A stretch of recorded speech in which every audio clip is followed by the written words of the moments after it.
Hey, Novi, shut the door. What up, what up, what up? Alright. Oh, I've just recorded my Mike Tyson joint, which I will play at a later today, I believe.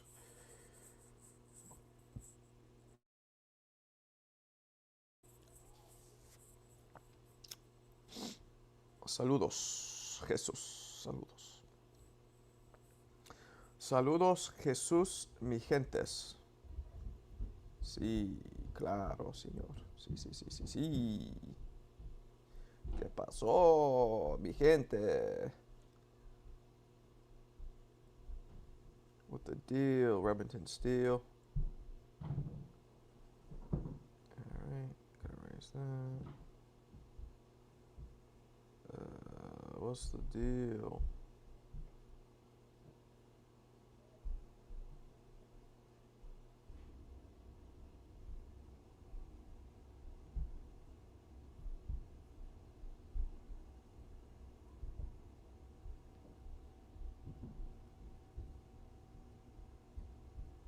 Alright.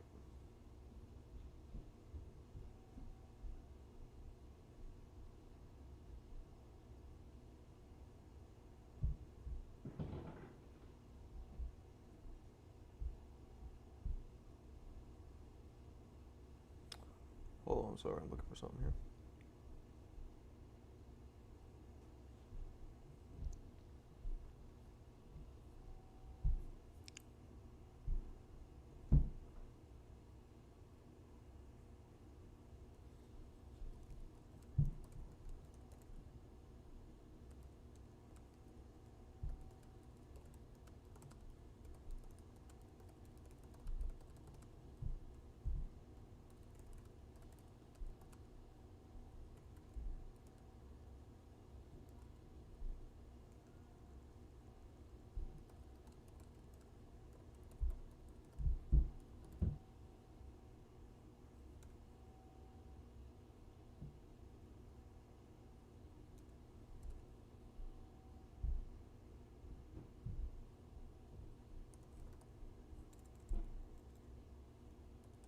Sorry.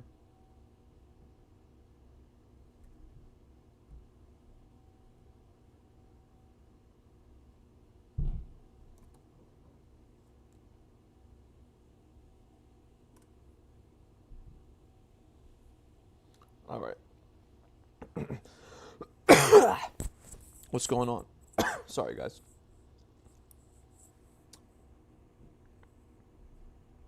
Doing a little stuff. Doing some stuff. You know what I'm saying? Just doing some stuff. What's up, people? How we doing? What's the deals?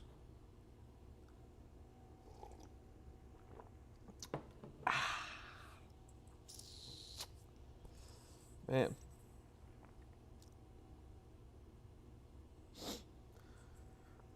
You thought he was overrated after the Steven Nelson fight. Why? He fucked Steven Nelson up. Steven had a good showing for himself, but nah, see, Armani Fryer. Let me zoom in on you. Let's see what we got here. Now you look like a youngster. Listen to me, Armani. Just because you don't knock somebody out doesn't mean you're not a great fighter. That's a bad narrative. You know how hard it is to knock somebody out? Have you ever been in fights? I'm sure you have. It's just not easy.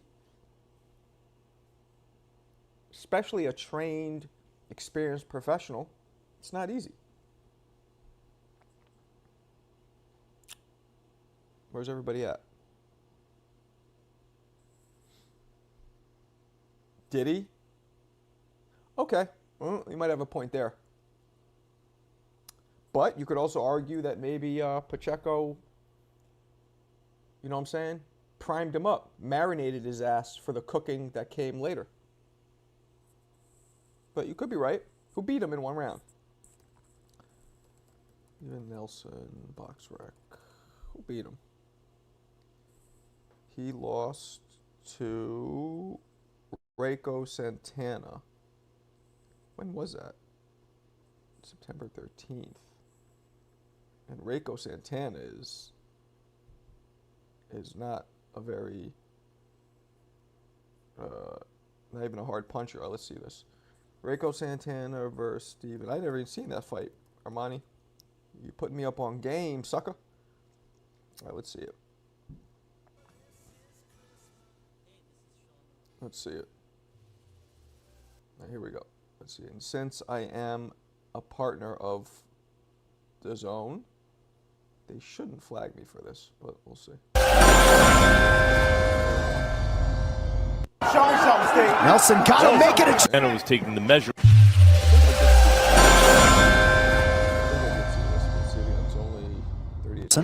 Santana was taking the measure with the right hand, was really short with it early. That's 4 or 5 right hands from Santana landing. Show me something, Steve. Nelson got to make an adjustment here. Referee steps in. Reiko Santana. I got you, Steve. That's it. That's it. Steve, that's it. Steve. Okay. So, Armani. There he is. Was that an early stoppage? Maybe, but maybe not. He was, you know what? Nah, that wasn't an early stoppage. That was justified. The motherfucker was getting clipped up like he's sitting in a barber's chair. Just low taper fade, clipped up perfectly. And didn't throw any punches back. So, you know what? You're right. You're right. That made his win over Pacheco now look. That made his performance over Pacheco now look good. But I wouldn't necessarily say it makes Pacheco look bad. See, that's the problem. Now you're doing triangle theories. That wouldn't make Pacheco look bad. It doesn't really work that way.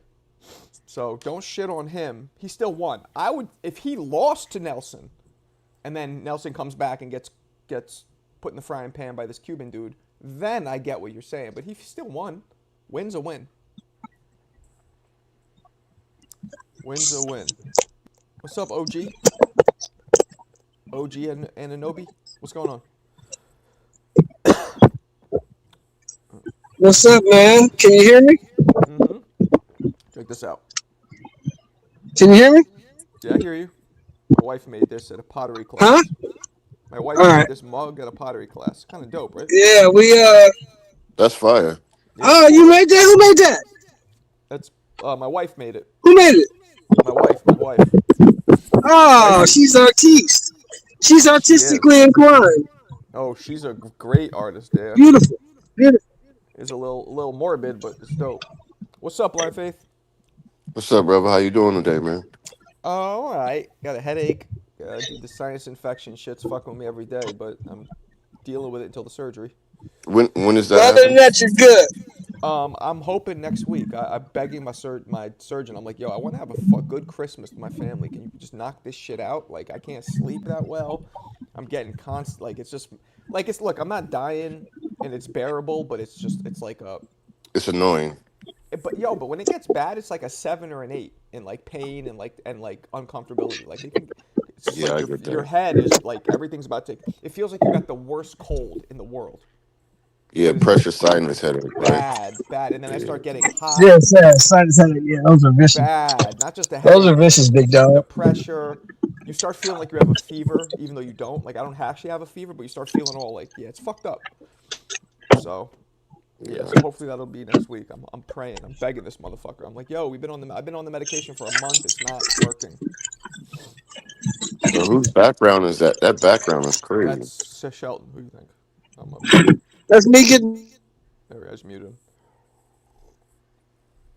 Oh, he outside. He outside. Look at that blue sky, bro. That's beautiful. But I found out through all this. I didn't know this, but the majority of sinusitis, chronic sinusitis cases, require surgery. The majority of them don't go away on their own. I didn't know that. Yeah, that's crazy. Yeah. So I got a me and my family, one of the first families, right, in history to show what we have is called iritis, conjunctivitis, right? So it's inflammation of the iris, Yeah. So it's like having like a bad, like your worst migraines, right, inside your eye. Is So there it's any like way you to you you can't eradicate it? do. So we take like a steroid, right? So because my daughter has it, right? Hmm. And it comes from my dad's side. That in history, no one's ever proved that it's hereditary, but my father's side has it. Nobody on my mama's side have it. Like my great grandfather had it. Some of my uncles. Mm. It skipped my pops, right? But then it Mm-hmm. hit me, and then it hit my daughter. Mm. So like we one of the only families like in history to show that this condition that we have is actually hereditary. Like they don't really know nothing about it, bro. How often does it flare up? So me and my daughter been in the. I was supposed to go to work yesterday. I had to call out because I couldn't see. I've been in the dark since like 4 o'clock yesterday. Shit. So you Yeah, just so it hurts your eyes when light goes on? like light, it throws off your equilibrium. Shit. You can't really eat. Like I'm saying, like like it's like having like a real bad cold and a migraine. It's like having COVID and migraine in your eyes. So So sick. it throws off your balance. You can't really eat. Um, Like sleep is horrible, bro, because it's in the back, it's inside your eye, like in the back of your eye. So you can feel it burning. Like light, sound, movement, like all of that, it throws off everything, bro. Like you say, you get hot and cold flashes, bro. It's horrible, bro. So does a steroid knock it out? No, so we gotta. It helps, but I'll have to. So let's say I'll take a steroid. We'll take a drop 4 times a day, and then the next week 3 times a day. Then the next week, and you know what I mean, and taper off until it flare up again. But here's the thing: they don't know like what causes it. I know like a lack of sleep and stress. That's the only thing I can kind of um like attach to it. Other than that, they have no clue like what it comes Yo, from. this shit too. When I get stressed, it flares up worse. Fucking Yeah. worse. I can't believe it. Worse. And then when we can't sleep, that even adds to it because you're The stressed out stress. more in your Yep. body. And It's a yep vicious cycle. Yep. yeah, Yep. it's horrible, bro. Yep. Yep. It's But that's horrible. that's why I've been working like throughout all this thing to fucking just kind of be calm, Hmm. but luckily mine will go away with the surgery. Thank God. I mean, I don't know your thing. How often does yours flare up? Anytime, bro. Like there's no warnings. Like sometimes you can kind of feel it like slightly, but you got maybe 10 minutes before it's hitting you. So if my daughter's at school and she's like, I need drops, I'm like, shit, I So already will the know. drops prevent it from getting full blown if she hits it early enough? It can help. It can help. It just depends on how inflamed it gets. It's like I said, it's no telling how. Damn. But if we don't have no drops, it just gets worse and worse and worse. Like we just got to miss days and basically keep our eyes closed for until it just goes away. And how long does that usually take? It could take it could take a week. Fuck. Yeah. I'm sorry to hear that. Yeah, I Like guess. with no drops, untreated, it can get bad. It can even cause blindness. They keep saying that. They keep saying that. Like if this untreated and it gets bad and gets bad, it gets bad. It could eventually cause Oh, see, now you blindness. make me feel like I'm a little bitch for whining about my little, stuffy sinuses. I mean, it's still something that you're dealing with. So I mean, Yeah, it's we all something deal with that it. I we. mean, mine, it almost never gets to the point. It gets to the point where I can't breathe out of either nose sometimes, but usually there's a little bit of flow. But I mean, I Mhm. used to get almost, I'd say 100% flow, and then literally overnight I can't breathe out of my nose. So it's like, what the fuck? But Is there more allergens where I you don't at? have. So what happened was I thought I got a cold in August. My son brought back a cold from school. Right, I got a cold, so I just got congested, all that shit, and then um, the cold lasted a few weeks, and my nose was still stuffy. So at first I thought it was just the cold lingering. Then I thought I had allergies. Right, that's what I thought. So I'm like, oh, this must be allergies because I was getting stuffy every now and then since I moved here to Connecticut because there's more trees and shit. I thought maybe it's just allergies. But again, both nostrils. Like usually, when you have a cold or it's usually Mm-hmm. one nostril's open, the other Mm-hmm. one's. This was Mm-hmm. both. So I was like, this is weird. So anyway, long story short, finally in November, a couple months in, because it would be mild and then it would flare up when I was stressed more. It would kind of come and go, and it slowly was getting worse and worse. I finally went to get to the allergist to get tested. They do my blood test. They come back. They go, you don't have any allergies except to cockroaches, which is bullshit. There's no roaches, so it's not allergies. So I'm like, fuck. So then I go to the ENT, and he goes in, he tests me, and he finds a bacterial infection. But Oh shit. it's a rare kind of bacterial infection that forms a biofilm, almost like a slimy cocoon around it, so antibiotics can't get to it. It's crazy. It So how evolves. did they say how you got it? You get it from immune system and stress being down and from blockages. So if you're already stuffed and then Uh-huh. the mucus and all that shit sits too long, the bacteria, it's a natural bacteria in your body that's usually in your stomach and in your chest. It can go up to your sinuses, and if it sits there too long, it starts colonizing in your sinuses and it infects it. That makes sense. So it's because I was Yeah, yeah. already, I had blockages for whatever Right. reason. I guess the cold I had kept it all up there too long. Did you ever get like COVID or that CSR or VSR, I mean, whatever I that? had COVID a bunch of times. I had COVID a bunch of times, but so the Did you ever problem, get the shots? I got the shot when it first came out, just the first COVID shot back in like Okay. 2000, 2001, but nah, not since then. All right. So the problem with this infection is that it's very resistant to antibiotics. That's why and it doesn't. Mm. Yeah. So now the only way to get rid of it is the doctor has to go in and scrape out the Oh. biofilm and the shit protecting it. Then the antibiotics can get to it. Yeah. So it's So wait, you gonna have to have the procedure and then after that take the antibiotics still? yes, just to make sure if any of it's left over, because there's a chance that the antibiotics did kill it, because sometimes it kills, it goes through that like barrier, but then the swelling is still there now because it's been 3 or 4 months of swelling, so now I'm just chronically swollen. So the doctor has to also take out swollen tissue, a whole bunch of swollen tissue that's built up now, like thickened mucosal tissue that's built up from all the months of me being swollen and infected. Mm. So he has to remove that, and if the bacteria is still there, and then yeah, the antibiotic will, I'll be on another week, and that'll knock out whatever is still there because now it doesn't have its fucking little shield to protect it from the antibiotics. Okay. Yeah, then I should be good. Yeah, I didn't. I remember researching. I'm like, chronic sinusitis almost never gets better on its own. That's crazy to me. So are you gonna have to sleep kind of like sitting up a little bit for the I first couple of nights? I've been sleeping sitting up for the last like 2 weeks. No, Damn. what he does after the surgery, which is dope, he puts in a stent. You know what a stent is? Yeah. He puts in a stent where I could breathe like a champ. He told me, he's like, you're gonna be able to breathe fine after the surgery.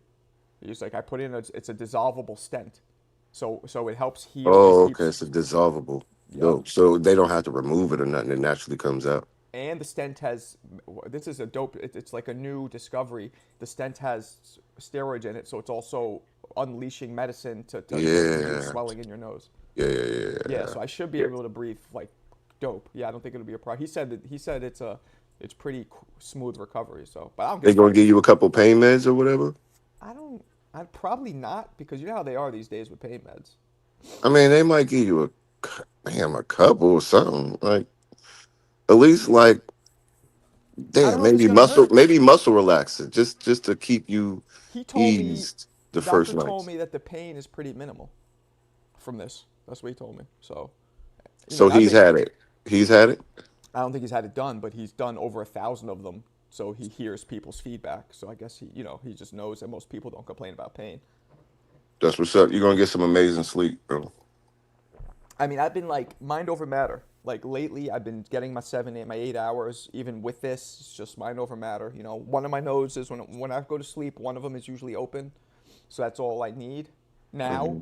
when this was first happening, I'd wake up, both shits were stuffed. I'd start freaking out. It was a fucking nightmare. It's Have you ever used those nasal strip things that's supposed to open up your? yeah, that doesn't. It don't work at all. Not when you have infection Yeah. and swelling. Nah. Yeah. Yeah. Nothing works. I don't even. Matter of fact, when I first got this cold, I was using Afrin, and Yeah. that even wasn't working fully. And now I know why, because there was an Because infection. it wasn't getting to it. Yeah, the infection was there. Like, it doesn't work with infections. Yeah, it was crazy.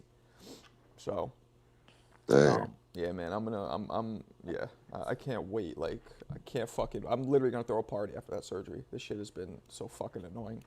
But yeah, like you said, we all go through our own shit. So wait, was when you went to Border Wars, you were still dealing with that? Yeah, but it was minor.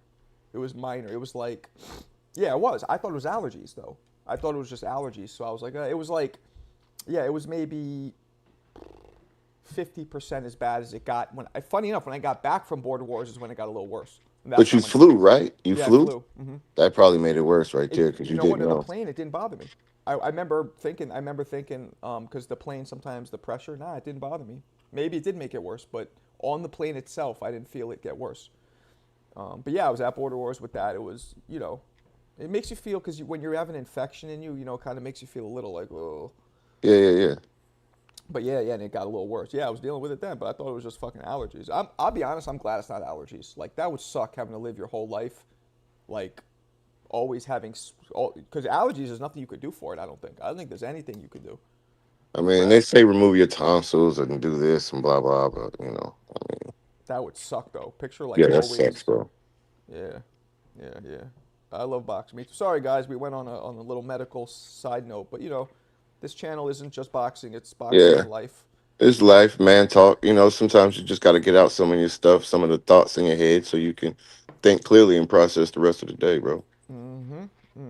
It's real man talk. Sometimes you just, we do boxing. Boxing is life, but boxing isn't all of our life. These women in our life. Well, are you single? You are, right? It's complicated. Yeah, I'm single. Okay. Boxing isn't the end all be all, players? What's up, Sheldon? Huh? What'd you say? Boxing isn't the end all be all? I said Never. boxing isn't the end all be all? Nah, bro. No boxing glove ever birthed a person. True. Shelton, we got another 60-year-old in the community now, man.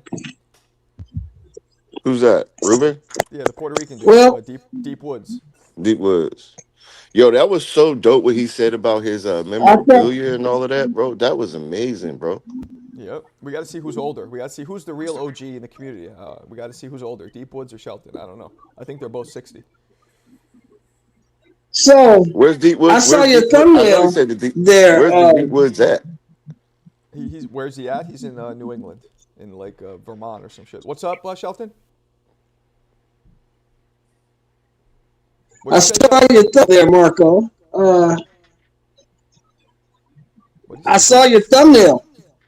My thumbnail. Oh, okay. Oh, Pacheco. You hear me? Yeah, I hear you. We hear you. I saw your thumbnail. I don't know why we have to ask that question, because two undefeated guys fought. The one undefeated guy that you never heard of was a little bit better than anybody thought he was. We had all agreed that the other undefeated guy had never really been tested. Right. So I don't know why we would ask, is he a player or not? He won the fight. He beat another undefeated guy. He's in the top 10. I think that makes him a player. No? Because I had people like your buddy HLD coming in here saying he's no good. The guy he fought was a bum. Blah blah blah. That's why.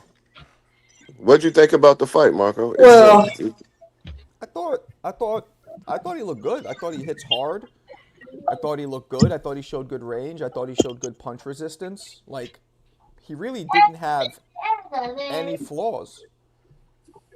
He was even in close. You saw how he kept moving his head from one side to the other. That's a very clever, purposely done tactic. That stops you from getting hit on the inside, getting rabbit punched. It's very smart.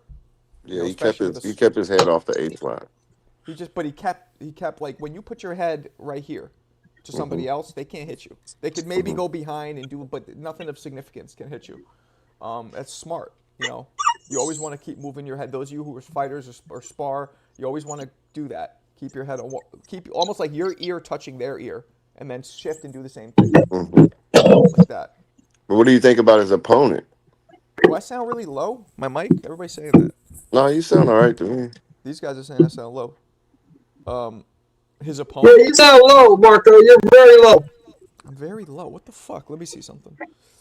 Let's see. Automatically adjust.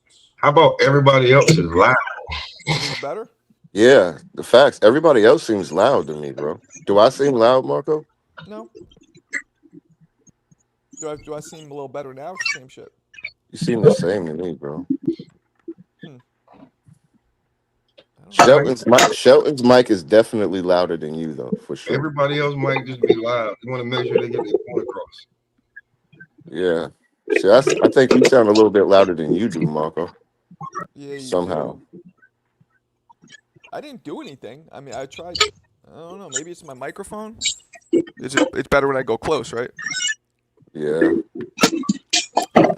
I mean, you sound fine. It's just louder when you go close, but See, he hears me. I can Sarah hear doesn't you hear me. clearly. Yeah. All right. It's Well, just the background is the loudest thing. yeah. All right. Well, we'll deal with it. Um. What's up, Smoke? What's going on, Marco? Nothing, man. Just it snowed like 3-4 inches here last night. Yeah, same here. Where you? Oh yeah, you're in Long Island, right? I Right, mean, right. yeah, man, I'm close. Like, I'm closer to you than I am the city. If I could deport Jeff, I'd be in Connecticut in 20, 30 minutes. Oh, word? Yeah. And Well, if I had my own boat, I could like just go right to. I'm in Massac Beach, so okay. the city's like an hour and a half away. Like you're like 30, 45 minutes Well, away. heads up, I'm gonna be moving to either Westchester or the Bronx very soon. So Okay. we're looking. We gotta get the fuck out of here. Mm. My wife swore this house was haunted. She might be right. I don't know. Lot of bad shit happened since we moved here, so I don't know. Mm. I don't really believe in that fully, but we did have a lot of bad shit happen. So. Oh, So, here yeah, she Westchester is. or the Bronx. Here she is. Hold on. Let me give her welcome. Let me give her welcome. We got to give her welcome.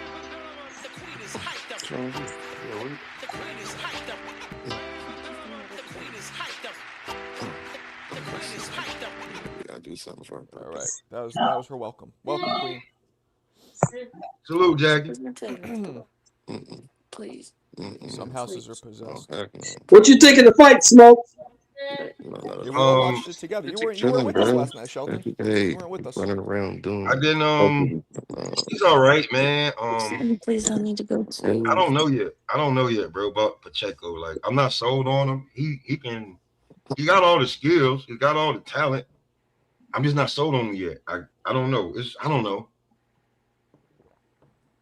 Maybe he's a good fighter, and they're trying to push him to be like this all-time great, and maybe they're rushing him or whatever. But I feel like Man. he's a good fighter.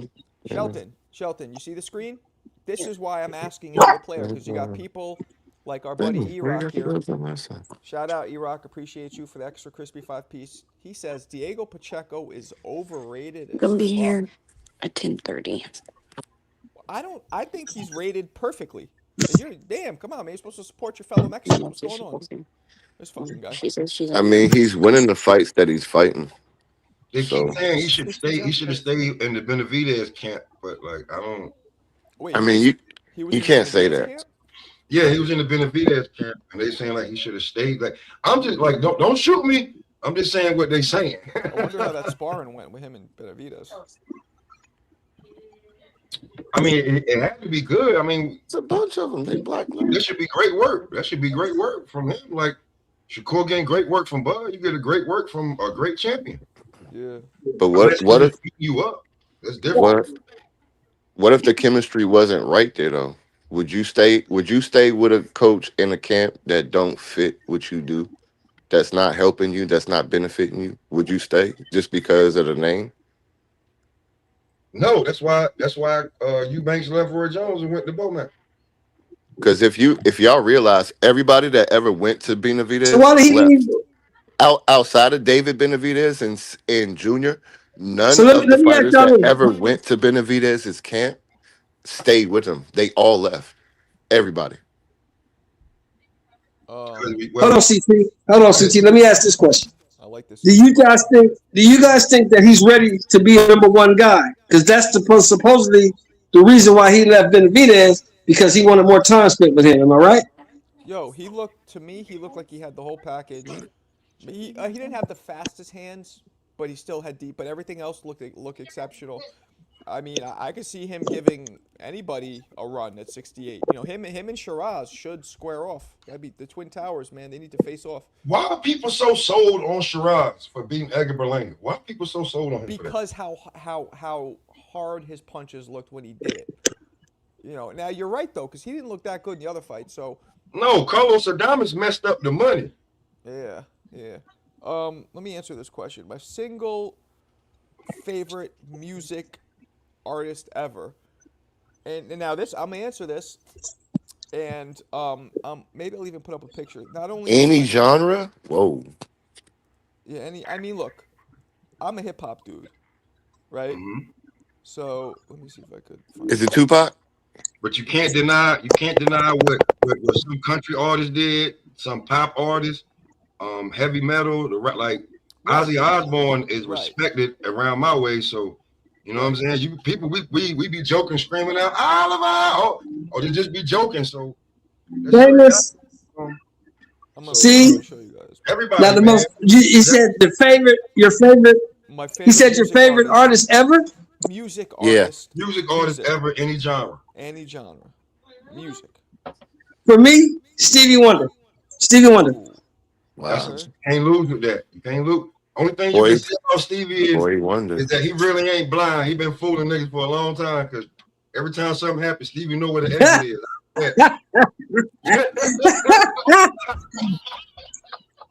All I'm right, gonna show you. Marco. Who I'm gonna is it, show Hey, you Marco? mine.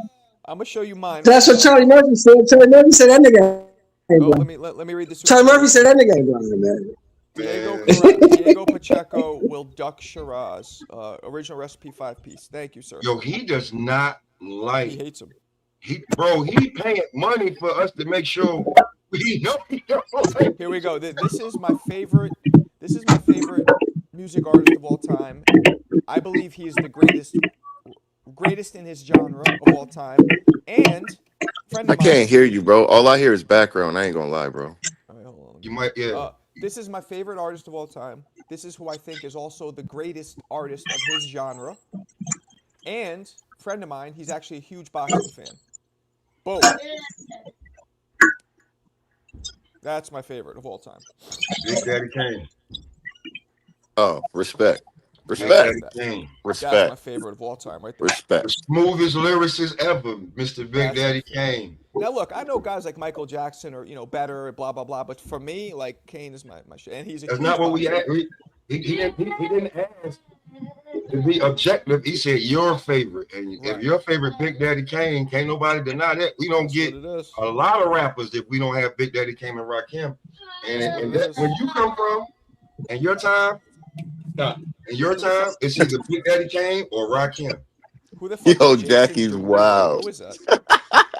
Jason Derulo is he's a younger artist. He's like a hip He was hop a pop R&B, singer, bro. He was a pop like hip singer. hop. You know what I'm saying? He got some good work, but I would say my favorite artist of all time, and he just passed Tupac, is DMX. DMX is dope. DMX is definitely one of the greatest hip hop rappers, but he doesn't get mentioned. I feel like in the top 5, you never hear him. You Should be, though. you know what it is too though. Like I like hearing when Jay-Z tells the story of DMX comes.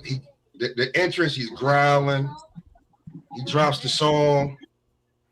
He takes his shirt off. Now the women going crazy. Yeah. Then he does the prayer, and now everybody's crying. And then it's like, go do it's a hard knock life for after DMX done destroyed the stage.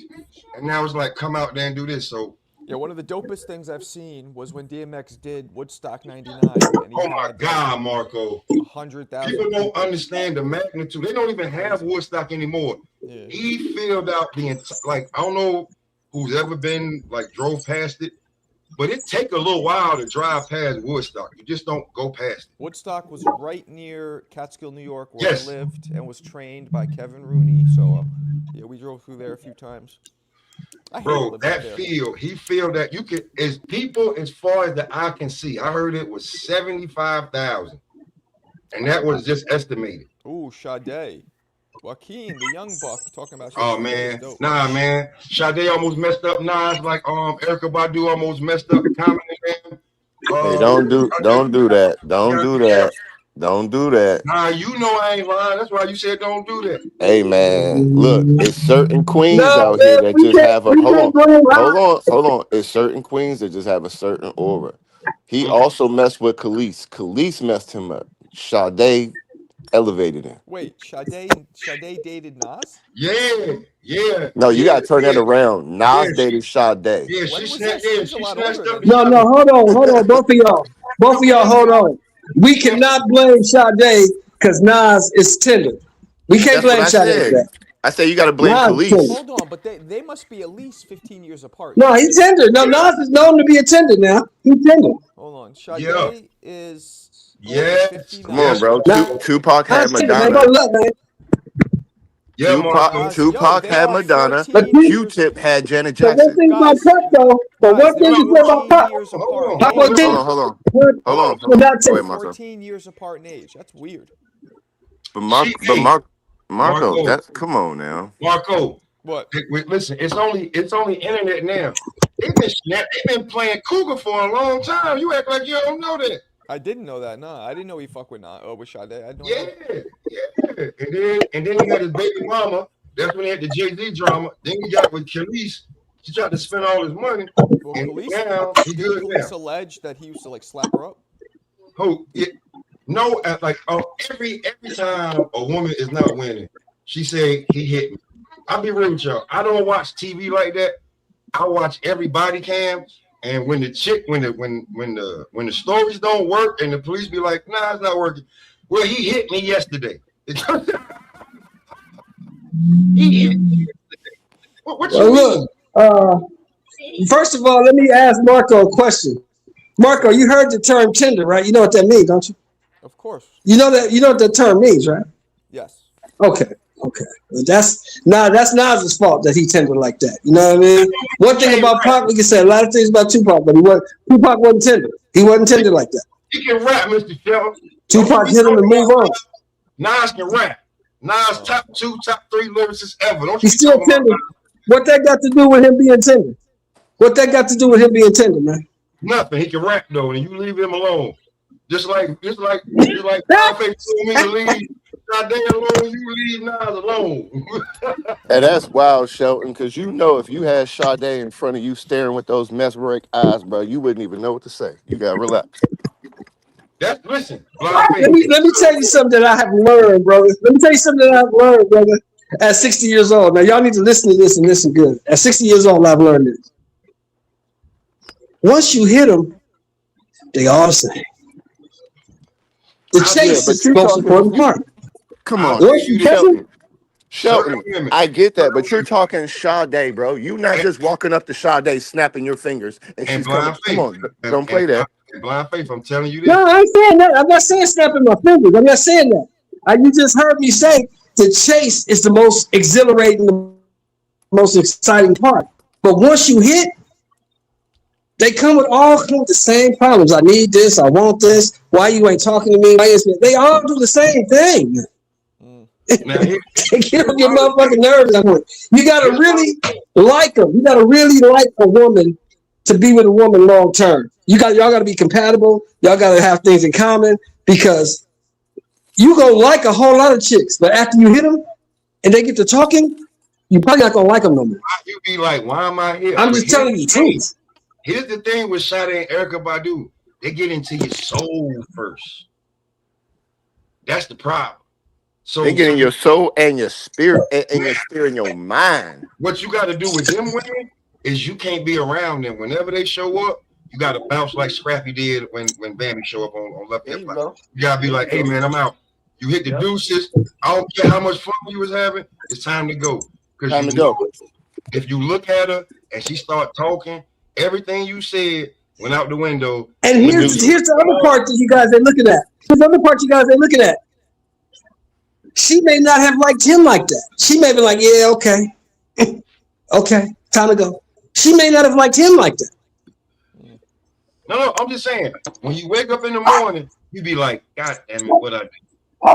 You know what I'm saying? Like I was trying, I said I was gonna be strong, and it just didn't happen. But that's what I'm saying, so she probably woke up in the morning and said the same thing. Damn, this nigga still here? Ain't you supposed to be gone? Don't you got something to do? That was wild. Fuck up out of here. Just saying, like it's women like that, bro. It's women like that. No, for real. Knowing when to leave is a rarity, bro. It's very rare. Yeah. And knowing when to say no, because a lot of dudes get so wrapped that everything is yes. Everything is yes. It's like you ain't even got your own. You ain't even got your own opinion no more. Like, I'm gonna bring it back to sports. You know who should have said no? That damn coach that just got fired for messing with his executive assistant over there in Michigan. He should have said no. Oh, he's a tender. He made me so hot. I was so mad at that nigga. I'm gonna tell you why Mr. Shell's so mad, because he got Mr. Shell's last name. That's probably his cousin some damn well. No. Ain't that. It ain't that. I'm gonna tell you why I'm mad. I'm mad because I'm mad, number one, because you went postal. And hey Marco, you know you my guy, but you went postal over a white chick. You went postal and you fucked off $30 million over your secretary, bro. Oh, that's racist. Over your secretary, and then you went postal. Oh, that's racist. And then you went fucking postal. Oh, that's racist. Bro, we all know how this goes. And then he went fucking postal. We all know how this goes, bro. Went to her house, broke into her apartment, yo. He broke into her fucking apartment, grabbed knives, talking about he gonna kill her, kill himself. Your blood is on my hands. You ruined my life. No, nigga, you ruined your own life. Shelton, can I ask you something? What are the majority, Shelton, what are the, not just men, but women, what are the majority of men and women in prison for? What is like killing each other? Why? No, but why? Killing each other. Love, bro. Crimes of passion. Crimes of passion. There you go. There you go. She got you more emotional than anybody. And everybody knows there is no logic in love. No, but here's the problem with all that. What you saying, CT? Here's the biggest problem with everything you said. He already married to a white bro. No, this blind faith. It don't matter. It don't matter. Love don't see no color. Love don't see no color, and love has no boundaries or logic to it. Period. We understand that because he already married to a white bro, so we know he like to play in the snow. We get that. He married a white chick. You better put some logic. He like to play in the snow. That's cool. That's cool. That's cool. You like to play in the snow? That's cool. Good. That snow feel real good. Ain't nothing wrong with that. Look, it ain't nothing wrong with that. That's what you like. That's what you like. Exactly. Is that what you like? That's what you like. Ain't nothing wrong with that. What's wrong with it? Let me tell you what's wrong with it. Color. What's wrong with the intentions? Listen to me. Listen to me. It has no, look, it hasn't. Listen to me though. Listen to me though. What's wrong with it is this. I don't care who you are. You're a married man. You don't fuck off $30 million guaranteed over your secretary, bro. You just don't do it. That's why I said. And here's the problem. The color is the intentions of your heart. But here's the issue. Let me give you the story. Hold on. This is what I'm saying. Let me give you the story. The AD came to him a month ago and said, look, I heard about this shit. What I'm saying Stop is, it. End it now. If you end it now, I'm going to let it go and you'll be fine. If you don't end it, I'm going to fire your ass. It's too late. He didn't end it. He didn't end it. He didn't end it. Listen, and when he didn't end it like the man told him to, him and the girl fell out. They had an argument. They fell out. When they fell out, they had the big old argument. She got mad. And she went to the AD and said, all the information you need, I got it. She told on him. He had all the text messages. She had everything. She gave all that shit to the AD. AD came back and fired his ass on the spot. And he went postal. So what you got to do is, right, if you feel like that, man, I want to, but if you know it's going to be a problem, have some willpower, man. Dang. Don't mess up your family. That's not what you do. What job have you ever been on? What job have you ever been on where the bosses, it's okay for the boss to fuck the subordinates? What job have you ever had where that's okay? Never. It's never okay. Don't mean it ain't happening. It's never okay. It's never okay. Word. But if the man come to you and say, hey, I heard about this shit. Stop it now, and I'm gonna leave you alone. What do you do? The man told you stop this shit now. You stop it. You stop it. This nigga keeps going. Hey, you know what? Hold on. Hey, Margo. What's up? I know how Mr. Shelton went, with the white chick, but in the Tyler Perry movie, when the white man got jammed up, he definitely discarded that black woman. Just saying, priorities there. Priorities. You gotta have priorities. You gotta have priorities. Listen, am I gonna mess up? You already got a snow bunny at the pad. You got a snow bunny at the pad. You don't need another one? $1 million, this constant millions of dollars every year just because of what I feel like I want, or am I gonna cut it off cold turkey and I'm gonna keep making these millions of dollars? And then I'll find a better situation later on that's younger and understand. And I can run that out too, because my wife's never gonna leave me because it's a business situation. Because people say Kevin Hart ain't funny, but when you get older and you married, he's real funny as hell because you can't keep messing up after divorce, because then you're just looking for a death button. No, it's called self-discipline, y'all. It's called self-discipline, bro. Either you have it or you don't. And look, things come in your life. Look, things. Hold on. You have to get it though. You gotta get it. You have to Hold on for 1 second. Just because you got discipline don't mean you won't slip up. Just because you're an adult don't mean you won't make foolish mistakes in choices and decisions. It's life. All of us ain't perfect. You a man, she a woman, shit happens. Like, if you think shit ain't gonna happen, then just stop. Because the shit will happen. It will happen, bro. It's life. So it's either how you deal with it, it's your intent. That's what I said. All of this, oh, she a snow bunny, she did. What the hell did that matter? You know how many devious women got all kind of colors? There's no color to the heart, but there is color to the intention, period. It's your intention, bro. So if you intend to be a good man and be disciplined, that don't mean that something won't happen to you. But it's still on what you gonna do about that. Period. You were just a human, bro, and stuff happened. And now you talking. We come from different eras. We come from different eras and different spaces. Because for me, somebody like me in that position, I'm thinking the whole time, man, I got a $30 million contract. I ain't gonna do nothing that's gonna endanger that. But hold with that $30 million, you thinking you can do anything that you got $30 million, you probably thinking you could do whatever. No, I don't. Because look, with that $30 million, where do I live, another bro? Woman who, hold on, wait, knows stop right there, million. stop right there. Where do I live? I live in America. I cannot do anything that I want. I cannot. I'm black. I can't do that. 30 million. I can't do that, bro. 30 million? A lot of people, I don't care what color you are. 30 million? Come on, bro. Look at OJ. You can't do that. Okay. Look at the dude at Michigan State. Look at the dude at Michigan State. He thought he could do the same thing. What happened to him? What happened to him? Hey, Sheldon, look at all the young 70 million. Right? 70 million. Shelton, look at all the young athletes when they coming up and they humble, they talking like once they get that money, once they get people in their ear, how they start talking, how they start moving. How many times have we seen it? From the most humble church-going people to the people from the streets with the worst childhood, period. Mm-hmm. It's life, bro. It's life. Money changes people. Situations change people. People change, period, bro. Things happen. I don't believe that. If you seen a beautiful snow bunny walk past you and you had 30 million, you might have the urge to go after it, bro. Period. That's where we disagree. Hey, women. I don't think money changes you. I think money reveals more of who you really are. That's what I think. I don't think money changes you. I think money reveals more of who you really are. So Shelton, if you got 30 million, you gonna still pay rent right where you live at right now?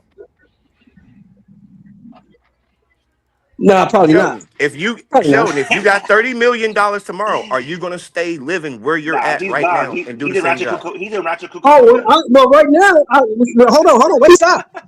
I'm in Ladera Heights, so yeah, I probably would. You gone. I'm in Ladera Heights. You can Google that. You can Google Ladera Heights. I probably would stay here. No, Shelton, I love the ghetto. I never leave the ghetto. I got some money. I was gone. Come on, bro. Oh, no, you got to leave the ghetto. I'm not in the ghetto. But see, that's the thing. I'm not in the ghetto. I'm in Ladera Heights now. So you can Google Ladera Heights.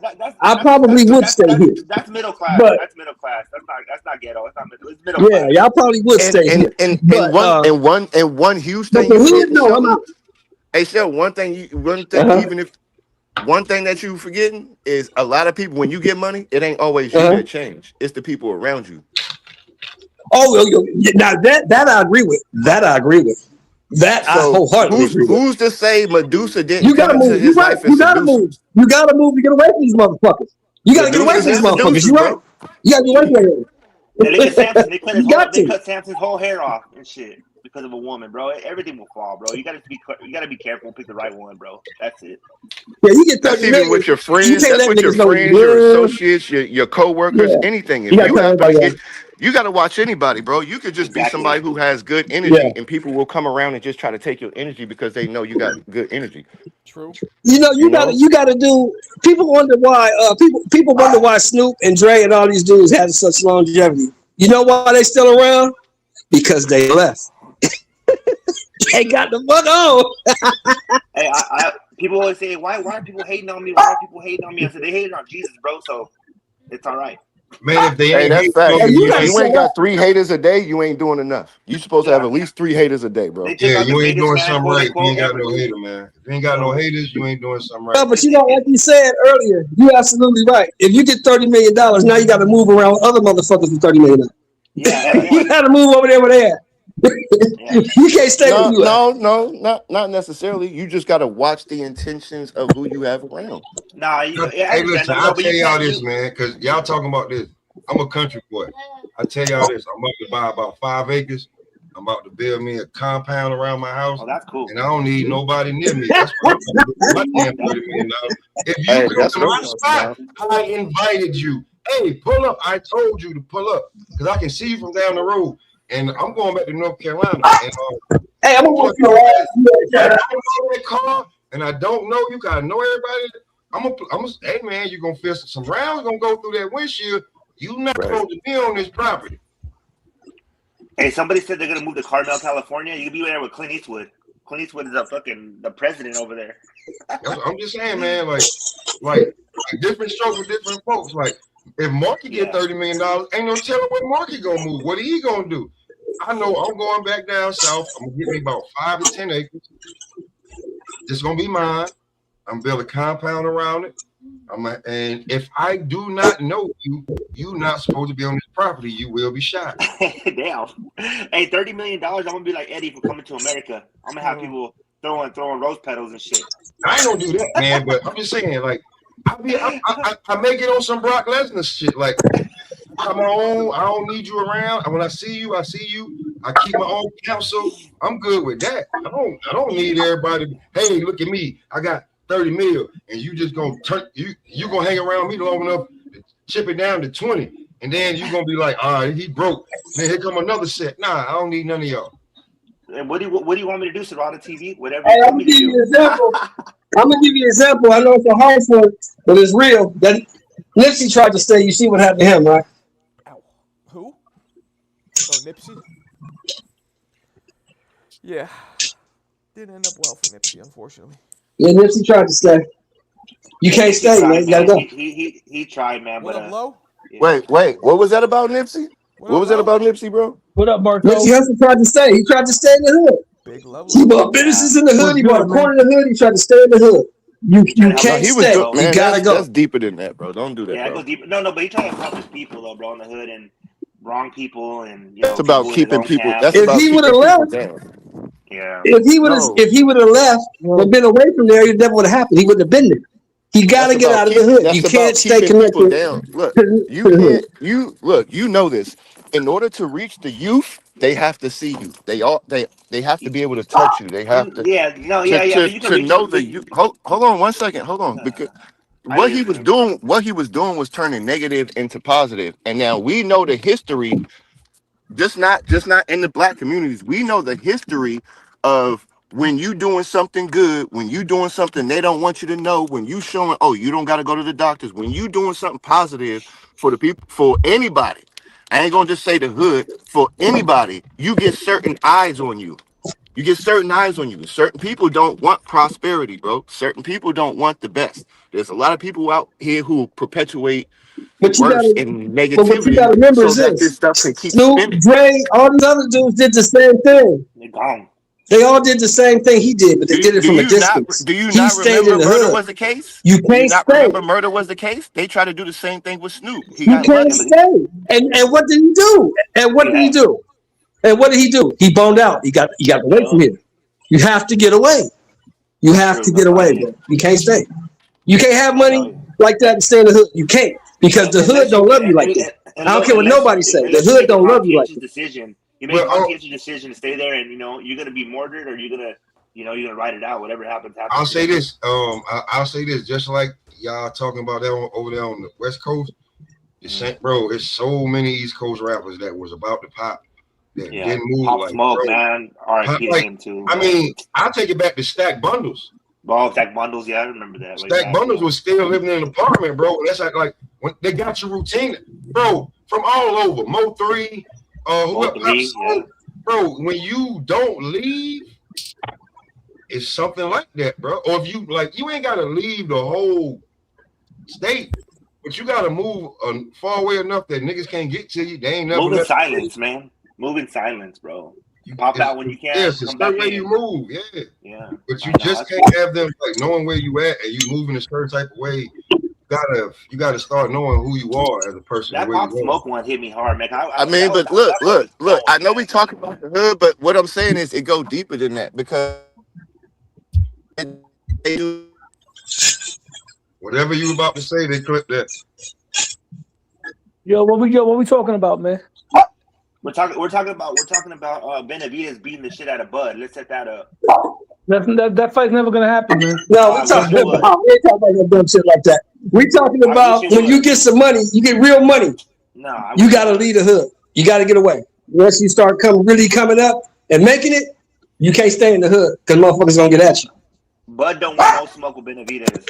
Nah, man, that's not gonna happen, man. We can't even crucify him neither, because there's been a lot of guys. There's been a lot of guys throughout boxing that moved up a weight class just to win a belt from the weakest tree hanging.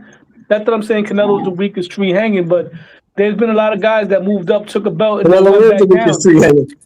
You know, I'm gonna give you an example. I'm gonna give you an example, right? Real quick, I'm gonna give you an example. In the 90s, Pernell Whitaker made a move to 154 to fight for a belt against Julio Cesar Vasquez, right? But he didn't move up. But he didn't stick around and fight Terry Norris. Nope. He went right back down. Terry Norris would have whooped his ass because Terry Norris is bigger than him. Terry Norris is as a matter of fact, in the post conference in the ring, he said, "I'm going back down. These boys." No, it's a difference when you move up and you fight somebody bigger than you and faster than you and more athletic than you, more powerful than you. All that. Terry Norris is bigger than Pernell. That's like me personally. When Trinidad went to 160, he should have just had a belt grab. He should have just took the belt from Joppy, went back down to 154. He could have had big fights. He could have had a rematch with Oscar. He could have had a fight with Ike Cortez. There were more guys he could have fought, but Don King put him into that crazy undisputed tournament, and that shit wasn't a smart move from Don King because B-Hop ended up taking out his cash cow, and then B-Hop ended up leaving Don King anyway. You know what I'm saying? Okay, let's set up this. Virgil and Bud then. Virgil will send him to the shadow realm. Virgil will knock Bud's whole shit off. Now, I'm going to be honest with you. Virgil Ortiz is tailor-made for Bud. I'm going to go on the limb to say a focused, in-shape Danny Swift Garcia would piñata him. He would pound him like a Mexican piñata because Virgil Ortiz, hell yeah, Danny Garcia, that's the Mexican assassin, bro. That's the Puerto Rican Mexican killer right there. Danny Swift Garcia, bro. Did you see Virgil's last fight? He had homie like finish him. What we talking about? Danny Garcia is a counterpuncher with power who preys on guys that come forward. If Virgil Ortiz comes forward on Danny Garcia, you walking right into the wheelhouse. Virgil might beat him because Erickson Lubin, homie, like you better. Danny Garcia, Erickson Lubin can't wear Danny Garcia's jock straps. What are we talking about, bro? We're talking about Swift. That's a Philly Rican with an iron jaw and a hard left hook. What are we talking about, bro? Come on, Danny Garcia. I do agree. I do agree. A prime Keith. No, you got to think about a prime Danny Garcia. A prime Danny Garcia was nothing to play with, bro. You can't beat Danny fighting toe to toe. Virgil? Oh my god! A prime Danny Garcia against Virgil. There's nothing special about Virgil. Virgil got no defense, bro. There's nothing special about Virgil, and you got to remember, what did Danny Garcia do with a prime Matisse? Well, once again, that was at 140. Come on, man. That was at 140. No, come on, man. Stop it. I don't care, Shelton. He quit. He looked up and said, I don't want to fight no more against little punk ass Danny Garcia at the time, because Matias was the knockout king. Let's not act like who Matias was. Yeah, Matias. You talking about Matisse? Yeah, but you talking about a 154 Virgil Ortiz. At 154, Virgil Ortiz run through Denny. He run through Denny like a hot dog through butter, man. Exactly. Danny Garcia wasn't prime at 154. He was a 140 guy, though. If there was ever two money fights for Danny Garcia that are dangerous fights that I feel that are very winnable for Danny, to really go out with a nice win, it will be Virgil and it will be Nigel. Oh my God, little Nigel Conor Ben. I'll bet. I don't even gamble. Danny Garcia would knock Conor Ben out flat. I would love to see Danny Garcia fight Virgil right now. Or Conor Ben. Conor Ben would be a good one too, because he's another one that's tailor made. You want Danny Garcia to die? That's what you want. That boy be knocked out 4 times in that fight. Danny Garcia was the last elite Puerto Rican fighter we had, bro. Nah, that's bugging, bro. They gotta keep it in time, bro. Because like stop. Who was the last one then? Who was the last one? But T is the 2-time champion at 140 right now. Like you're looking at one right now. All due respect, Matias is the champion, but I can't. Yeah, but he's a 2-time champion at 140. We're talking about currently. Pedraza was a 2-time champion, bro, and he's a Piragua square. Yeah, but Pedraza was fighting in a weak era, though. But at this point, Bam might beat fucking Danny Garcia. Who? Bam Rodriguez might beat Danny Garcia at this point. Bam skillfully got more skills than he's smaller, but like I said, Danny Garcia has no wins in Puerto Rico to be claiming that he's a good Puerto Rican boxer. You got to win in Puerto Rico to be a good Puerto Rican boxer, first of all. I mean, when we look at the totality of Danny's career, the last elite Puerto Rican fighter you guys had was Tito Trinidad. That was the last one. Miguel Cotto. Miguel Cotto. In fact, let me choose my words carefully. He's the last one. Elite is a high level. You don't necessarily got to be elite to be a Hall of Fame. Danny was the last Hall of Fame worthy Puerto Rican fighter that we had, because I think he's going to go into the Puerto Rican. Okay, we can go with that. We can go with that. Danny probably will be in the Hall of Fame. And no disrespect to Matias, I don't want to put him there yet. I'd rather wait for his career to play out before I start mentioning him with Danny Garcia. I would have put Danny in my top 10 Puerto Ricans. You know what? Danny Garcia's career is solidified. How many real championship belts or title fights? Danny Garcia at 140. I just want to know how many championship fights or title fights that Virgil Ortiz has had or won.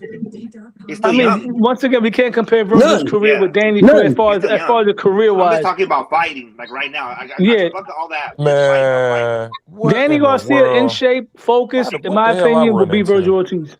Hold on, so wait, Virgil got about 30 fights and he ain't won one real title yet. Because different weight classes. That's what y'all telling me. Them artificial ass Danny titles. Would not be. If you with the Danny would not beat Virgil now because Danny's too goddamn old. With the right sanction, Danny's too goddamn old. He wouldn't beat Virgil now. That's why 10 years ago, maybe. There's no Danny Garcia. There's no level of Danny Garcia. All right, put it this way. Danny Garcia doing his 147 days against Virgil at 147. I got Danny Garcia beating him. That's that. Oh no, but I'm saying right now, tomorrow. Right Virgil now, and Danny fight tomorrow. I might be trolling. I might be trolling a little bit with the Virgil thing right now. Yes. But I stand on Danny Garcia beating Nigel Conor Ben right now. I stand on that. I can see that. I stand on. No, Danny Garcia can't beat Conor Ben, man. Conor Ben is too explosive. Conor Ben to run through him now. Conor Ben is too explosive right now, and Danny Garcia does not have the passion to get in there with a Conor Ben right now. Danny Garcia ain't been good since 140. No, bro. Man. What are we talking about? Conor Ben would make Menudo.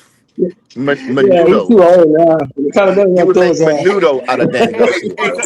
Whoa. Hey, Fun Truck. I don't know what shit you smoking, but I want it. I haven't seen no good Danny Garcia in over a decade. Hey, Marco, Yo, Bud Truck is bugging. Whatever he's smoking, Bud Truck got that. Whatever he's smoking, I want it. Yo, let me tell everybody real quick. Yo, real quick before Low jumps on in, real quick. Yo, Tio has 2 knockouts in his last 11 fights, so he ain't knocking shit out. I mean, to that situation right there, Tio hasn't been knocking people out, but he still got power because people are running from that man for a reason. Bro, okay, hold on. Jermaine Ortiz turned into a track star for a reason. You know what I'm saying? I saw Steve Claggett walk straight to Tio and get it hit 300 times and not hit the floor once. So I'm not sure where his power is at. Steve Claggett has an iron chin, and Tio was also fighting off the back foot a lot. And he did rock. Listen, he did rock him. Oh my god! He rocked Claggett a couple of times, bro. He was at the Hulu Theater when Sandel Martin beat Teofimo Lopez and got robbed. First of all, that wasn't the Hulu Theater. That was the big theater. That was the last time he was in the big room. It wasn't the big. It was the Hulu because that wasn't the Hulu theater. That wasn't the Hulu theater for the Sandor. He lost when he did Sandor. No, he didn't, bro. Because nobody even. But I'm not gonna go into that, bro. Bottom line is that I was there. I watched the fight. In my eyes, there. I have the footage. I was there. He got his pants wet, and they gave him the fight. Listen, we're not talking about Teofimo Lopez right now. He got a fight lined up, man. Everybody ducking Tio. Everybody ducking Tio. Stop that shit, pimping. I was there. The hate for Tio needs to be studied, bro. I'm gonna tell you who stole the show that night. I'll tell you who stole the show that night. And I don't even like him right now. Jared Anderson stole the show that damn night. I was there. He walked out there as an Ohio pimp in the fur with the hat. He did all that, knocked homie out. Teofimo Lopez laid an egg against Sandor. Let's not forget the Sandor Martin fight is when Tio was talking about, do I still got it? Listen, let's forget about that. Atmosphere. Let's talk about a mythical matchup.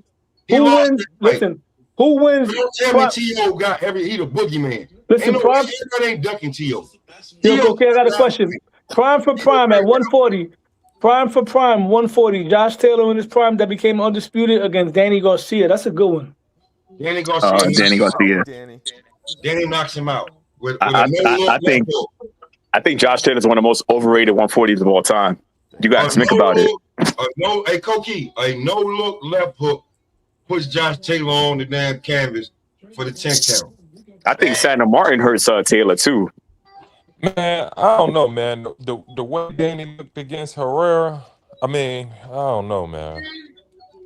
I don't know. Danny struggled against guys that move around and box. Danny was at his best with guys that stood in front of him.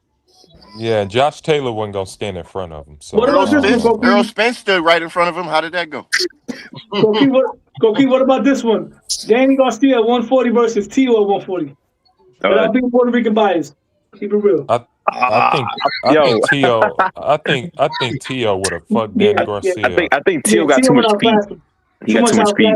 Yeah, he'll wipe. I mean, Danny's tough, but Tio had too many attributes that. When Danny wants to land, Tio got to stand still. But okay, cool. I've seen Tio hit. I've seen him hit by hooks though. I'll ask y'all this. Was some real shit like fuck what he turned into, but at the time, was Tio better than one time? No. Not for me. Not for me personally. Hell no. Hell yeah. So you lose because that's one time don't got no Norman Tango on the resume. But anyway, but what I'm saying is that you can say the first half of that fight, Keith Thurman won, but the second half of that fight, Danny had Keith on the back foot like motherfucker. Yeah, but Keith Thurman didn't fight on the back foot. But he was losing the second half of that fight. Danny Garcia is the one that broke Thurman's elbow in that fight. That's what put him in. From that fight. That's when Keith Thurman started becoming injury prone because that sequence when he was on the ropes covering his body from the body shots by Danny, he cracked Keith Thurman's elbow from that fight. Thank you, Lo. He got in an accident. I think Keith Thurman got in a car accident. And let me tell you something. And to Danny's credit, right? Even though he did lose all his big fights at 147, the Thurman fight could have got. I gave it to Thurman. It was close. The Porter fight. Either way. The Porter fight, I scored it for Danny slightly. The Earl fight was more convincing for Earl, but Danny put up a decent scrap. You know what I'm saying? But he came on too late, and To answer your question, Earl got better fundamentals than the guys that were coming forward with Danny in the past. Because Earl at least would come forward from a southpaw stance with the nice jab. You know what I'm saying? He wasn't a face first, rock 'em, sock 'em. You know what I mean? Earl had underrated defense, and like I said, he had good fundamentals with his jab. So he's an Olympian. So I wouldn't put Earl in the same bunch of the Virgil Ortiz. I'm gonna go on the limb to say Earl, at his best, beats Virgil Ortiz also. Damn. I agree. I agree with that. Nothing special about Virgil Ortiz, bro. Except that he's a tough ass dude. I agree with that. I think every level of Virgil Ortiz would have beat the fuck out of Danny Garcia. Damn. Oh shit. He tries to fight like Miguel Cotto. Virgil tries to fight like Cotto in terms of how he throws his punches, his jab, but he doesn't have Cotto's overall toolbox. You feel what I'm saying? Cotto, I love Virgil. Virgil has a strong jab for a Mexican. He does. Cotto, he had the very similar jab to Miguel Cotto, a power jab. You feel what I'm saying? But he doesn't have the overall skill set as a Miguel Cotto. And I'm not trying to shit on Virgil. I'm really not. It's just that I really don't feel that Virgil beats all the top dogs at 154. You know what I'm saying? I got to see it. I don't think because Virgil is strong. He does have some good basic technical boxing skills. But one thing, Virgil is he's from round 1 to round 12, he's the same machine. There's nothing different. You're not going to see, oh, in round 3, he did this. Round 7, did you see when he did this? Round 10, when he turned this dude, and he don't do none of that. Exactly what you get in round 1 is what you get in round 12. Yes, he's consistent. He's like an Earl, but he's not going to give you, he's not going to do anything trickery. He's not going to do anything slick. Like what you see is exactly what you get. Yeah, Marco, real quick. Which is way better than anything Danny Garcia could ever give you, because Danny was known for the blind hook and his chin. Danny had good defense. Danny can switch up gears. Danny can switch up gears. Any fighter is known for their chin. I don't trust. Yeah, but Danny had good boxing skills. He had underrated defense. But anyway, I'm gonna get off real quick. I want to ask Marco something. What's up? You coming with us to the brunch party, right? The day of the fight. I don't know, man. The pregame. Try to get the green light from wifey, man. I don't know, man. I might do it. All right, I set the GoFundMe, man, for Marco. Yeah, for the brunch party. For the Metro card.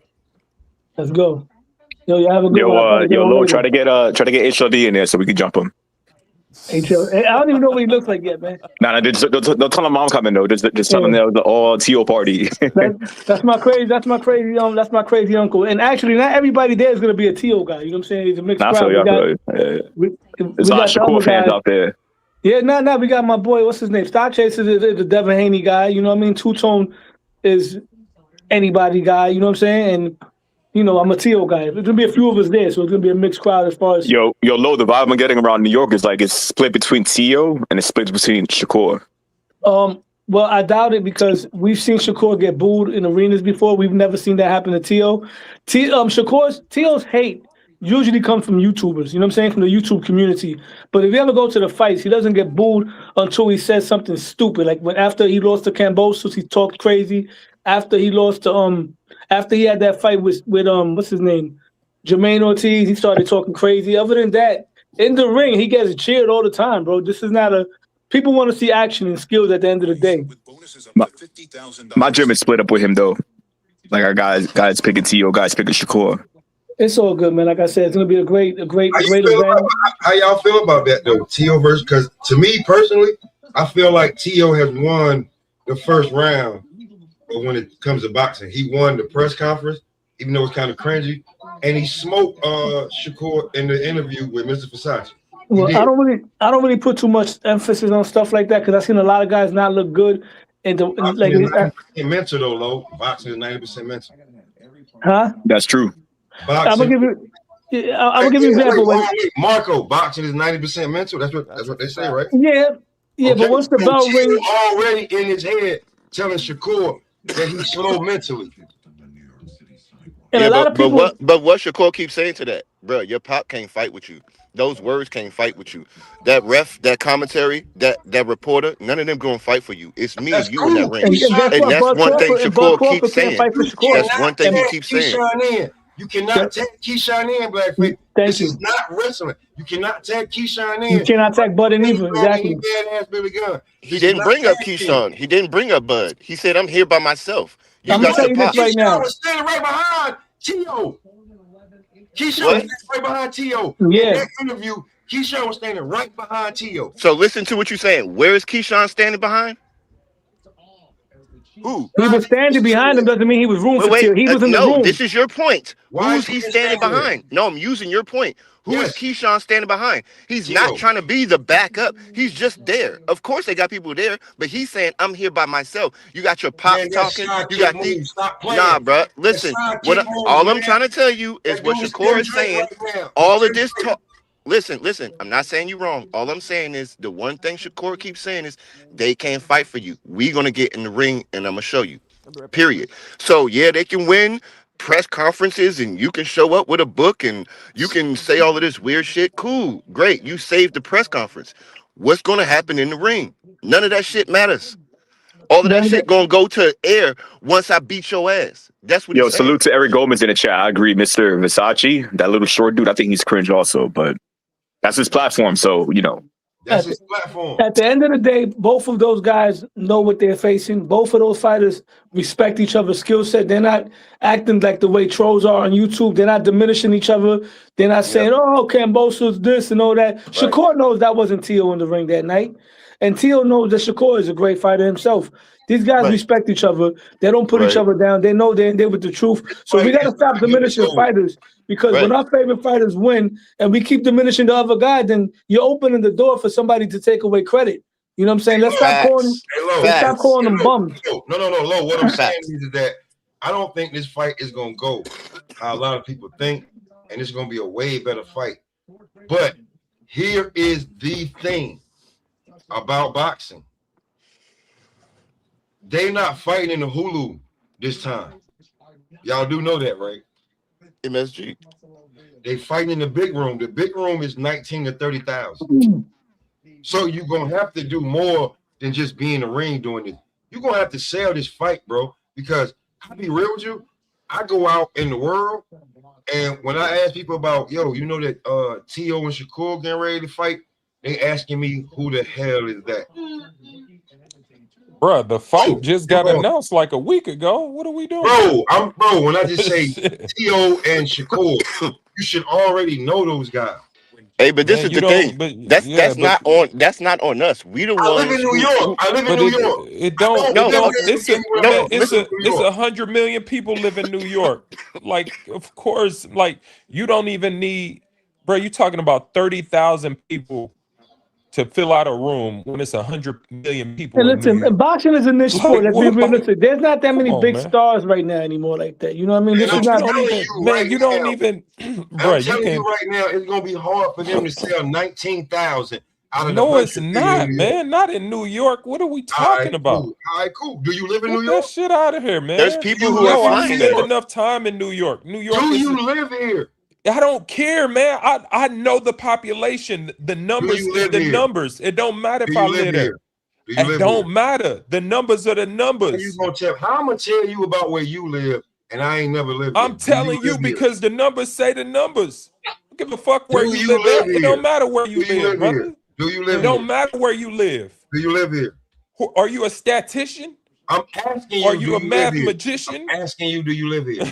Like what the fuck? Nobody. Well, in the first couple of days you know of the what sales, it sound like? You sound like.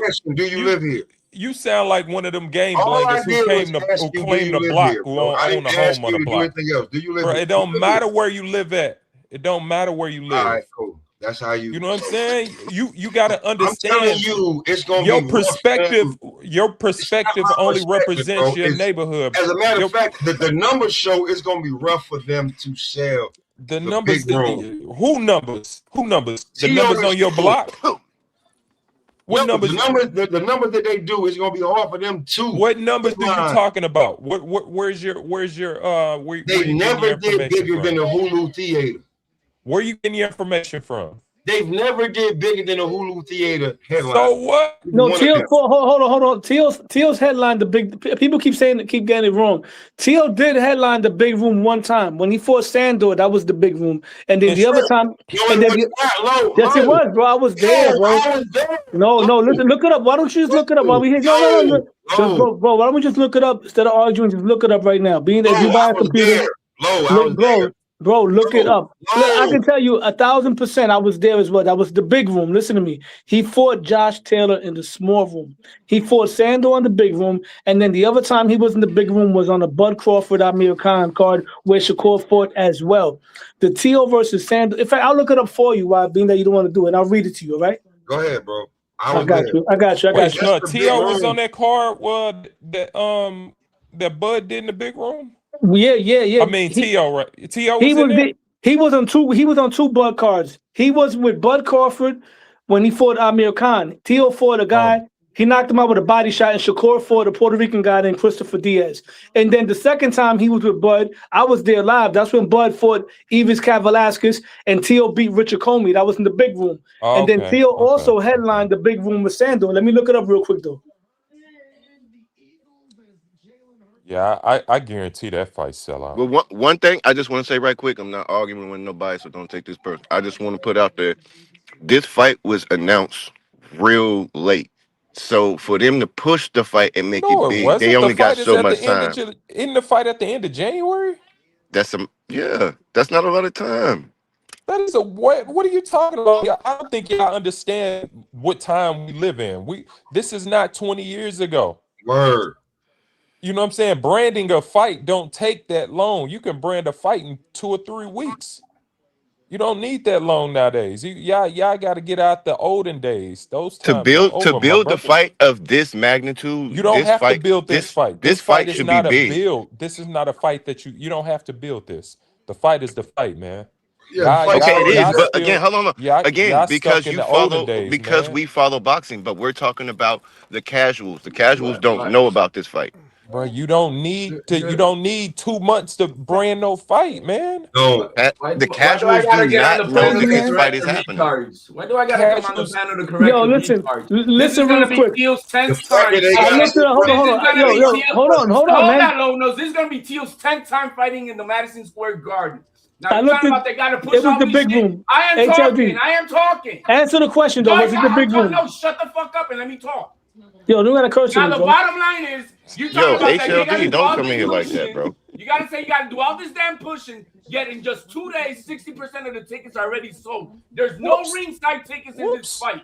But because you broke asses are not the ones buying tickets, you guys don't know shit what the fuck you talking about. I just now don't. Go ahead and have Marco pull it up and show how many tickets have been sold. They already now real quick. I just can't. I can't get with motherfuckers who's inquiring about the fight from 2 blocks away from real them. quick. I just looked it up right now. The fight. People in New York. You don't need that many people in New York, bro. You can go to one borough. The fight was the big room. You can go to one borough and sell this fight out.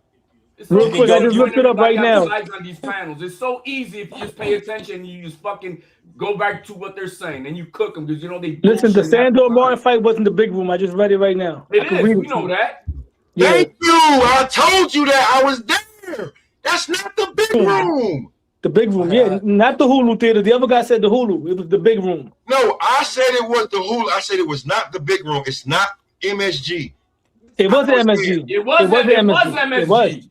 Bro, listen, if you go, I can read it to you right now, bro. Listen. Let Pop go. Let Pop finish what he's saying. Listen, if you go to Madison Square Garden, you're gonna watch the fight. It was not the big room, is what I'm telling you. It was not the big room. Teofimo, pull it up. Teofimo versus Sandor Martin was not the big room. Yes, it was, bro. Pull it up, Marco. I was at Josh versus Tio was in the small room. So was in the small room. Yeah, we're talking about the Sandor Martin fight. Versus Sandor Martin. Just pull up a tape. Put a video. Let's look it up right now. No problem. Hulu Theater, small one. No, it wasn't, Marco. I'm reading it right now, bro. No, it's not, man. Yo, Papa, I'm looking. It says, listen. It says Teofimo Lopez versus Sandor Martin on December 10th, 22, Hulu Theater. That's not the big room, Lo. Small room, Lo. Damn. AI ain't always right because I stumbled upon some AI shit that said the Hulu. I was there, Are bro. you looking up through AI instead of pulling up the tape? Yo, Lo, that used to be the fucking Paramount. Remember? Marco, look up the tape, please, Marco. Fuck what AI says with Google. Look at the tape. If it shows those neon lights up top, we know. Bro, if you know the Garden, show the tape. That's Jesus it. Christ, man, y'all don't like being wrong. It was not the Marco, show the tape, Marco. Right now, Papa. Hold on. Show the tape, Marco. We got two guys that claim that went to the fight. We'll see who's the bullshit. I was there, bro. I was there too. I'm trying to sit. I was there, bro. I got footage when I was there, bro. Let me ask you a question. Are you from New York? I've been here 20 years. North Carolina. Damn. I've been. Listen, I'm 44 years old. I'm 44 years old. I was born Marco's gonna end it right now. New York 20 years. Marco, look it up, Marco. I was there. I took the train there. Bro, it was the Hulu Theater. The Hulu is not. Wait a second. I'll put my Cash App right now. If I'm right, you throw me $50. That looks like the Garden to me. That doesn't look like the Hulu Theater. Let's go, Marco. We're out here hustling. Let's fucking go, Marco. That's the Garden. Round number 7. That's the Garden. That's the Garden. So now we know how easy it is to everybody be saying shit, and you can just go right back to what they're saying, and you know they're bullshitting. I know that. Thank you, Uncle. Thank you, Theo HLD. That's the Garden. That's the Garden. What happened? Who else was there? This is gonna be Teal's 10th fight at MSG. Well, the shit was in the Garden. Second time in the big room. That shit said the Hulu. Hey, listen. When I went in there, I said, "Yo, this." They said it's the Hulu Theater. Yeah, bro. Oh my God. Come on, pack him up, Marco. Pack him up, man. Come on, man. But that's the Garden. That's the Garden. But look, I understand how it's confusing because the Hulu Theater is in the Garden. So maybe no, but listen to this. It's not confusing, man. That's not confusing, if you're saying you're bro. going to the fight, you can't confuse the two motherfucking. Stop it. But listen to this, though. I looked it up twice, and one of the sites I went on, it actually did say Hulu Theater. I'm like, that got to be wrong. And then I looked it up again, and it said the big room. I was that. No, yeah, no. Listen, I got pictures there, bro. That's what I'm saying. Both guys were saying they were there. Yeah, but HLD, you know I'm right. But HLD, Low is from New York. No, I'm not gonna say that you were right just because you said it. It's because I knew. I already knew the answer. I was there, bro. But I'm not saying you were right because you said so. I'm saying because I knew. When you go through the Garden, you can go. You get to the Hulu Theater through the Garden as well. So I understand why he'd be confused. Come on, man. You cannot. But you get in there, you don't confuse neither one of them. Yeah, bro. It's you like, do. No, you don't, bro. It's like walking into a woman's bathroom and all you see is fucking pee down urinals, bro. Shut up. We're from there, HLD. Normal people not from there. They don't know the fucking difference. Come on, man. You know the damn difference, bro. Look at that fucking MSG, bro. Come on, stop it. I remember that shit was called the Paramount. What, the Hulu? Yep. I was back when I saw Roy fight Brandon Bryant. It was a Paramount. But this is not the first time I've been hearing everybody tell, "Oh, they're not going to sell tickets." Oh, those tickets People are nuts, man. They're not People real. are That's not up. real. And guess what? They're selling out like fucking pancakes. I just don't understand how you can go just the fight is in a mass populated area.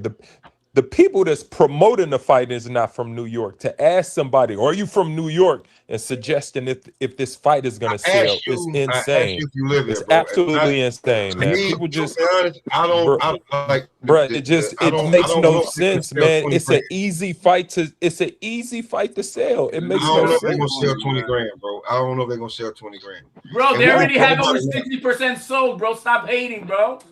It's not even hating. It's just people are just oblivious, man. Like you put a fight in a mass populated area of 100 million people. It's gonna like that's easy, bro. What are we doing? Like this is not a fight. Fans, all the Haney people fans, are nuts, man. Hating on this shit, like it's not hating. People are goofy, bro. It's like, really people are you just simply oblivious, man.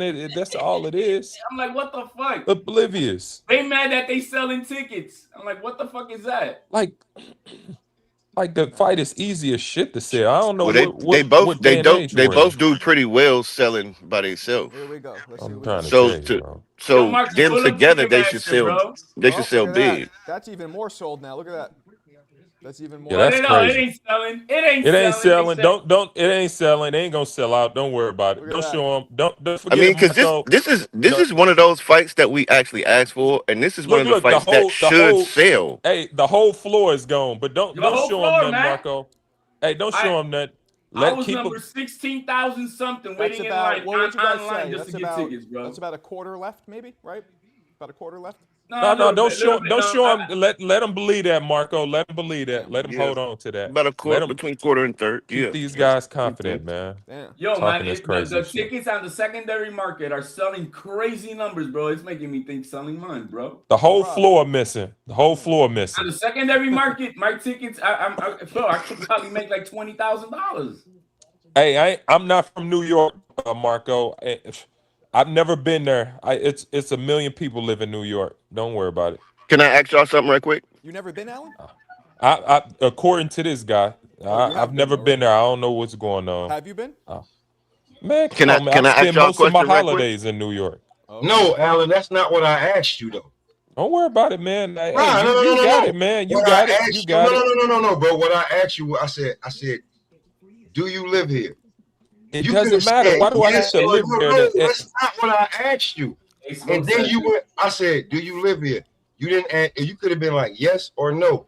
I would have said. Matter though. What does me living there have to do with this conversation? You a question. Yeah, but what is that? You're trying to get into the next argument. First thing you got to say, you were wrong. You were wrong about the big room. HLD, I'm not talking to you. And you were wrong about the tickets not selling. HLD, I'm not talking to you. Yeah, I'm not talking to you right now. All I'm asking is why it matters. It really don't matter, bro. It really don't matter if I live there or not. No. I asked you that question and you went elsewhere. All I asked you was that question. I wasn't leading anywhere else. Okay, so I'm just asking, why does it even matter if I live there or not? No, I live in the second biggest market in a country. I didn't ask you that, bro. If you would have asked me a question, I would answer it. I asked you a question. I live in the LA area, so what does it have to do with this assessment of the fight? I didn't ask you that at all, did I? What'd you ask? What's the point? I'm asking. I've answered. What's the point of this question? I didn't ask you anything else. Okay, I asked you.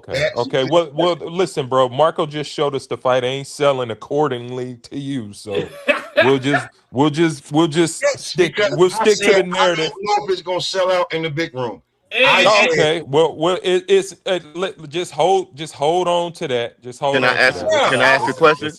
Panel. It's not gonna sell out, bro. Don't worry about Where's it. the Sandor Martin fight with Tio? What room was that? Hold on. Smoke. According to this, the fact that it's only maybe a quarter to 1/3 left with 2 months to go, or whatever, it's very good indication. Yes, but listen, Marco. I said I don't know if they're gonna sell out the big room. That's what I said. And then, wait, before you start fucking talking. Then I said, I just asked Alan. I said, "Real bro, do you live here?" And then it went elsewhere. Yeah, because you're trying to conflate what you said and being in New York with the selling, bro. You're trying to conflate two things, my man. I didn't conflate two shits. Yes, you are, because you think that him being in New York relates to if he knows if it's gonna sell out or not. All I did was ask him, does he live here? I didn't ask him, has he ever been here? I didn't ask him that. Let me say something. I kind of would have agreed with you first, because Tio and Shakur aren't huge names. Garden seats, 30,000, whatever it is. I would have thought along the same lines you did, but when you pull up the numbers and see how quickly it's selling, it's just like, okay, I guess it is going to sell out. I mean, again, they trying to make it seem like I was like disrespect. I asked them a question, and then everybody else went fucking crazy. No, you were 2 times wrong already. You said you had false information that you were at the fight with Sandor Martin. Well, first off, Marco, you wrong. Let me say you wrong. Let me say you wrong. You say I wouldn't have thought it would have sold. These ain't big name. Here's the difference between big name and showcase fighters. They're both.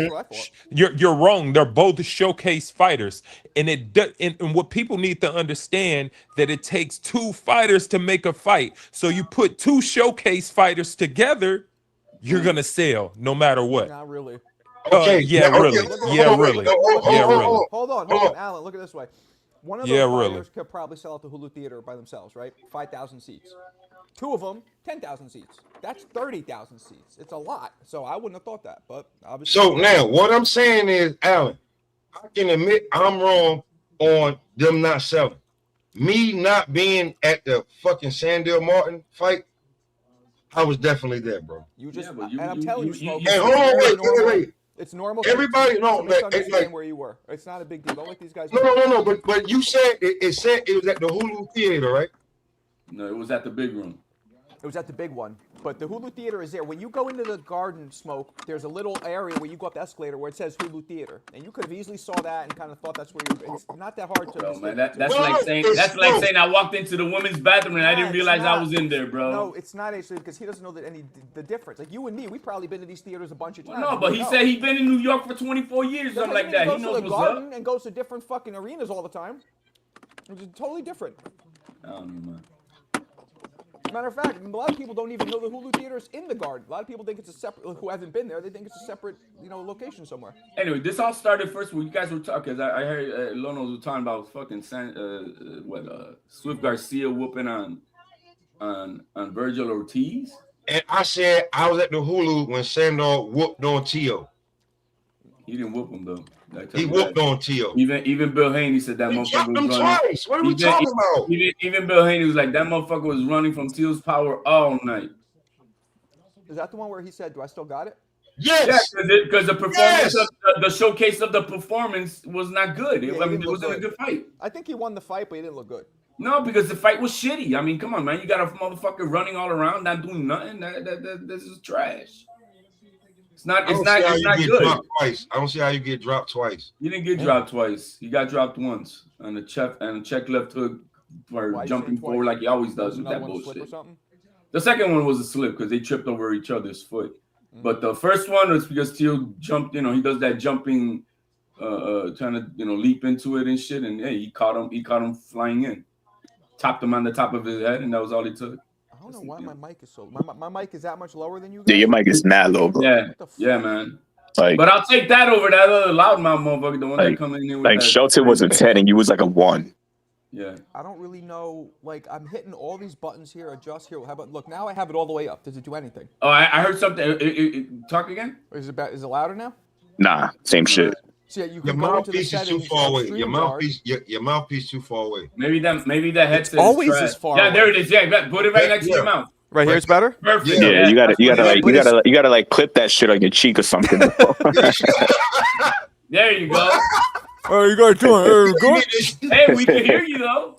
You need Is that better? Is that better? Yeah.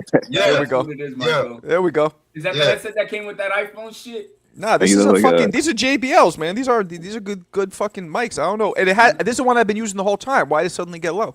It's too far away from. It's always been though. I've always had it just like this the whole fucking time. Yeah, I've been going but everybody else has their mic on the max because they try, but they don't know. Like I think Alberto's mic was fucking possessed and it did something to mine. It like a voodoo doll. His shit was so loud. It sucked the powers out of your mic. And yeah, I think it did.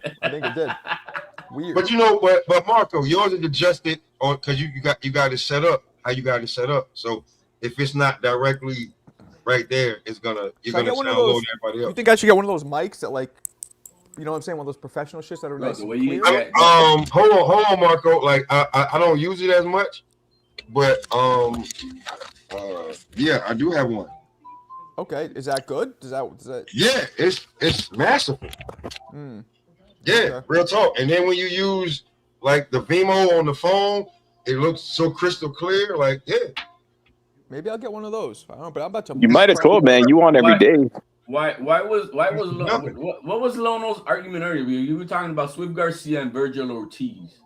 There was a Mexican guy that came on and he mentioned Virgil Ortiz and HLD. I said I don't see nothing special in Virgil. That's what I said. I'm not gonna say I don't see nothing, but I see he's the most tenacious fighter in boxing today. Tenacious. Now, if we're talking about let me finish my point. Now, you ask me, do I see other special attributes? You know what? I don't see it. Give me 1 second. I'm gonna try. He's just got a lot of big balls. And he lets it hang in a. That's what I said. I said he tough as hell and he can fight. But special, I don't see that special. I don't see it either. I mean, cool. I think he's fundamentally sound with his offense. He's fundamentally sound with it as he knows how to choose his shots, and I give him that. But it's not like, oh my God, I'm seeing elite. I just see that he's a fucking super dog.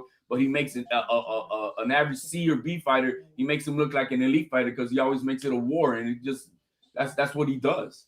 That's all I said. But a fresh. I think because the thing is, this kid has been in wars already. I think too many wars for the age of 28. I think a fresh Virgil Ortiz at 147, like not having been through wars, that kid is dangerous because he could overcome your ass with what you're bringing. But now that we've seen him getting blasted by everybody and shit, you know, and he had to choose a Lubin who's washed just to, you know, get in a fight. I don't know, man. I think there's a lot of delayed tactics for these boots fights right now because I don't think that kid can hang right now with all the damage he's taking. I think he needs to take a break. Now, around the corner. All I said was, I don't think that's special about Virgil. Woods, you got your TV on or something. Yeah, TV on. That off. Guys, real quick, is this better? It's the same, bro. No, it's the same. You gotta. It's too low, bro. Just being for real. I just got a different. Thinking maybe it's the one there's something wrong with this one. No, bro. It's gotta be bottom up. It's the same shit. Huh? Maybe you got to speak with your chest, bro. Pause, no Diddy, all the other shit. But like, yeah, it's too far away. Speak with your chest. All I'm saying is like H. All I was saying is that I don't see nothing special than Virgil's tough. 1, 2. And he when it's close is good, Marco. No, I mean, you know, but I'm not gonna shit. Like I said, this kid brings it, and that tenacity has won him the wars in these fights. It's exciting to watch. It's exciting. But beyond exciting, that tenacity has won him the fights. You know what I mean? Special? I don't see nothing special. Hold on, wait. Let me not disrespect fighters. To be a professional boxer and to last long and have you're special, but like extraordinary. Like we're talking about with the elite guys in the division. Yeah, I don't see it. Like, and I'm not being disrespectful. I like him. I don't see it. Like, and if you have an opinion on it, I don't hate you. That's my only opinion. But I think this kid's taking a lot of wars, and I think there's not too many wars left in him. There's not too many wars left in him like that. Not the way he's been going. It's gonna fuck him up. It is what it is. I think he got mishandled, bro. He should have been a champion a long time ago, bro. Well, that's another story, man. That's another story. We ain't even go there. That he got all these wars, and it was never for a belt. Right, exactly. Like, bro, he sacrificed all his brain cells with that Bohachuk fight, and it was for a fucking interim belt. Like, what the fuck? So maybe they didn't expect him to win all his fights. Maybe they were just looking for a warrior. It's Golden Boy, so I can't say. Virgil. You know, like Faith, like on some real shit. Like when you look at how Oscar has been moving for like the last, you can say before Canelo left and when he had Canelo, he thought Canelo was gonna be him. That didn't happen. He had Zerto. He had Victor, Virgil, Jaime, Ryan. Like the only one, when you look at it, after all of them, like all the Mexican fighters that he tried to groom after himself, the only one left has been Virgil. Victor's another one that got burnt out. So I'm saying, like Jaime left, went to top rank. We seen what happened to him first fight, not being under Oscar's thumb. What happened? Get knocked out by a substitute teacher that hadn't fought in a year. God damn. Came from France, so you can. Damn. Just saying, like when you look at how, like you know what I'm saying. So maybe Virgil was like listen. I spoke to true Mexicans, and like they know that Virgil was under damn. He was on the wood sec for a long time, and he's still under there. But now to get that money, and you got to be a champion, bro. You got to fight the best. True. Because like how many fights does Jaime Munguia have? And if you didn't watch boxing and somebody just told you, hey, watch Jaime Munguia, you think he the shit until he got knocked out by a substitute French teacher in France. Oh, come on. In a year. Don't do that. Am I lying, Marco? Nah, the guy's a good fighter. Like, yeah, he was a low knockout percentage, but he was a good fighter. And he knocked out Jaime Munguia. He just come off of fighting Canelo Alvarez, and Guys, it's boxing. Yeah, you get caught, man. Ken Norton beat Muhammad Ali arguably 3 times, yet got demolished by every other heavyweight that he went up against. Dudes who Ali beat easily. It's a triangle theory. You just never know. I get the triangle theory, but Ken Norton, Hall of Famer. Not Hall of Famer, but you know who he is. He had a left hook. That's it. Nobody's gonna listen. There is a bunch of fighters who got fame from beating greats once. That's it, and then losing to everybody. Look at Ricardo Mayorga, right? Ricardo Mayorga just beat Vernon Forrest. That's it. Yeah. And Vernon had just beaten Shane Mosley, and then Ricardo Mayorga lost every other fight he ever had to anybody. He did. Every now and then these dudes will beat one guy. So it's like, and the dude that knocked out Munguia, the French guy, whatever his name was, that dude. Shiraz. I remember watching him, not Shiraz. Shiraz. His name is Shiraz. Right. Yeah. I remember watching him throw punches, and I'm like, he only has 4 knockouts. Like, before he caught him, I'm like, those shits look kind of hard. I'm like, okay. And then, boom. I mean, I don't know, man. It's boxing. I'm just saying, like, your first fight, not under Golden Boy, on Top Rank, they hyping you up like you this, that, and you get beat by the substitute teacher who ain't fought in a year. I'm just saying. At home. In his hometown. Marco. Like, just being real. Like just being like, if you got beat by a substitute teacher from France in Hell's Kitchen after you already know what's going to happen, man. Like, come on. Like, you know what I'm saying? You can be in boxing, but and then your former promoter is going to jump out there on his little Instagram favorite Thursday shit and then say how. Where did Berlanga fight Shiraz? Where was that? In New York. There you go. It happens. It happens. That's why he can't. And okay, you from New York.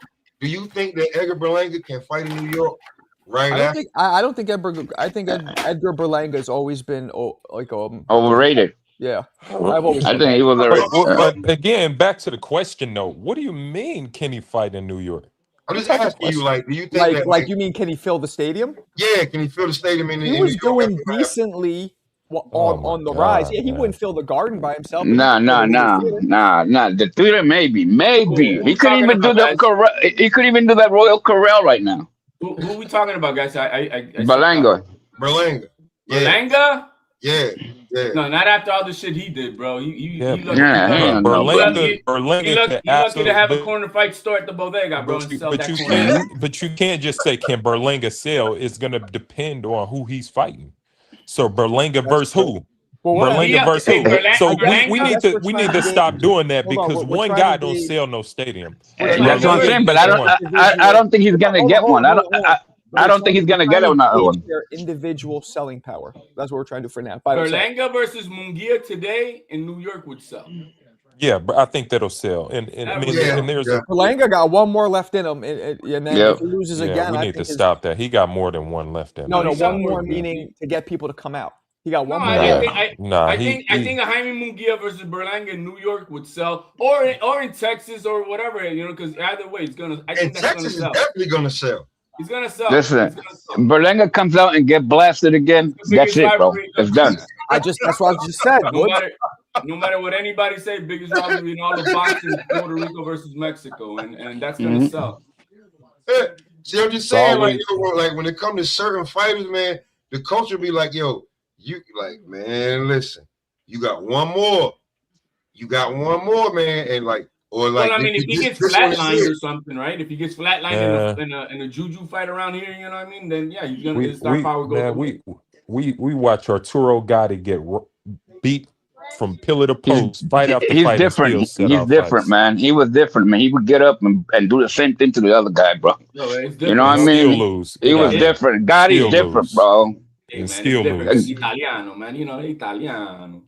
Still lose. No, it's because he left it all in the ring. You know. Yeah, man. I mean, he literally did. I mean, him and the Irish Mickey Ward, man. He had no choice, man. He was low level, man. So we need to stop that.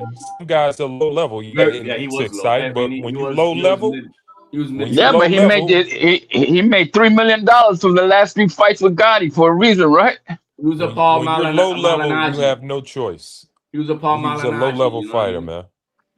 Yeah, but he got paid. He got paid real good for the last 3 fights, and their trilogy is. I don't know if it's gonna be matched ever again. Yeah, bro.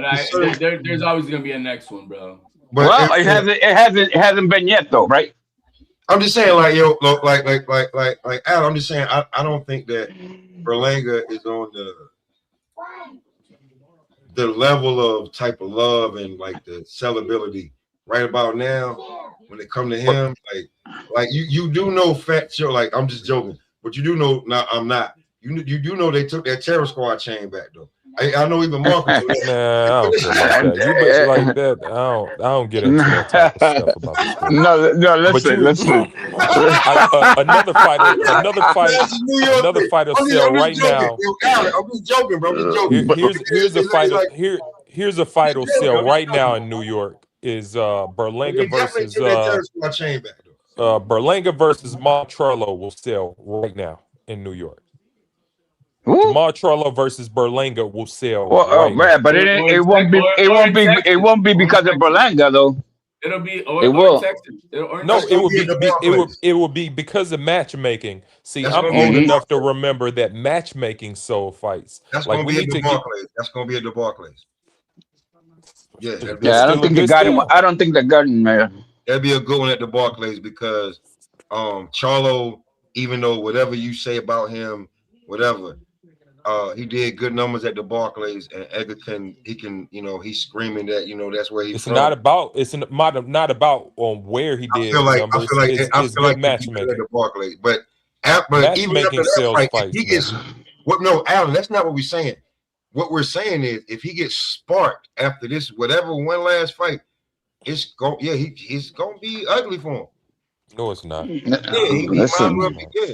bro. It's he'll still he ain't Berlanga. He ain't Berlanga, bro. Berlanga is I don't even think Berlanga come close to Charlo, bro. That's what we're saying. Like this one, like he got one more. Like who are we to determine he got one more? No, the fans. We don't want to see him. Yo, can I ask y'all a question right quick? Just to bring it back to the T.O. Shakur thing right quick. Is this is this the top 5? Is this the top 5 fight of the year? Is this like one of the best fights? It's gonna be the top fight. It's gonna be the top fight we haven't seen. Well, the fight is in January. We can't say that's the top fight.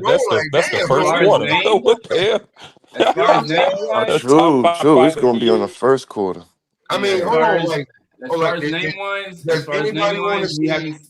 Does anybody want to see the rematch versus Bud versus Canelo after Canelo has his surgery? You're changing the topic. The guy said he brought it back to one thing. Now you changing it to fucking. No, he said top. No, wait. He said top 5 fights. Wait. He said top 5 fights, and that fight is seemingly already booked for September.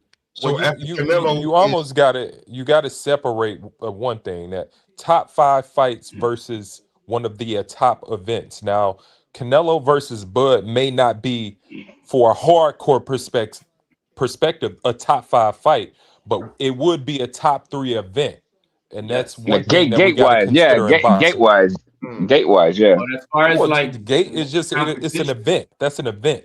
Yeah, that's why the gate was so big because it was a big event. You're not gonna see another fight in 2026, and God knows what other few years that you're gonna see 2 guys in their prime, sub 30. Going at it like T.O. and Shakur is about to do. We're not gonna see that anytime soon.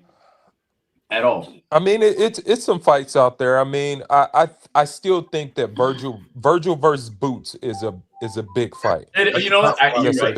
You're right, Alan. I hope we can get that in March. They talking about it. I hope we They're not gonna. I don't really believe that fight happening, man. I hope we can get it. They spent over 6 hours bitching at each other in a meeting in the last one they were in and shit, and didn't walk away with nothing. I'm saying though, I hope we can get it in March though. Like, stop being so negative. I hope we can get that. Man, is that Golden Boy? And not to say he's not deserving, but they're asking for $10 million on the override, that type of thing. They're trying to say they're the A side, so there's a lot of petty shit in between the negotiation that's gonna kill this fight. And knowing Golden Boy or Oscar De La Hoya per se, he don't care if he pulls out. So then you know what, Alan, you probably damn right. If AJ already killing the damn Boots Virgil fight. Oh, and another big event. Yeah, you're right. Yeah, you're right. Don't sleep on Fury versus AJ. That's a huge event. That's a huge event. box event. I'm not interested in that fight at all. but you got to step out. You got to step outside of you, HLB. No. I'm just saying for myself. I know it's a picture. big fight name wise, and there's a following for those two guys. But I'm not like, oh my god. They'll probably put like 80,000 in the stadium in the UK. One thing we gotta consider too is in these big events is somebody else following them who the sport can showcase. So the co-main or whatever that fight may be, right. You can highlight them, and whoever that is may be somebody we may be able to get to see. So they'll in a big sell fight. out the fight. But now, if we're talking about back to what we're saying with the fight, Theo and Shakur, you're not gonna find another fight that's gonna be like. Can I ask y'all a question on the fight that I'm tired of the speculation around? Can we get Bam versus NUA in 2026? Bam needs to Bam is too little, man. He needs to go up in weight. We're gonna see Nakatani versus Inoue down. That's huge. Fight. That's huge. You know what? I forgot about Nakatani down. That's a fucking. That's gonna be in Japan. Yeah, but I mean, as far as competition wise, bro, that's a fight. That's a fight. And I don't know what level we can consider this, but I mean, boxing could be smart to build back the Billy versus Lester Martinez. I mean that the rematch. Yes. Yeah, that was a tough fight, man. That was a brutal fight, bro. Big, but put that on the undercard of somebody. It's a good. I mean, the matchmakers got to do right by the sport and make that fight happen and brand it correctly, man. And I don't even want to see that fight on an undercard. Make that a standalone. Make that a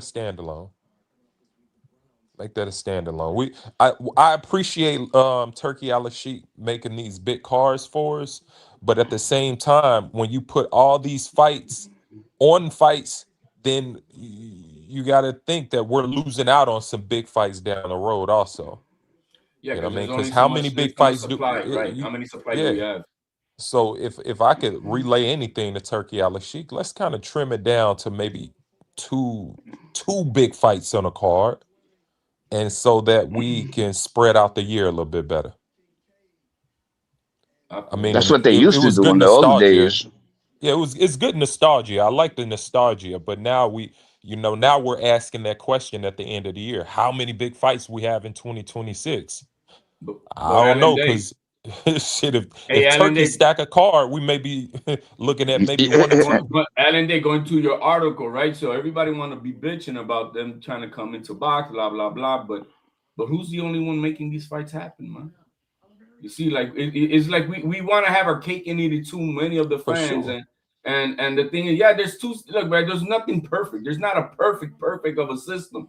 All we can really, as fans, really is that we hope we get the big fights. And guess what? There's only one motherfucker who's willing to pay for those big fights. Because ain't nobody gonna tell me that on a realistic market, both Tio and Shakur are worth $24 million for this next fight together for a pot. Because that's where they're at. And no, I mean, and on the real market, no. But because it's Turkey, I'm good with it. I'm good with that. As long as he don't take them all to freaking Saudi Arabia, man. I'm good with it. Bro, if you're not going to the fight, I don't exactly, get. Yeah, I don't if you're not going, like right now, I'm going. Look, I was going to go to the Canelo and Crawford fight. I bought tickets early on, but the reason I did not go is because I was expecting Teal was going to be fighting Boots on the undercard. Once they did that, I didn't go. But did I care if that fight was going to be in Saudi Arabia? No, only if you're going to the fight. You know, that's it. Everything else don't matter. Yeah, do we miss some of the hoorah and the yelling of the crowd that we want to hear the roars and shit? Okay, I get that, but I want to see the fight. I don't give a fuck about the fans. Yeah. Well, that makes the experience though, man. For who? You know what I mean? For the fans. Yeah, but for the fans. But how does it affect you? You're not going to the fight. Well, you're right. I might not go to that one, but whatever, I might have gone to it if it was here. You understand what I'm saying? Yeah, we got the biggest fight. We got the biggest fight of the year so far announced. It's coming in less than 2 months. Are you going? Well, unfortunately, I'll be in the island, but oh no, okay. I'm good. I'm good. You know what I mean? Then you better go to the Xander one, bro. No, man, we're gonna have a screen outside because we got a pretty good setup out there. Yeah. And yeah, man, nah, we'll be with the family. I had deep, we good. You know, But about the people only thing watching. that bothers me, about the only thing that kind of bothers me about the overseas is that I know that the fighters are fighting at a different time, zone of themselves. Yeah. That's about it. That is the competition going to be as clean as crisp as if they were fighting in their regular, not at 6 in the morning, 5 in the morning. You know what I mean? Instead of fighting at 9, 10 o'clock at night. So I guess they use different commissions over there. Sometimes they use the UK, sometimes they use the US. No, it's crazy. They only use the UK overseas over there. Right now? When they're fighting in Saudi Arabia, yeah. That's kind of crazy. It's UCAD and BBO of C, I think it is, something like that. But and you can only go there like 4 weeks. You can't go before that. You can't go before that. They won't let you in the country. If you got a family, bro, I'm just saying, you got a family, you just want to have an innocent, good time with a family. Yo, that Riyadh season shit is dope, man. It makes Disney World look like it's a porn shit over there, bro. Because that's why they give Turkey all the money. No smoking shit. They know nothing. Can't grab your woman. No, you can't grab your woman. It's all, bro. It's a family orientated space, bro. It's a family orientated space, and that's all I gotta say. It's great for that.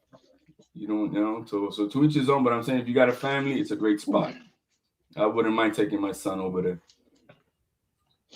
You can't hold your woman's hand, that's for sure. Says who? Over there, you can't hold your woman's hand. Says who? The government. You sure about that? Yes, I am. I am. Women are driving already in Saudi. You do know that, right? Listen, you cannot grab your woman's hand over there, bro. You can't. I mean, all right. I'm gonna look that up. Look at that, man. We don't be. Just ask any fighter to go over there, and they have to wear dresses. They can't wear pants.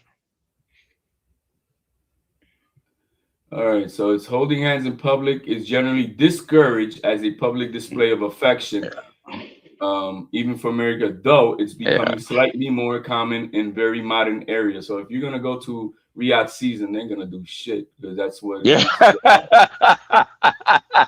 Now, if you're holding hands with your boyfriend, well, I mean, yeah. You guys are crazy, man. Yeah, they'll find you in little pieces. But bro, come on, man. American men, bro, they don't do no PDA nowadays, bro. You motherfuckers have just lost everything about PDA and how to treat your woman, bro. I see dudes walking around in front of their women with the bitches behind them, like, yo, you're gonna leave her back there for me to, get a nibble on her and get a number, because that's how dudes be walking here in America, man. They don't treat their women like their prized possession. They treat them like fucking like a little dog and shit, bro. These dudes are not about that. I'm not saying all men, but we see that with this new generation, man. They think they're the pretty ones, bro. The dudes, So it is what it is. You let your woman. It's just it's just different.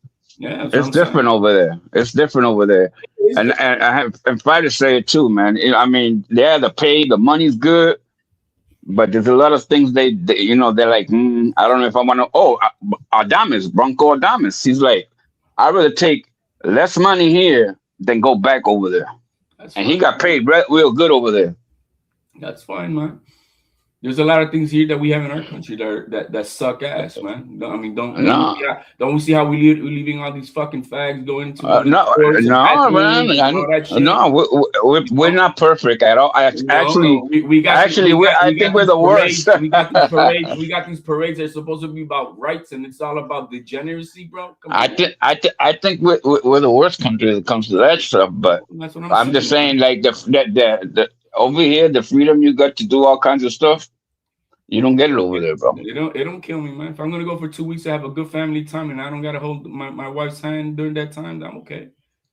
Some people can't do. I'm a hugger, man. I'm a hugger and I'm a lover, bro.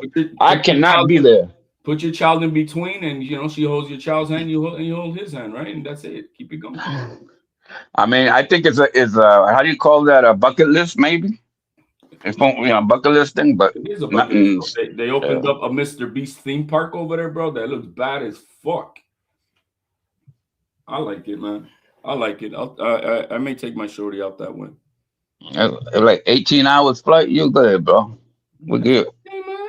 I mean, hey, man, that's what's life. No, it's fun, man. But some people, listen, man. I do 4 hours to the island, and I can't. I'm dying. I can't wait to get out, man. I'm freaking hyperventilating, bro. Imagine the 18 hours. Fuck that, bro. Life is about experiences, bro. I just bought a boat that I'm hoping to use next year to go down the entire Mississippi River with my little man. You know, I mean, that's gonna take I don't know how many weeks, but it's an experience we want to do. So what? It takes. I mean, that's life, man. No, we take chances. I told you yesterday, man. Don't be afraid to take chances, man. And I love you because you're a good dude. And I told you, don't ever be afraid to take a chance, man. You can't. Anyway, let's get back to boxing, man. So what else is on the agenda, guys? I mean, we talked about all the fights yesterday and shit, and I don't think there was nothing that superly standed out, right? I mean, do you think that this kid is something? Pacheco? No, I don't think he's nothing of special, man.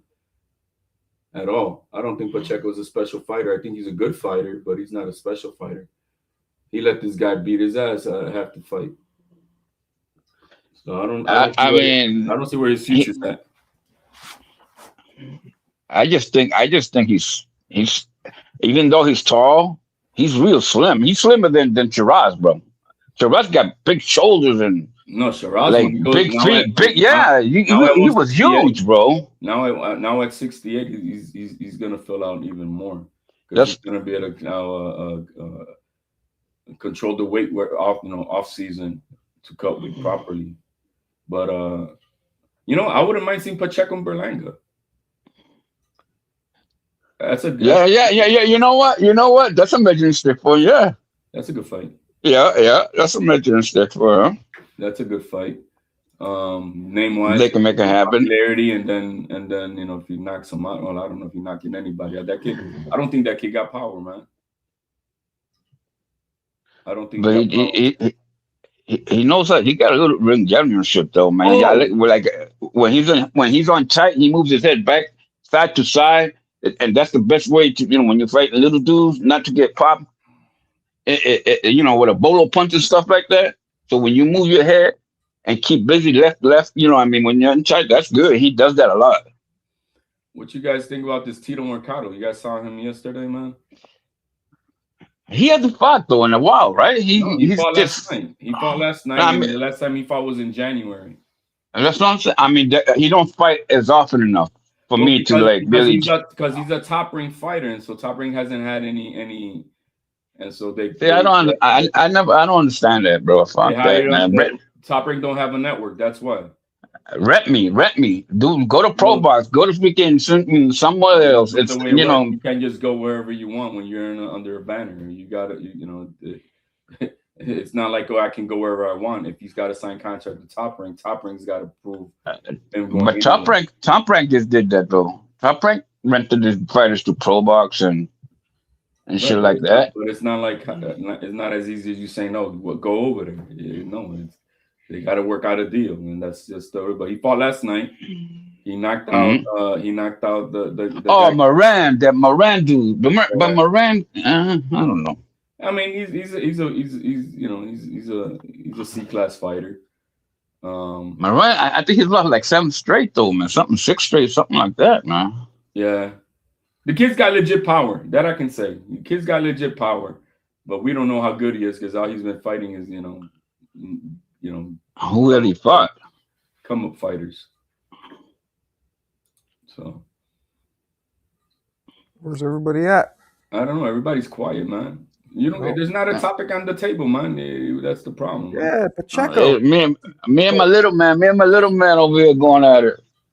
Pacheco, I didn't watch it, but people were saying that it was really, really close. Very competitive. No. Yeah, competitive. Yeah, competitive fight. The guy dropped Pacheco. I saw the drop. Yeah, so I'm not high on Pacheco. Like I said, ever since the Steve Nelson fight, he showed me right now where his level is at, and he showed it again last night. You know, you got this guy who's a midget compared to him. And How old was that guy? You don't know. Nobody knows his age. The guy he fought yesterday. Let me look it up. I don't think he's not an old guy either. He was undefeated, but he wasn't. Pacheco. Diego Pacheco, right? That's his name. Diego Pacheco. Yo, his lady's fine as fuck, I think, bro. Diego Pacheco. That I can say. Sanjo is. Let's see here. Damn, Sanjo is old, man. Yes. Yeah, Sanjo's 35, bro. You see, that's another thing, man. So this is the second time that he fights two older dudes. And Pacheco's 24 years old. And they gave him a run for his money, bro. See, that's I mean, age that's got something to do with it, man. You got it. At 24 years old, he should be showing why youth is a big factor here. And I didn't see no speed. I didn't see no nothing that showed me like, yeah, bro, this kid, because of his youth, he's overwhelming these guys. He wasn't out punching them. It was nothing. I didn't see nothing special. Well, you gotta like that at his age, he's going through adversity. You know what I'm That's good. saying? I mean, it's gonna be beneficial at 24, getting up off the mat, pulling out a win. Gotta appreciate that. I like the Steven Nelson fight where he went through some adversity in that also. So I mean, he'll be fine, man. Like them young guys, I can't be like a lot of people in the basketball. I'm sorry, in the boxing world who like to down the young guys, man. If you under 25 for me, just fight through, bro. I can't be hating on that, man. You know where the hate comes from? You know where the hate comes from, Alan Day? Is because people, you know, in the circle of YouTube, right, or whatever, Twitter, is that the hype, you know. So I don't think it's so much about talking about the kid itself, but is pulling the card on the sayers. Hey, yo, man, this guy is this and that. And I'm like, no, he ain't, bro. Like you just said, I think the best word is don't give him time. Give him time. Has he been busy? Has he been busy? He had an 11-inch arm reach over this guy. 11 inches, and he was fighting like if he was 5'5" himself. You know what it is from what I've like. I didn't watch this fight, but unlike Xander Zayas, who's also a kid and got a lot of height, a lot of size on him, like Xander stays disciplined through 12 rounds. Yes. And Pacheco, when you watch him, like he'll go through a run, like he'll run off 6 or 7 rounds, really disciplined, and all of a sudden he just fall out. He just fall apart, and then he has to refine himself again. So I think it probably comes down to discipline with him, because you know he does some things he don't need to do because he's really sharp. He can box really well. He can do a lot of things in there, but he be tripping, man. And then I think it's just because he's young. But that's why I like, and I tell you guys all the time, that's why I love Xander Zayas so much, because he's that young and he'll go 12 rounds straight to the game plan. Yes, sir. He's not gonna switch up. He's gonna do the entire. It's like Bivol. The game plan sticks 12 rounds, and to be that young and do that, I mean, you just don't see it that often. You don't see guys who's that disciplined, and that's why. And that's why I got Xander Zayas against everybody 54, including Boots, because he stick to the game plan. Super disciplined. Super disciplined. Bro, I'm glad you see that, and that's what I've been saying. This kid is he look, man. He hasn't gotten to the point of his career where he's gonna then let his ego or something get off the game plan, and I'm gonna do it my way and go against his coach. No, his coach tells him this, and that's what he's gonna do. And that's it. He doesn't stray away from the instructions. He stays on it. And what you're saying is that nobody really sees that. Always, he may be not, I don't know, giving you the highlight reels that everybody wants to see.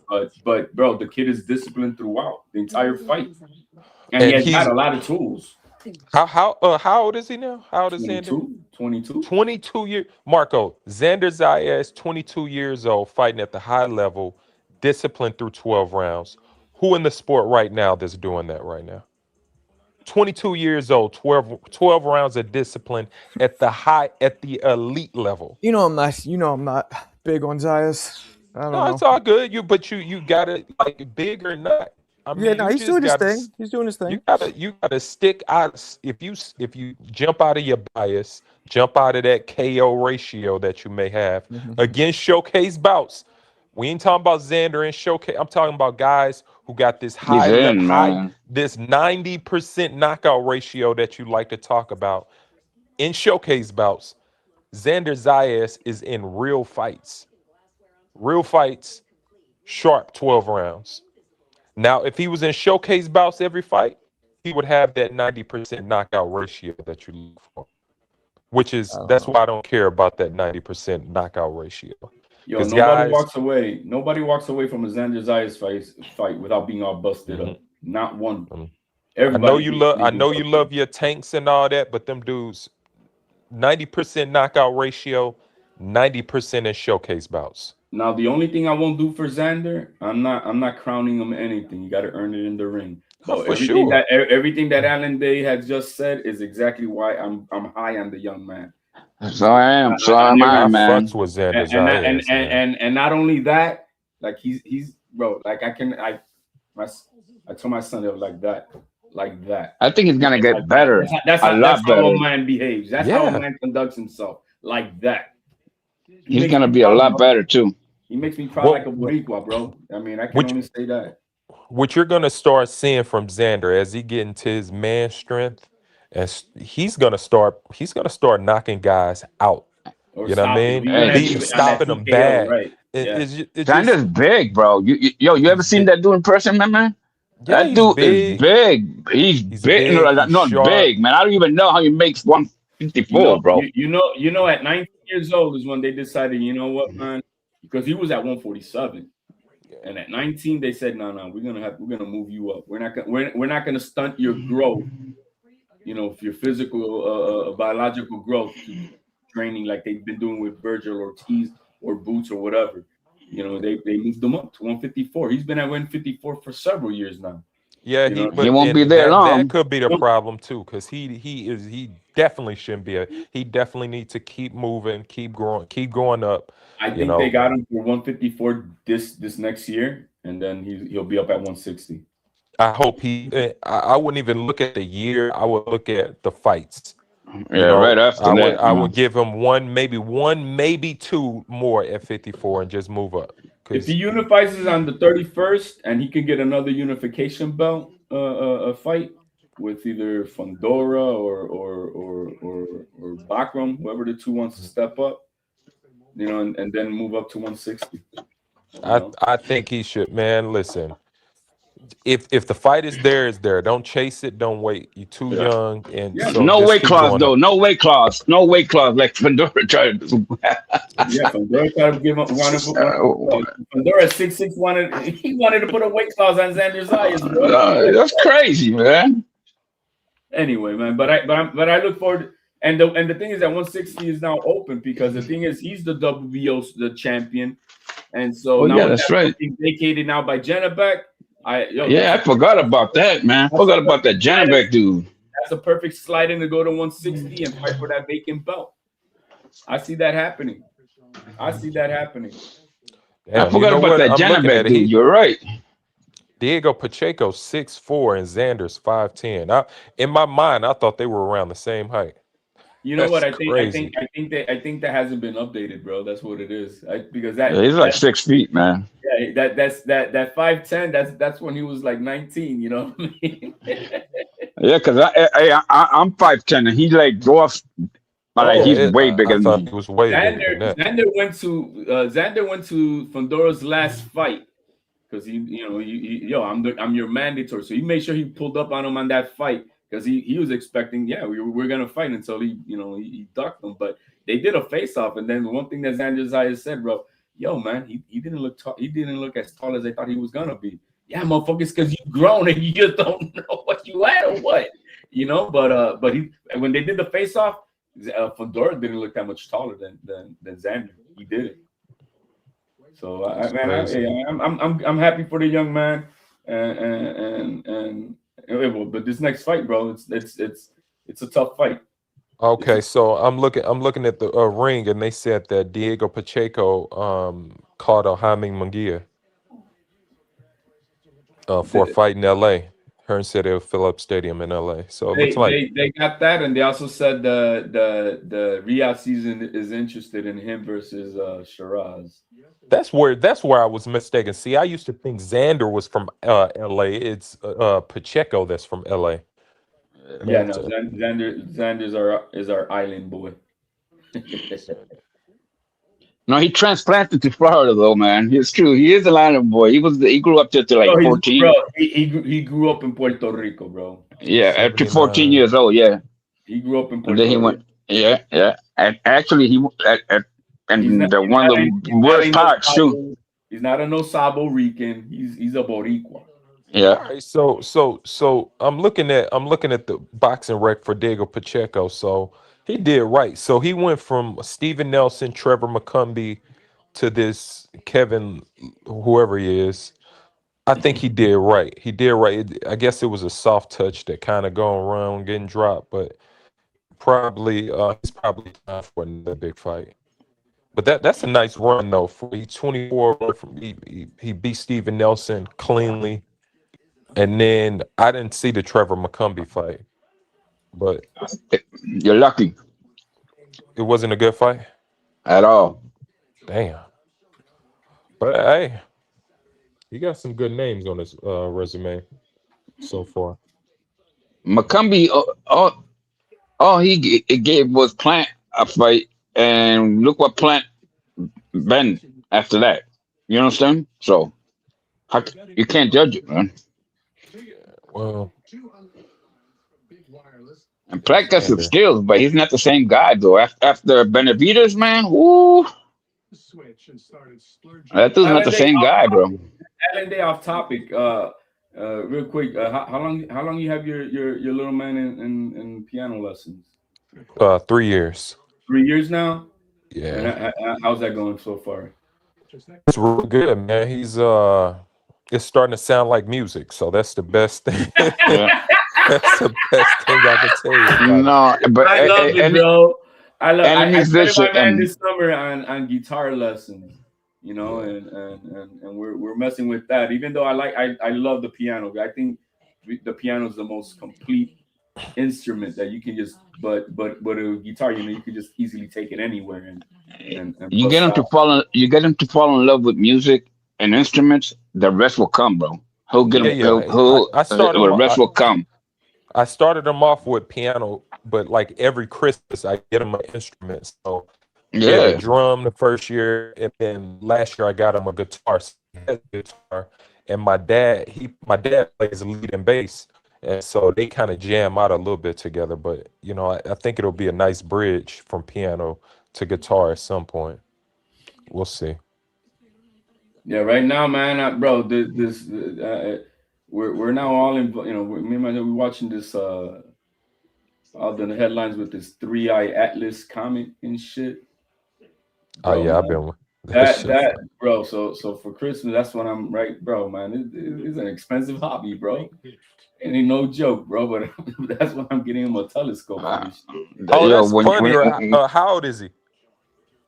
In that 10 range. Okay, go. So my kid's 6. That's a good idea, man. Like it every day is like a holiday for these kids. So I've been sitting around here stonewall trying to figure out what to get them.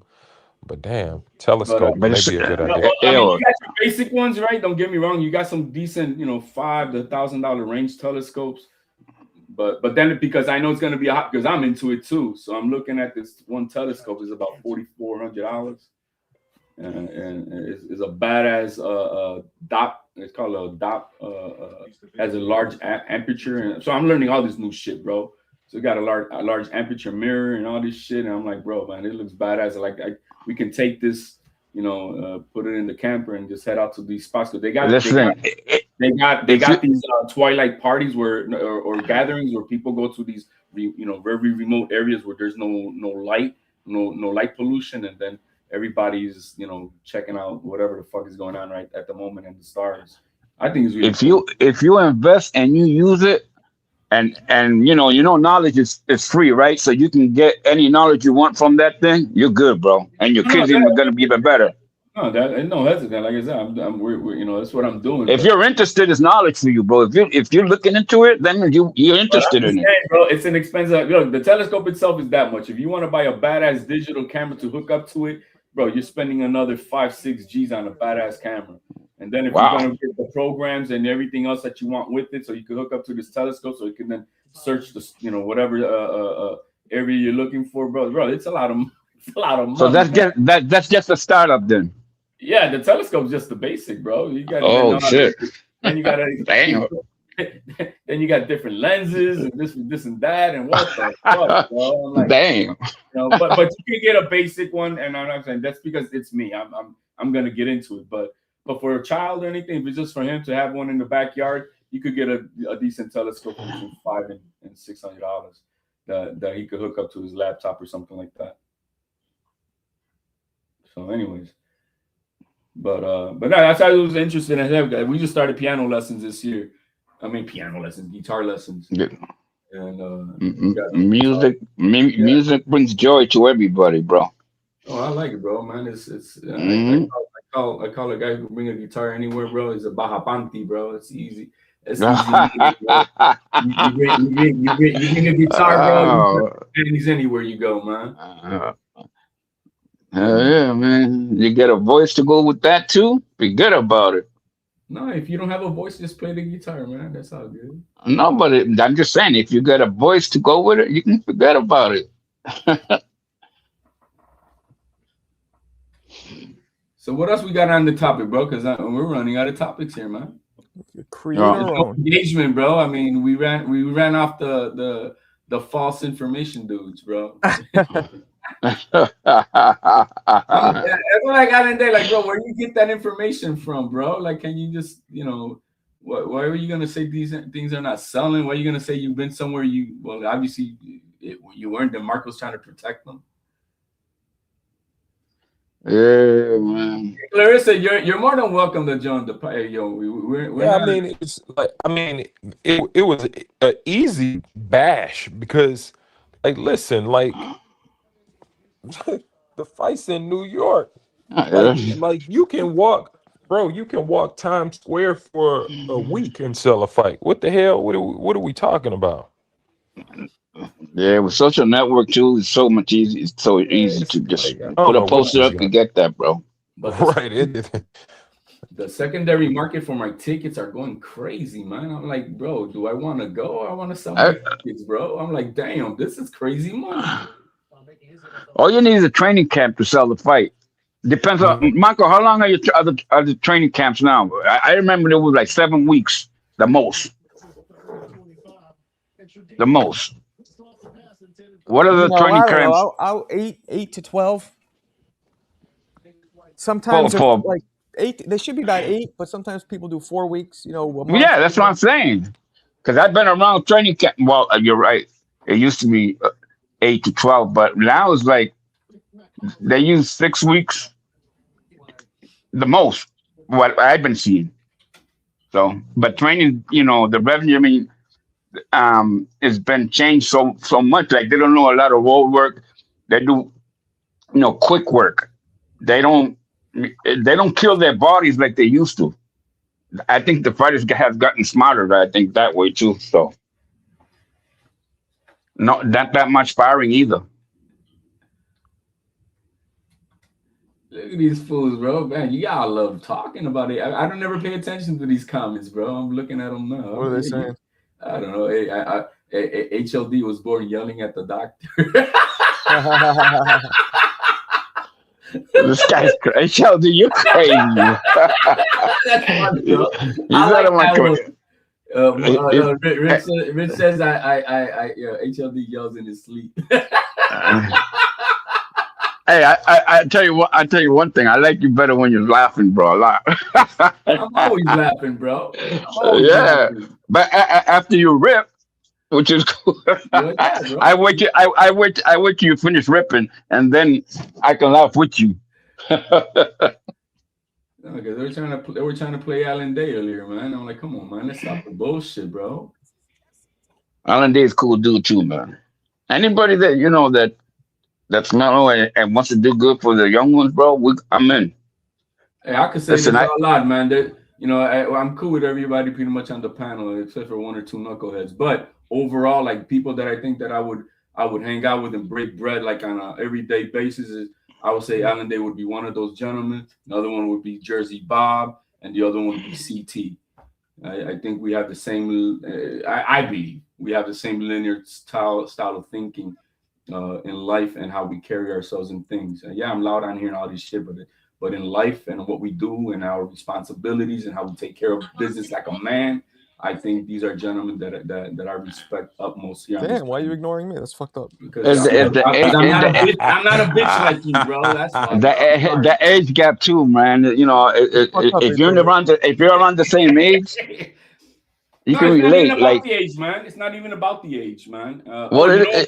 The other young man is this. No, I tell you a young man who's on here. This Dwayne kid, right? The one that works with his father in construction company. He's another young man that he's cool. You know, he's a I'm just saying, so I'm not expecting anybody to say the reverse for me, but I'm just saying these are the men that I would break bread and definitely hang out with on a regular. No, I definitely like you, man. You got that. You keep me young, bro. You got that energy, bro. And sometimes I need that, bro. Bro, man, it's a mindset, bro. It's a mindset. On top of what you got to do on your everyday life, man. I'll be on these panels sometimes with Marco here. I don't know, 1 o'clock in the fucking morning, but it still don't stop me from getting up at 5 and start throwing some weights around in my gym. You know what I mean? I was a dad at 15 years old, bro, and I never left my kids, bro. You understand what I'm saying? So that's and it wasn't. I'm not saying I'm the only. No, everybody can. I just choose to do it.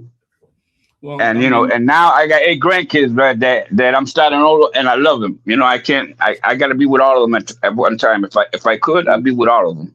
That's what you're supposed to do. I'm not trying to throw you down, but look, Alan Day ain't looking for no cookies for that. I'm not looking. We do that. We're full-time parents. But not everybody does it, bro. That's what I'm trying to tell you, man. I know that, man. My father didn't do it, fucking bastard. Yeah. I mean, it's just what you do. And you said that shit not gonna happen to you, right? Because that's like what me too. I said my kid ain't going through that shit, bro. Hell no. Hell no. I don't do it because I'm not gonna do what my father does. I'm doing it because that's what a man is supposed to do. No, yeah, but it was a lot different, man. When I was growing up. Me personally, I'm not looking for a cookie because I'm raising my son. No, you can't, man. That's your responsibility, bro. That's all I'm saying. That's your responsibility. Cookies, man. Cookies and layups, nah, man. No, hell no. You don't get gratification out of that shit, bro. You know what I mean? And your kid loves you more. And when he comes to you, he needs a hug, and you give him to him. Shit, there's not better feeling than that, bro. And some people didn't have that. I didn't have that, bro. You know what I mean? So I had to get my hugs from a stranger that became a very good people with me. You know what I mean? But that's how it was back then. Anyway, bud. Yep. Back in the day. Yeah, Michael, you got kids, bro? Yeah, 2. I thought you had like 15, bro. I was like, damn. Mark had 15 kids. He would jump off a bridge, bro. No. Yeah, he's right. He went. Right with that. That's a fact. He went to the Grinch yesterday. Did you go to the Grinch yesterday? I did. I was gonna ask you. Boring. Bro, you could at least said it was good, bro. No, it wasn't good. But my kids loved it, so. Yeah, that's what I'm talking about, man. You gotta do shit for them. But you definitely got to do shit for them, bro. It was boring. Yeah, that's a fact. Don't turn into the Grinch, Marco. I won't. This old man here. Shut up, Alberto. You sound like Al Bundy, bro. You sound like a Puerto Rican Al Bundy for sure. You sound like Al Bundy. You miserable. You got. You sound like Al Bundy, bro. You miserable, man. No, you sound like Al Bundy, bro. I'm Al Bundy on steroids, bro. That's when you said that. You're very much Al Bundy-ish. I'm Al Bundy on steroids, but I'm on the opposite side of that shit. C-Jam. See, when you have Bundy, I had the Stooges. When you have other thing, I had freaking Frank, the Munsters, and shit like that. That's what I grew up with, man. You guys had the real sitcoms and shit. No, bro. I had black and white ones. I grew up on that, bro. We didn't have a color TV till shit, bro. We were changing channels with the pliers for a minute, man. Still in the 80s. Yeah. Pliers. That's old school there, bro. We had a 12-inch Sony black and white TV. That's what we all started, man. A little 12-inch, bro. Fucking coat hanger as an antenna, bro. Yeah, but the only problem was that I have 4 sisters, bro, and that was a nightmare, bro. You know what I mean? I mean, we had boxing gloves in the room and everything, bro. That shit is crazy. Yeah, growing up with 4 sisters. I'm reading your shit, Clarissa. You about to stop that bullshit. She got fight. What's going on now? Fucking asshole. I'll laugh at it because it is a funny one line. What'd she say? Let me see. She said I didn't have a color TV because I'm racist.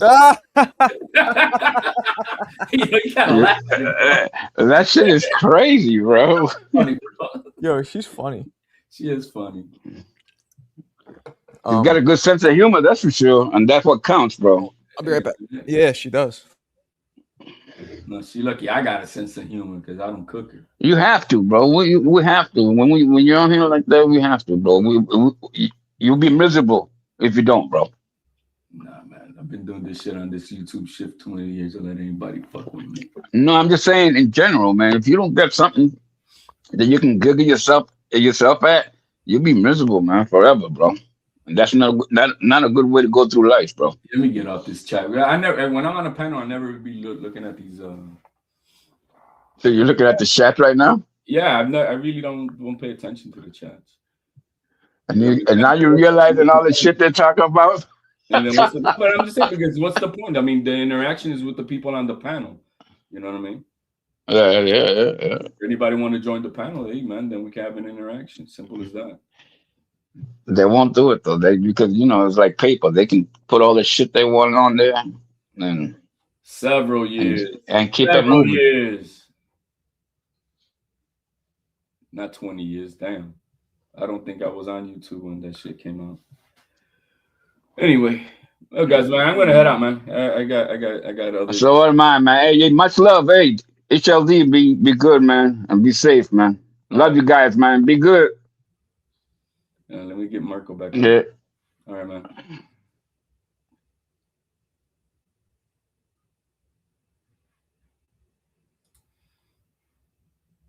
Marco, where you at? Man, this dude. I don't want to just leave the damn panel empty.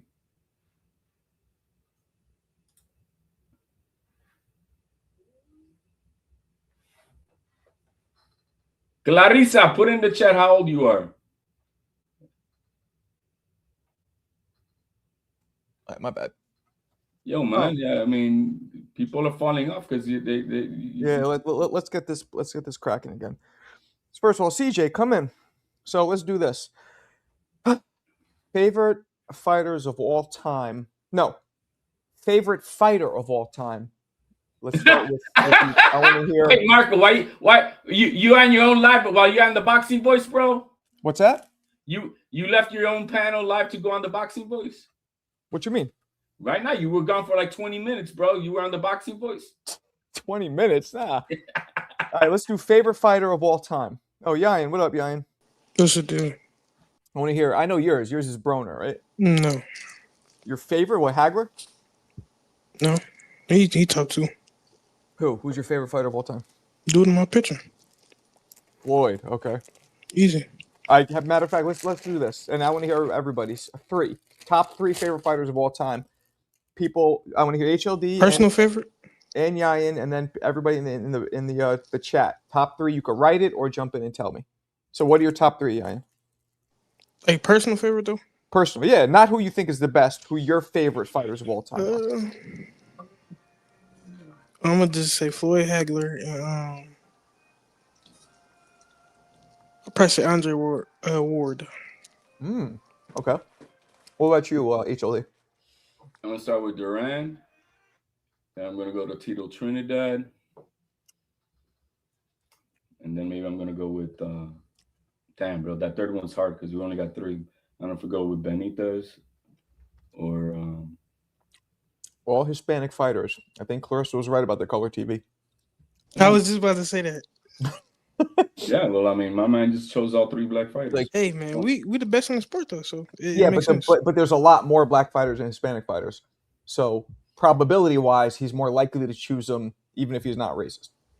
Well, go ahead. I mean, Tito Trinidad and colorism shit. He is black, right? I understand you like in Trinidad because he's arguably, not arguably, probably the greatest Puerto Rican fighter. So I get that. But I thought your other two would be a little. No, well, I mean, hey, Roberto Duran is Panamanian and Mexican. So I mean, what are we talking yeah, about? Okay. Roberto Duran, Tito Trinidad, and I don't know, Camacho or Benita. Okay. All Puerto Ricans. Well, mainly. Almost all. Blind Faith, your top three all time. What's up, Jackie? Sugar Ray. Which one? Leonard. Okay. When you got to say which one, right? I thought you meant Robinson. Actually, I wasn't sure. Probably say. Yeah, that's tough. Yeah, Mike Crawford, Leonard. Crawford and Leonard. Okay. That third one gets hard. That third one gets hard. Yeah, Crawford, Leonard, and you ask me next week, I'll probably have. Damn, I could have said Bud too. Shit, bro. I might say. Yeah, I say Ali. Yeah, because it was between Ali and Julio Cesar. I was a huge Julio Cesar Chavez fan. Hey. Oh, so mine is obviously Roy, Prince Nassim. Now the third one, I vacillate between prime Mike Tyson, Terry Norris, or Hagler. I'm not sure. I used to love watching Terry Norris. Hey, I'm gonna change mine too to Bud because that's a dude I seen his whole career like basically from the start. So I'm gonna go Bud. Now the question is favorite, but if you tell me about like goats, see then that changes it for me. Of course. Okay, let's hear your goats. I mean? So favorites is one thing, and that's why I mentioned what I mentioned. But goats wise, bro, go ahead. I mean, I would have, and I gotta say with this a prime Roy Jones, Cassius Clay, Muhammad Ali, because there were two different fighters and two different peaks of their careers. But that would be Ali. Okay. And that third one. Well, Cassius was better than Ali, I think. Yeah, he was, bro. He was fucking speed, bro. That motherfucker was beautiful fighting, bro. But and that third one, bro, I'm still gonna say Duran, I think. Okay. What about you, Yan? Top three about greatest. You know, I'm going Floyd off top. That's number one. Okay. Nothing wrong with that. And both Sugar Rays. What about you, Blind Faith? My list doesn't change. Leonard to me is my GOAT. Crawford and Ali. Those three. Mine is Roy, in order. Roy, Sugar Ray Robinson. The third one gets tricky. I might have to say Joe Louis. Because what he did. You guys, those of you who don't remember, Joe Louis still to this day holds a record. He held the heavyweight belt for almost 13 years. Nobody's ever come close to that. Yeah. I think you once had it like a top 5, and I think I had him in there. He's there. I mean, but I could also put Hagler in there because I thought Hagler beat Sugar Ray Leonard. A lot of people did, bro. Yeah, a lot of people got that. My father always said that. But I could put Sugar Ray Leonard there too. But I think I would have to. It's either Hagler or Joe Louis. Then, if you really want to go old school, like Jack Johnson might have been one of the most dominant fighters in history.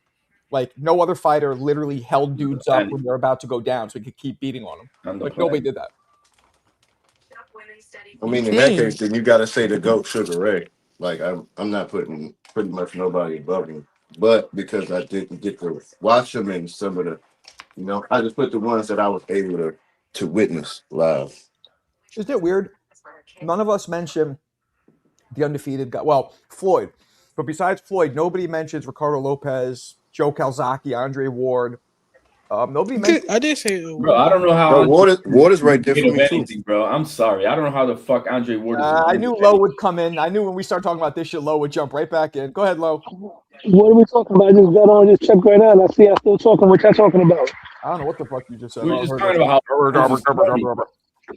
how top three favorite fighters of all time, and then your top three greatest of all time. Okay. Top three favorite of all time. Felix Tito Trinidad. Of course. Teofimo Lopez. And I'm probably say Miguel Cotto. Okay, there we go. He's on his Teofimo low body Lopez? plus shit. That's cool. Yeah. Top three greatest of all time: Sugar Ray Robinson, Floyd Mayweather Jr., and Muhammad Ali. Okay, that's a great list. That's a great list. Yeah, In Floyd, that order. that's a great list. You can't argue that Floyd's not the best fighter of all time. Like, there's an argument for it. A lot of emotions is what gets people to say what they say. Let's put away the hatred, right? Me personally, when Floyd was coming up doing the Pretty Boy Floyd, I wasn't even a fan. I was low key a not a detractor, but there were so many great fighters at the time that I was watching and rooting for. He wasn't one of them. I respected him, but he wasn't one of my favorites. Who? The first Floyd? Yeah, I was never rooting for him. Every time he fought, I rooted against him. Me too. Until I rooted for him. Until he fought Ricky Hatton. That was the first time I rooted for him. I got real patriotic for that fight. And ever since then, I rooted for him for all of his fights, except for when he fought Miguel Cotto. Yo, one of the worst beatings, I call it, those of you who've seen it, I have a series of my videos called Beautiful Violence. One of the most beautifully violent fights I've ever seen is Floyd versus Gotti. And this was Floyd that had, before the hand injuries, where he was just cracking. He was still somewhat Pretty Boy Floyd at 140. But let me tell you, that comment that because but it's not because of hate. It's because with Floyd, for me, it's because I can name a fighter who beat his ass at 130. I could find a fighter in history that beat his ass at 135. And I can also find a fighter who beat him in real life at 130, which was Cotto. No, that was 135. Listen, here's the deal. We're not talking about who could beat who, right? Because just because you're the greatest of all time doesn't mean that you won't lose. In terms of what they did in their career, your performance in your era. Let me give you an example. Totality of career, right? I would place Floyd above Ray Leonard because of his longevity, right? Dominance. And the amount of champions. Dominance. Not about dominance, because Ray Leonard. But if you ask me who would win in a mythical fantasy matchup head to head at 147, I'm going with Ray Leonard. You know what I mean? Yeah, now, but listen to me, real quick. Floyd never got dumped on his ass twice like Ray Leonard did against Hearns. At no point in his career did Floyd ever. But you can't. But Marco, you gotta press the button. Floyd's never faced that though. That's the difference. We can arguably say that Floyd's the depth of his resume is deeper than Ray Leonard, but Ray Leonard beat guys that were all-time greats, and he beat them in their prime. In what division was Floyd Mayweather Jr. the greatest of all time? In what division can you dare say that he was the greatest? In what division? I get you. Good question. No. I understand what HLD's saying. I understand what he's saying. He basically, you know how people say Durant is the greatest lightweight of all time? So to answer your question, for me, Floyd is the greatest junior lightweight of all time. Junior lightweight of all time, Floyd. Now, 130? Camacho smokes his ass at 130, bro. Camacho's won that, but hear me out. Nobody. Camacho smoked Junior at 130. Camacho didn't have much of a run there. We're talking about what they did. He reigned there for like 3-4 years. No, listen to me, HLD. When Camacho became champion at 130, shortly after he went to 135. He didn't stay there and have a run and beat back-to-back guys. Now, whether you feel Camacho beats him in 81 to 84, he was bro. That's several years. It don't matter. Camacho didn't stay that long at 130 as a champion, bro. He didn't, not as a champion. I followed. I'm a fucking connoisseur. He did not. Just looking stay at Camacho. Camacho was smoking. You thought Floyd was that's, fast? that's another conversation. We're talking about what they've done because Tommy Hearn smoked Duran, but Duran is a top 5 all-time great. Tommy is not on Duran's level in terms of totality. You feel me? Floyd Mayweather totality had the best run at 130 pounds in terms of his resume and how he dominated as Pretty Boy Floyd. No disrespect to Camacho. Camacho, whether he beat Floyd or not, we will never know. But Floyd had a better run at 130, bro. My crystal ball is better than yours. Listen, man, I'm not hitting. God bless you for having a great crystal ball. I'm not gonna go. Hey, let me ask this though. Yeah. What's like your top 3 current fighters right now? Top 3, who I think top right now, pound for pound? Bud No, Crawford. just top 3 favorite right now. Favorite, you said. No, right now, you asked me top 3. That means top 3 pound for pound. You asked me No, who's he the did not say pound for pound. Out of his mouth came out favorite, bro. Who's my favorite? Teofimo Lopez, Jerron Boots Ennis, and I'll probably go with Canelo. Those are my 3 right there that I'll root for against anybody. Those 3: Tio, Boots, and Canelo. It'll be Tio, Xander, and then I gotta pick at the bottom side. I don't know if it's gonna be Bam or I like Bam, bro. This young man is fighting. Yeah, I like Bam. I like Bam, but you know who I like? Bivol. I love watching Bivol. Man. Yeah. I love watching Bivol. You know, so it's between Bivol and Bam as for that 3rd spot for top favorites today. Now, I have a question for you guys. Do you have? You asked that was a good question, HL. I think it was HLD or one of you had asked about who was the best in the division ever. Now, what would you rate Canelo as the greatest in any of the divisions he competed in? You got to give it to Canelo at 168 at the time because he cleaned the house. It's a good debate, HLD, because he cleaned house. I had a conversation with somebody about that. We was talking about the top guys ever at 168, right? That's a good argument for Joe Calzaghe. Even though he wasn't undisputed, I feel Canelo was undisputed. Well, Canelo did in 11 months, bro. Let me see somebody else do that. No, that run Canelo had at 168 HLD from when he became champion all the way to when he undisputed, that was his best run, in my opinion, right? That's what I'm saying. I mean, you Now, can't argue that. Now, when we look at head-to-head matchups, right, I would favor Roy Jones and James Toney over him, but Canelo did more. Like, James Toney's run at 168 wasn't as long as Canelo's. Roy Jones had a pretty good run there, but he didn't really have too much of the recognized names, with the exception of James Toney and Mike McCallum. We're talking about career-wise. We're not talking about who's the better fighter between these names. It's arguable that Canelo might go down as the greatest 168-pounder of all time. That's a tight one between career-wise. But as far as the greatest, I want to say, bro, Roy Jones Jr. will batter fucking Canelo from pillar to post. Yeah. We're talking overall career-wise. I feel Canelo and Joe Calzaghe. Joe Calzaghe had a very good run too. I don't think there's a man on the planet that beats Roy Jones ever, and his prime, ever. But I feel Calzaghe's run is probably one of the best runs at 168. I can't take that away from him. Yo, I heard somebody say that fucking Taylor earlier was, bro, he had one of the greatest runs at 140 to become undisputed. What the fuck are we talking? I don't think nobody. He had the greatest run at 140, period, to become undisputed. I wouldn't say the greatest run, but the fact that he did it in less than 20 fights, he undisputed in the 4-belt era. He beat some solid guys at the time. Regis was undefeated. He won the Super Six. Yeah, I'm not going to say he's the greatest 140-pounder, but Josh Taylor's run of 140, yes. Yeah, up until he had that hiccup with Catterall and then lost to Tio. Up to that point, I'm not going to say the greatest because Chavez, for me, had the greatest run at 140. Fuck the belts, fuck undisputed. We're talking about the run and who you beat.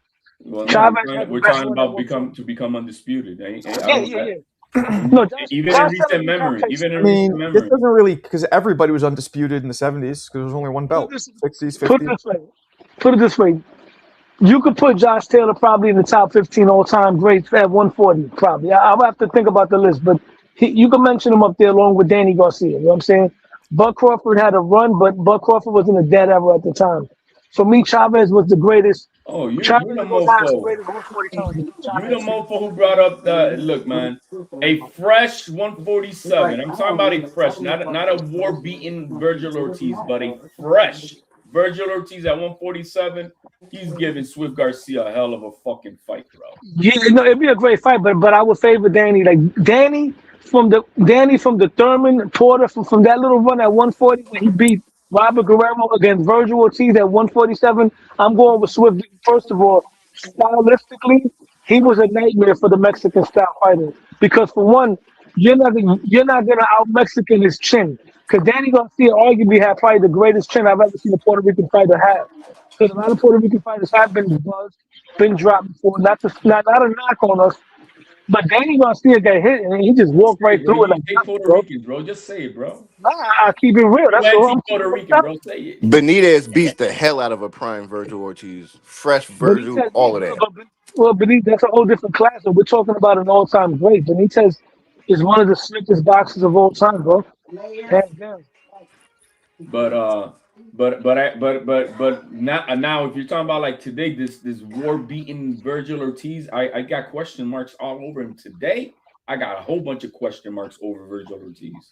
Well, listen, I was trolling earlier about Danny beating Virgil right now, man. But I feel like stylistically, and real quick to double back on what Marco said, Marco, we can't knock Sugar Ray because once again, no one today has ever faced a welterweight that's 6'3", with that kind of reach that can box off the back foot, that had one of the best jabs and one punch knockout power. But Thomas Hearns is another fighter that I would pick to beat Floyd, and he would beat Bud Crawford if he was fighting today. And Sugar Ray Leonard had to solve that puzzle. No, Sugar Ray Leonard had to solve that puzzle, Marco. I don't want to hear that shit, bro. You To beat Floyd? You said to beat Floyd? Tommy Hunt. Let me ask you a question. When's the last time you seen Floyd fight that type of style? You think Floyd's gonna walk down Tommy Hearns, bro? You think he's gonna walk him down? Because you're not gonna outbox him. You're gonna walk down Tommy Hearns. You don't got to punch like that. Not with that long ass reach. He walked down Corrales, but I get it's a different fighter. You can't compare that. Corrales is not a tall. He's not a long range fighter. He's a tall mid range. He gives away his height. I'm talking about a guy that fights with his height. The guy that had 100 inches jab probably with one punch knockout power. People say Tommy had a suspect chin. You had to get to that chin first. See, Ray Leonard was able to press him and still take punishment, but Ray Leonard, unlike Floyd Mayweather, Ray Leonard was a puncher. We never see Floyd fight that type of style against Tommy Hearns at that. Not that high of a weight. He was a puncher like 30, 35. Once he went up to 40, 47. That the blueprint is right there for these new age tall motherfuckers like the Pachecos, the Fondoras, the what's that guy at 126? The guy that beat Robesi.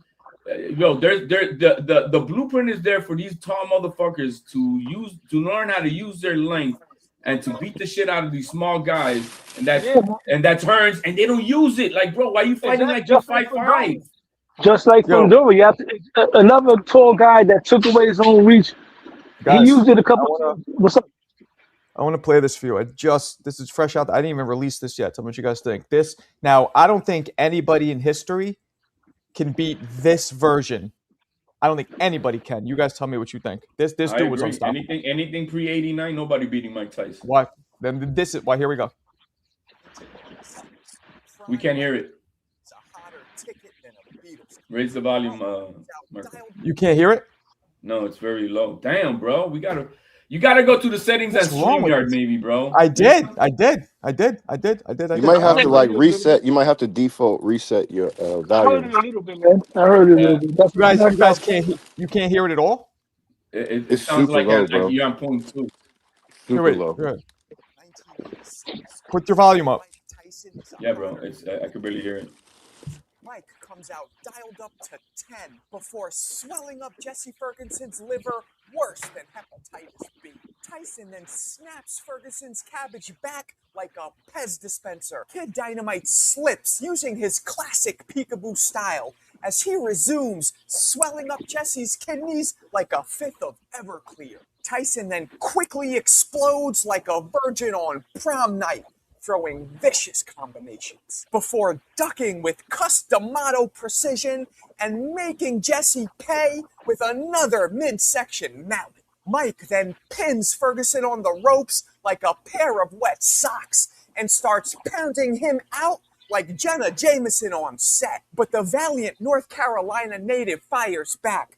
But this sees Mike's head rhythmically avoid those shots like he was doing the electric slide. Jesse then snaps Mike's head back like the hood of a Honda at a Jiffy Lube. Mike then throws a blinding combo that would make the Flash jealous. Jesse sporadically stops Tyson dead in his tracks like a crossing guard. Tyson continues making Customato proud as he slips and comes back up with a quadruple jackhammer to the body. Mike continues investing in the breadbasket like he was a Pepperidge Farm stockholder. The two heavyweights feverishly trade like it's 9:30 on Wall Street. This leaves Jesse more shook than Mob Deep as he then stays 6 feet away like he was social distancing. Ferguson suddenly erupts like Mount Vesuvius, cracking Mike's mug like he was a clumsy IHOP waitress. So Mike decides to slow Jesse down as he spray paints Ferguson's body like he was bombing the A-train. This leaves Jesse with no gas tank like he was a Tesla before tightly wrapping around Mike like he was an octopus in heat. So he continues firing up Jesse's ribs like he's working the grill at an Outback. This forces Jesse to hold again. Mike then delivers an extra crispy 4-piece like he was working for Uber Eats before detonating 2 of his patented right to the body and right uppercut combos. The second one lands flush, collapsing Ferguson like he just got hit by a tranquilizer dart. The Nightdale native gets up, but Mike instantly knocks the sonic rings out of him, which once again forces Jesse to get more entangled than Jada and August as he wraps around Tyson like a horny anaconda, forcing the ref to DQ Ferguson. There it is. Do you guys hear it okay? I heard most of it. Yeah, it's I don't know why it does that, man. Something wrong. But yeah, that Mike Tyson. If you saw that was in Troy, New York, in the beginning of it, people would fucking in drones. They would flock to see him. Bro, I was about to say that's exactly. I was just looking at the crowd. I'm like, damn, look how many people are there, and they're all like bunched on top of each other. They were going crazy. You saw when they lifted Mike's hand, they all like fucking jumped up. They went nuts. I never knew he had a DQ win on this belt. That's the first time I knew about that. But DQ, I never knew about that. Yeah. Yep. The dude kept holding. Tyson, the thing with Tyson is this, man. Tyson, for me, is top 10 all-time great heavyweight, near the bottom of the top 10. The thing that hurt his career was going to prison because when he went away, he missed that crop that came up right when he went away. When Riddick Bowe came up in his prime, and Evander was there. But when George Foreman had the second career, Lennox Lewis, Michael Moore, Ray Mercer, Morris, he missed that whole crop. The only one he fought was Razor Ruddock. And then he fought Evander later on and Lennox, but he missed that crop. Had Tyson been around that era and beaten, he probably would have beaten most of those guys, maybe all of them, or most of them. That would have brought his stature up because the 90s for me was one of, especially the early to mid 90s, was one of the greatest heavyweight eras of all time. Yep. We never see Mike against Riddick Bowe in his prime. We didn't see Mike versus George 2.0 or Lennox in his prime. Or Mercer or Moore, you know what I'm saying? Those are fights that would have made his legacy more higher. You know what I mean? He would have. Yeah. He probably would have beaten those guys. Who knows? Yeah. No, he was unbeatable. That guy. I mean, and honestly, maybe besides Roy, maybe even the best combination of speed and power I think I've ever seen. And Tyson at that time, when he was champion, he was a heavyweight that was considered #1 pound for pound. And I wouldn't have a problem with that because even though he's a heavyweight, look how small he was doing that to bigger dudes. So you got to take that into consideration. This is not like I'd never had Tyson Fury in a pound for pound list. The guy was 1,000 pounds, you know what I'm saying? Yep. And bigger than everybody. But when you got smaller heavyweights like Tyson, like Usyk, Evander, those kind of guys, you got to put them on the pound for pound list because you're beating guys 20 and 30 pounds bigger than you. And you're not HLD, who wins? That version of Mike or the version of Ali who beat Cleveland Williams? I always got to go with Ali, bro. You know what? It's just that Tyson was just, bro. That 84 to 89 Tyson was a different monster overall, and people don't want to accept it. That everything came together perfectly for him. All the culmination of Custom Model's training. It was a super focused Tyson.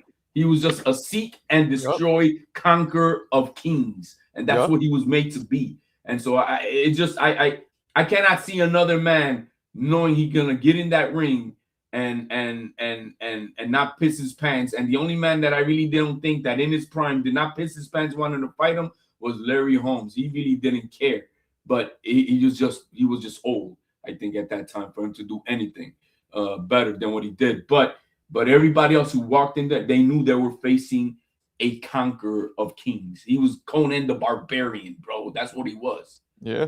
He was Conan the Barbarian. Yeah, like that.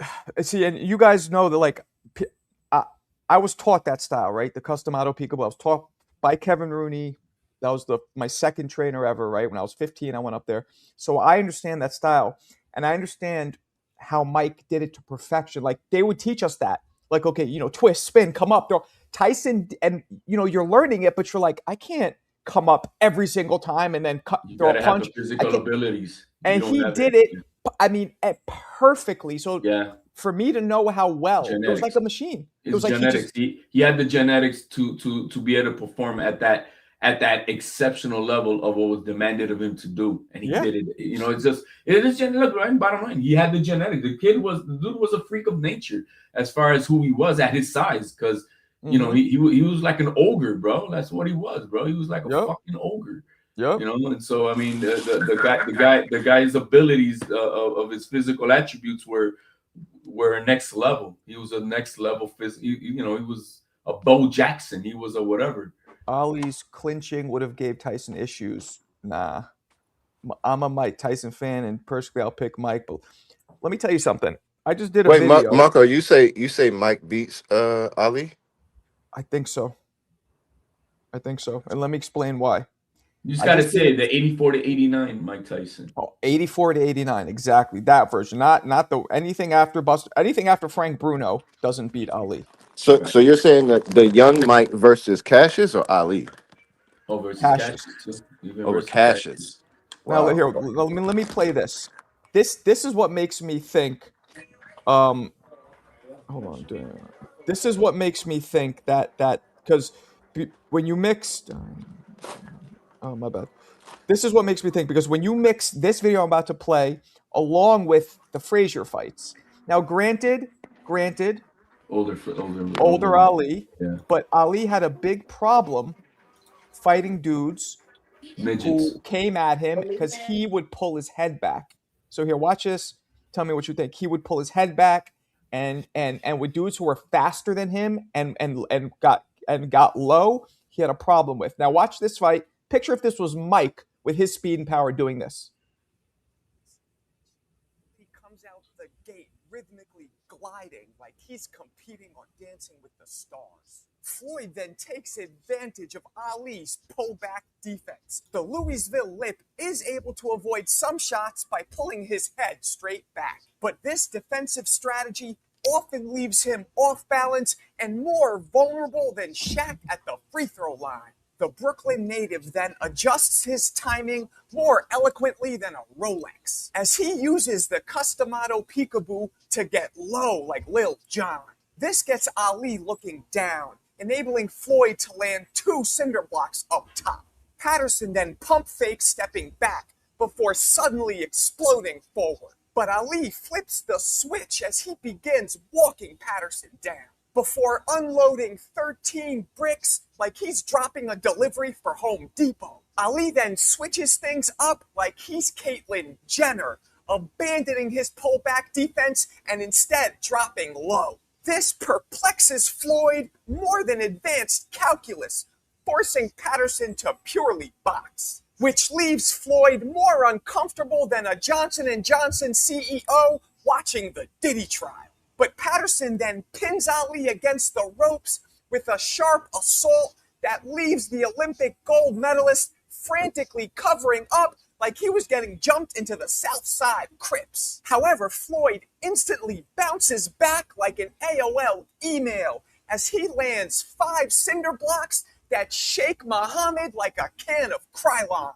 The two heavyweights then feverishly trade like it's 9:30 on Wall Street. Patterson then impressively works angles better than Pythagoras as he slides out of range like a T-Mobile drop call before sandblasting Ali with a vicious barrage. Muhammad then slams on the gas, snarling as he mercilessly beats Floyd like he just tried to sell Ali a kilo of baking soda.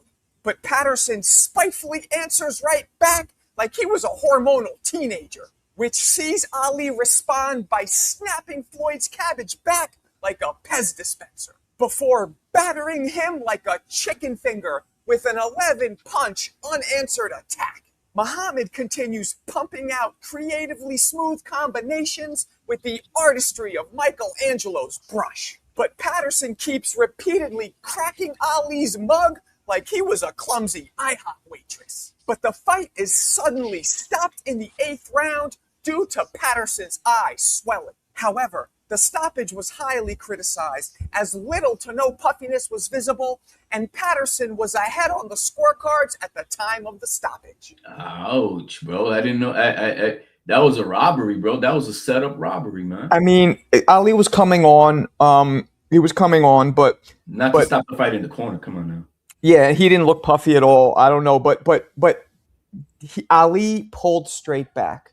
That would have been a big problem. Mike Tyson would have fucking, you know how he does that lunging forward and catches that, he would have knocked him out. And when you not only this fight, but when you take the Frazier fights, you know, Ali, you know, he. How old was Ali in that fight with this, the one we just watched? This was post the suspension, so I don't know.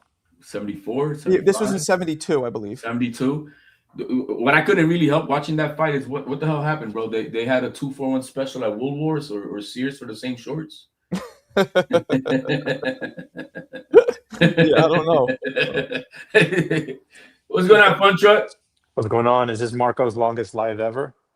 No, not my longest one ever. Well, what time you started? I've been on for like 3 hours. Oh, really? Yeah. All right, damn. Okay. Yeah. When I got on, I just got home from an informal. Yeah, but so yeah, I mean, I really think that Tyson would have given Ali problems. You know, it's all about styles. But you know, the 1966 Ali maybe. I think he would have given him a lot because, bro, he was so much on his toes and that jab was flying, bro. That jab of Ali or Cassius Clay, however you want to call him at the time, that was and even still, he got caught by that dude that he fought before Sonny Liston, that he dropped him. So I mean, you know, but what modern day boxer resembles Ali's style? Michelle Rivera. I mean, I guess Tyson Fury a little bit, but not really. That's the closest one, actually, Marco. Maybe like who moved? You know, well, not modern day, but Larry Holmes, obviously. I was gonna say Larry Holmes. Yeah. I think is as close as it gets. Yeah, Larry Holmes, but with the jab.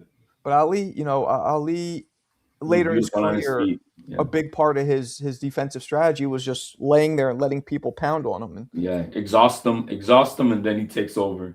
That was his strategy. I'm gonna exhaust you, and then I'm gonna. And then my conditioning of will is gonna beat you. Right. That's what he did to Foreman. Your head must have hurt at the end of the day, just taking all of those punches. Like I can only imagine the sparring. You know, I don't do as many rounds as Muhammad Ali. I'll do like 6 to 8 rounds, and I'll sometimes go away with some headaches. So like, that's not good, Fun Truck. No, not headaches like CTE. I promise you that. Like I pride myself in not getting hit, but I mean like just in general, like you were getting hit though a little bit. Like sometimes it's the headgear that kind of crunches down on your face and it makes different parts of your head sore. Nah, you're getting hit, Fun Truck. Like I'm not saying you're getting hit a lot, but you're boxing. You're gonna get hit. It happens. I'm with you. I've gotten in there, and I might have only got hit three clean times, but they'd leave headaches from it. You know what I mean? That's not bueno, man. It happens. But I would always take that time in between. Like if I had sparring scheduled a couple days later, and my head still hurts, I'm still sore. I'm like, nope. I wait till my body, like I don't feel anything anymore because I wasn't trying to, That's how we do with the young kids, bro. When they get slammed and they get hit hard, and like, nah, you know what? You gotta wait. Yeah. We're gonna get. You're not gonna practice for a week or two. Exactly. I used to do that all the time. And then we want to make any headaches, any this and that, because it's just it's brutal, man. And so I But can the imagine problem was your head all the damn time. with boxing, especially back in my day. You do that, and you start questioning yourself. Am I being a bitch? Like, you know what I mean? Like, It's part of the mystique of being a fighter. It's like you're not being a bitch. It is. Right. It is. It's just part of it. So either you're literally you're willing to fucking leave it all on the line and die or not. I mean, what is it? Do you have that in you? Is that what you're willing to do? And that's what sometimes elevates the difference between two fighters. Like a Virgil Ortiz, that motherfucker's willing to die in that motherfucking ring. He's willing to leave it all on the line. Whether it's smart or not, that's a different story. But he's willing to do what you're not willing to do. And so that's sometimes is the difference between a fight and two fighters that are going at each other. Like Frazier and Ali, they were willing to die, bro. Yep. They were willing to die. Like they were like one call away from one corner to another, stopping the fight. Yep. Damn, Ram Bam, you're a fighter? Yeah, man. Well, at least that was the closest to death he ever came. Yeah. His words. Yeah, he did. He did say that. Yeah. So I never really got headaches or nothing like from sparring, but like I remember there's been times like I sat in the car and just the pressure on my ribs or like the seatbelt or me laughing like from body shots. Mm-hmm. I've had that to where I'm just like, I ain't got it today, but I ain't gonna lie. Like I just want to go home and chill. Mm-hmm. Yeah. Yeah, that's a fact. You gotta. The body's not made to be in a constant fight. It's just not. So Especially after you doing like running, then you work out and then you spar. It's like, bro, everything you had that day is just gone. Yeah, absolutely. Absolutely. The thing is that and then these old school fighters, they were used to that because that's how they always trained. They always trained balls to the wall, always. Roy said he was training 7 days a week, bro. That's crazy. But their bodies are used to that. You see what I mean? That's what used to happen. That then you do become accustomed to that. You do develop a different neurological effect for your body that you can withstand that shit. Versus a guy who's not used to it. Yeah, but and those little wins in the gym amongst yourself, like, damn, can I do this? I gotta pump up this hill, or I'm trying to beat this time, or whatever the drill may be. Those little wins add up going into a fight, though. Yeah. It might not seem like, but all those little things, they all matter. Making weight, being on weight, and all of those little things matter. Those are like little self wins, little ticks that you ticking off like to yourself. Right. Yeah. Yeah, man. I should. Fuck. It's really about who's peaking, at the end of their fight camp. Because sometimes you can overtrain, and I've seen it firsthand, where fighters overtrain 4 hours a day, 7 days a week, and then the time of their fight, they're depleting themselves physically. So it's science, that you have to learn how your body reacts to the weight cut, to the fight week. That's why these professionals have 30 fights before they reach that superstar fight. They're calibrating themselves and their body, their routine for the Saturday night when they have to fight at 11 p.m. or midnight in Vegas and New York. That's fine tuning that blade. That's why I am okay, like with Ryan Garcia losing to Rolly. Like I think that Ryan is a lot better that night than he performed that night. It just sometimes the fight doesn't come out of you that night. It doesn't mean that the fighter's washed up or bad. It just like sometimes people shit the bed and they don't have a good fight night. Marco, do you attest to that? Yeah, absolutely. Absolutely. Yes. Sometimes they just don't have a good. You're right. It happens, man. And that's why the GOATs deserve the credit that they do, because they go out and they perform at midnight every single time that they fight, 40 times or 50 times that they fight. But there are certainly fighters that have not performed to their full capabilities the night of the fight, yet they still win. like a Teofimo versus a Sandor Martin or a Jermaine Ortiz, I don't think he performed to his best of capabilities, but he still got the win. And there's Right. numerous examples.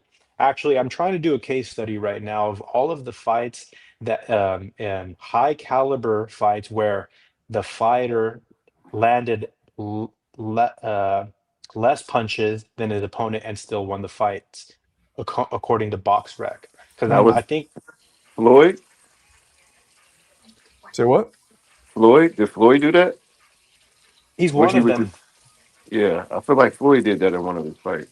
Not And to cut you off, I'm sorry. it's a very interesting case study to realize that the fighters that win by punching less are often more accurate, and so More they're the effective, ones. yeah. More effective in their punches, cleaner punches and shit like that, yeah. I think Tank Davis is another one of those dudes. But this is all interesting because if you go like a recent fight with Lamont Roach and Pitbull Cruz, Lamont landed more, but the more effective or powerful shots, Pitbull was landing. So, and that fight was a draw.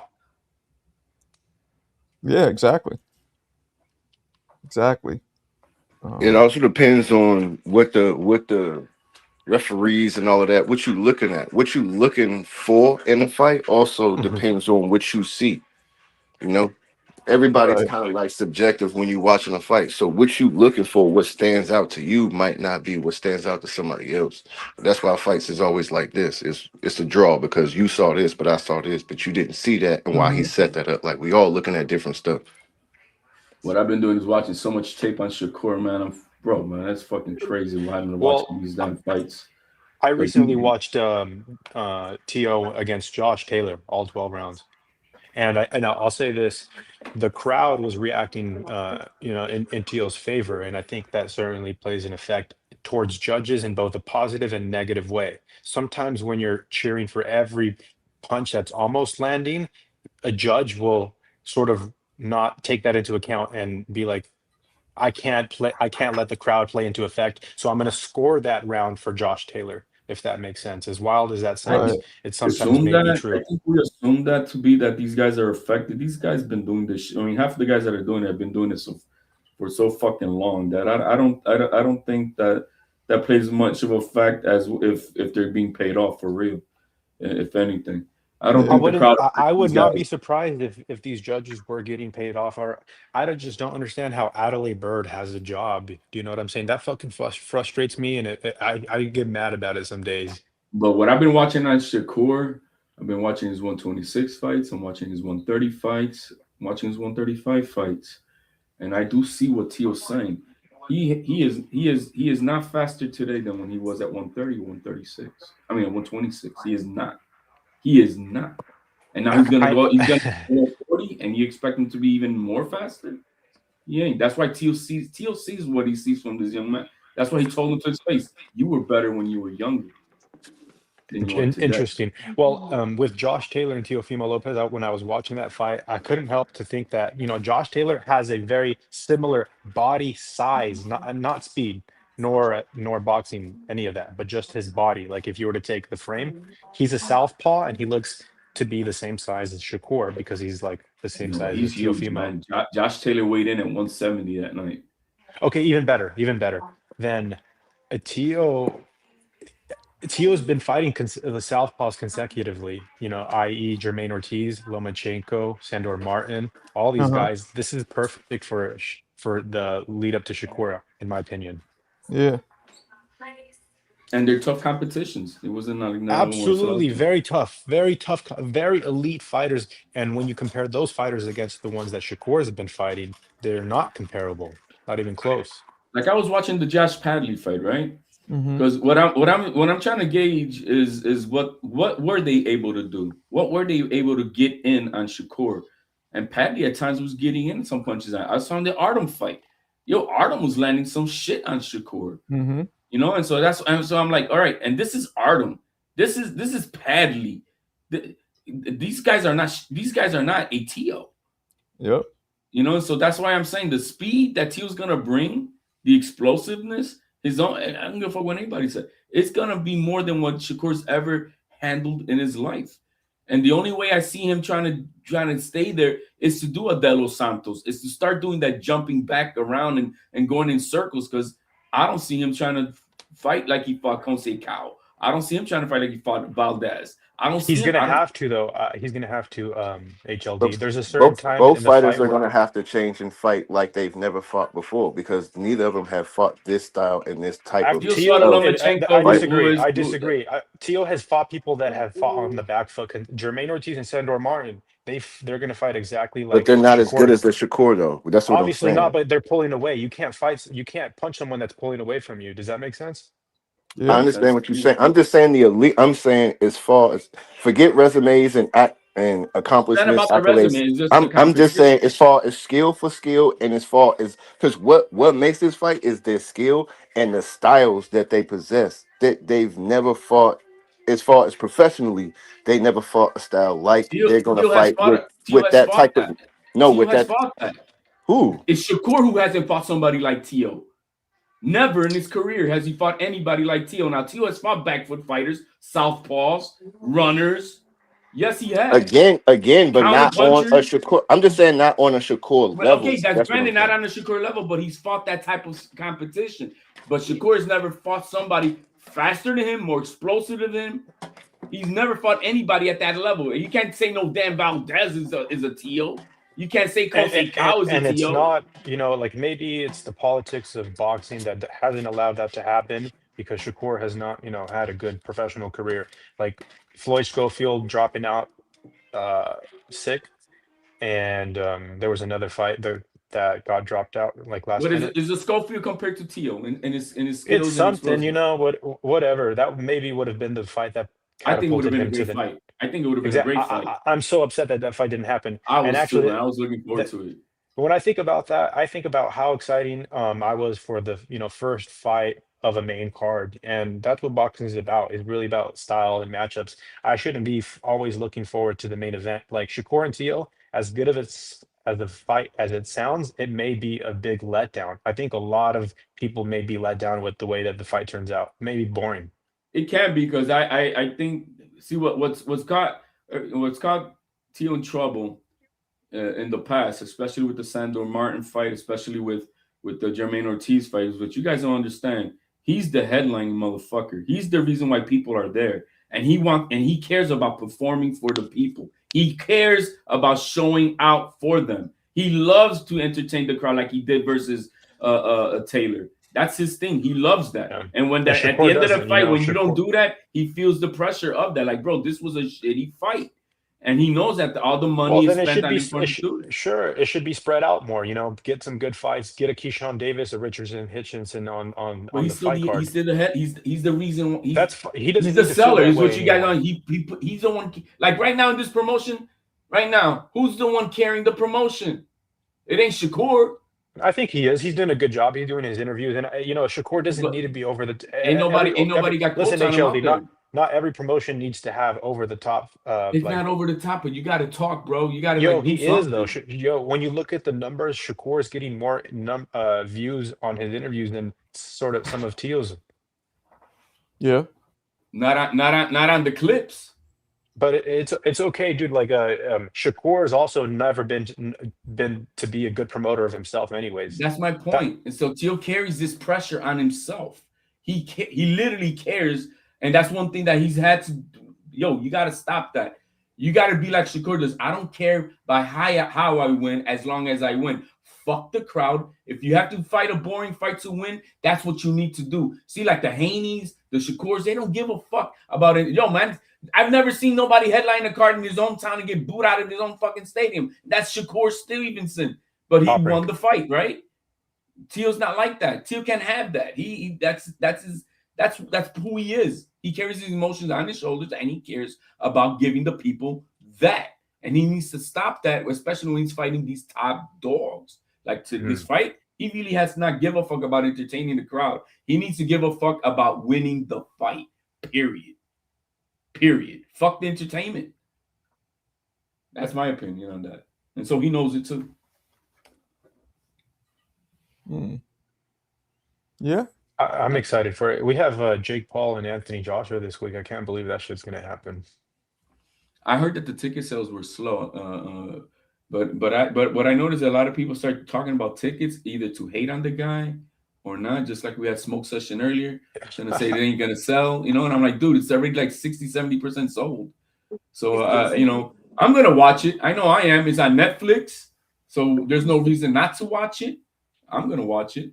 Yeah, Be and you're entertained. pulling for Jake Paul, and I've been thinking about how no one cheers on the underdog more than me than you, except for you, HLD. I think you pick every I'm dog not in the really game, picking bro. him. I'm just giving him his respect. It's Hell just no, that. It's no just respect. respect. HLD, you're tripping, bro. You're absolutely the first time that Jake Paul had to fight a boxer, Tommy Fury, he Yeah, he fucking got. fucking. But I'm saying the kid is And putting and in the here's another work. thing too, dude. He may have gotten those knockouts in his early on in his career, but he's still so green. Like when I'm He looking is at him green, punch. no shit. But the kid is putting in the work, is what I'm saying, Fair man. enough, fair enough, fair enough. I give him respect as well, but I In my I do give gym, him respect for the. a kid that may have a lot of talent and is a fucking lazy bum, we don't want to coach his dumb ass. We just don't. Then we'll take a kid who's very raw, who's maybe a little chubby, who's slow, but bro, he does everything you ask him to do, and he'll break his back to want to try to get it done. That's the kid we love, bro. We love that kid, and that's how I see it with this. It's like Jake Paul's putting in the work. Yeah, he's not great. We all know that, but he puts in the work. Yeah, I can't wait for fucking always jabbing Anthony Joshua to fucking knock him out. He's hating the dude. Yeah. Just like pop, pop, pop, pop, pop. Boom. Yo, That's it. what he did to Ngannou was crazy, bro. It Hey, was I was really happy when that happened, and I'm a UFC fan, and I'll tell you why, because that just kind of put everybody in its place. MMA strikers need to know that not boxing is until different. it's to your choosing. You see what I'm saying? I'm just saying I just give But Jake the Paul. thing is about Francis. Francis stood there like a punching bag that just fuck like cement feet. That dude was there like, punch me. Yo, the way that Anthony Joshua, when he did it, boom, and he just turned down and just walked away like. Oh my That gosh, was that's beautiful, like, bro. That was beautiful, fucking bro. I so love good. watching Francis's face because he was so sure that he was a player because in the division out of that one fight with Fury, he was shocked. He's like, He should be. I mean, he did that to the great Yo, Tyson Fury. here's the Yeah. thing. I listened to Francis Ngannou's interview with Ariel Helwani shortly after the fight. They said that Francis said that they made him get to the arena 5 hours before his fight time, Oh and yeah, he then made they up all like. these excuses. Yeah. I don't think he made them up because he's real. Like and in a real fight, he would fucking dump Anthony Joshua on his head. Yeah. Yeah, he would. That's a fact. That's a fact. I mean, but I don't even know why he fought. I guess he did it for the money. Turkey. Bro, he made like $50 million or something like that. Yeah, Turkey's but changing the whole dynamics of boxing, and I'm afraid if he were to leave like soon because I Well, truly think that he's making these That's fighters the thing, want to guys. fight each other. Huh? Let's say he leaves. Let's say he leaves next year. Then you know what? I'm done. It just resets again. We still got the 4 players and the big promo. It's just gonna reset. Yeah, and if anything, he broke bread with those promoters because now Eddie works with Oscar, and Oscar worked with fucking And he owns but part of the zone. Al Heyman. can't you not see that he set infrastructure to leave? You got to remember, Turkey Al-Sheikh is a fan of the sport first. So, he came in the sport to essentially make fights that he always wanted to see and probably fell down a rabbit hole. But he's setting the infrastructure. Zuffa exists. This whole platform of what's going on exists so that Turkey can walk away. He's not here for the long haul. You got it. Yeah, he's just putting the down payment. He's putting the down payment Exactly. to establish that big IPO of Zuffa Boxing. Make it a public company like UFC is. He want to get in. He want to, set the infrastructure so he can go back to being a fan again, full time. And it's nothing wrong with that. True. I think you got a glitch, Marco. No, that was me on purpose. CJ's trying to send a message to Fun Trump. How do you want me to send it? To PayPal or Cash App? Cash is app, please. for sure. Right over there. Yeah, wait, how did there? Yeah, I'm taking 3-1 underdog odds. I don't give a fuck. It's a $20 bet. That's what I'm saying, Funchuck. Right? He should put 60 for your 20. For real. Whatever. Whatever. I'll make CJ happy, and we'll get this bet. CJ, that's Get not the bet on. true. Jersey Aiden comes in here sometimes. He's white as can be. Well, now CJ's biting off what I said the other day. Come on. Yo, I got a random question right quick. Who do y'all think is the most underrated fighter of all time? Of all Gary, time? right? Not all time, but one right now that I've been watching recently is Gary Antoine Russell. That dude needs to get a big fight. He'll fucking beat one of these top dogs that we all think is hot shit. Underrated, I think might be Lennox Lewis. Who was that? My said pick Lennox? 100% Yeah. is Sweet Pea Pernell Whitaker. Pernell Whitaker is the most underrated fighter, and it's because of the politics of the sport. Like, he lost a lot of fights he wasn't supposed to lose, and I think that's one of the reasons why he's not considered an all-time great. Well, he only lost 2. Wait, no, which he were lost 2. significant. No, he lost. Well, obviously, at the end of his career, he lost to Trinidad. Trinidad, but that was no. But he only lost to Chavez was a draw, not a loss. Then his first loss was bullshit to Gennaro Hernandez, I believe. Well, the draw. I mean, the draw. But what about Oscar De La Hoya? I always think about Winky Wright. The Yes, name that's Winky Wright, I feel like was always underrated, like underappreciated. Yeah, he's not an all-time great type of underappreciated. Winky Wright never got kind of. Well, no, he's a Hall of Famer. He should be at least. But not an all-time great type of dude.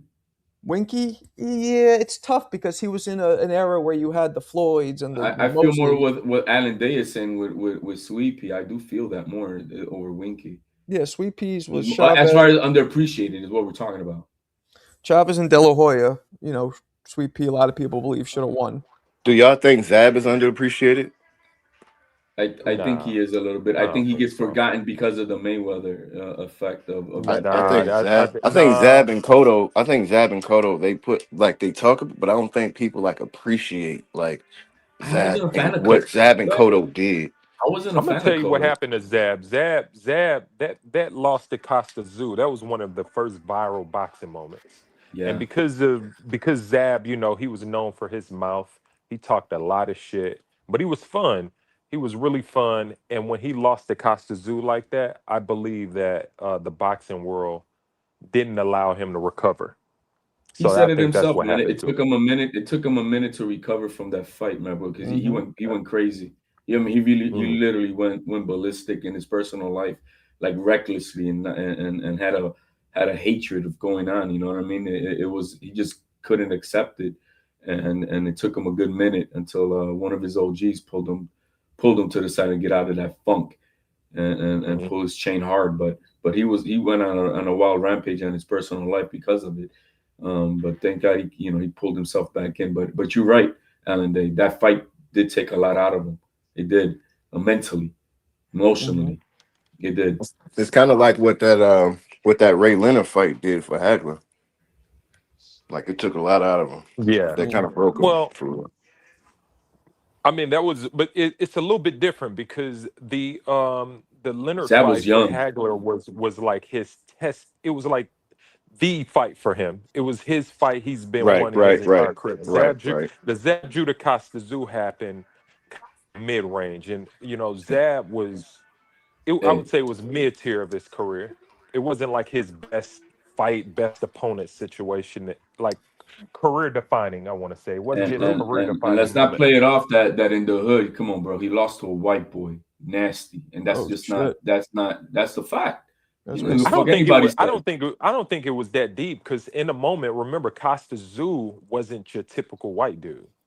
Yeah, but neither was Zab. Zab was supposed to be the best.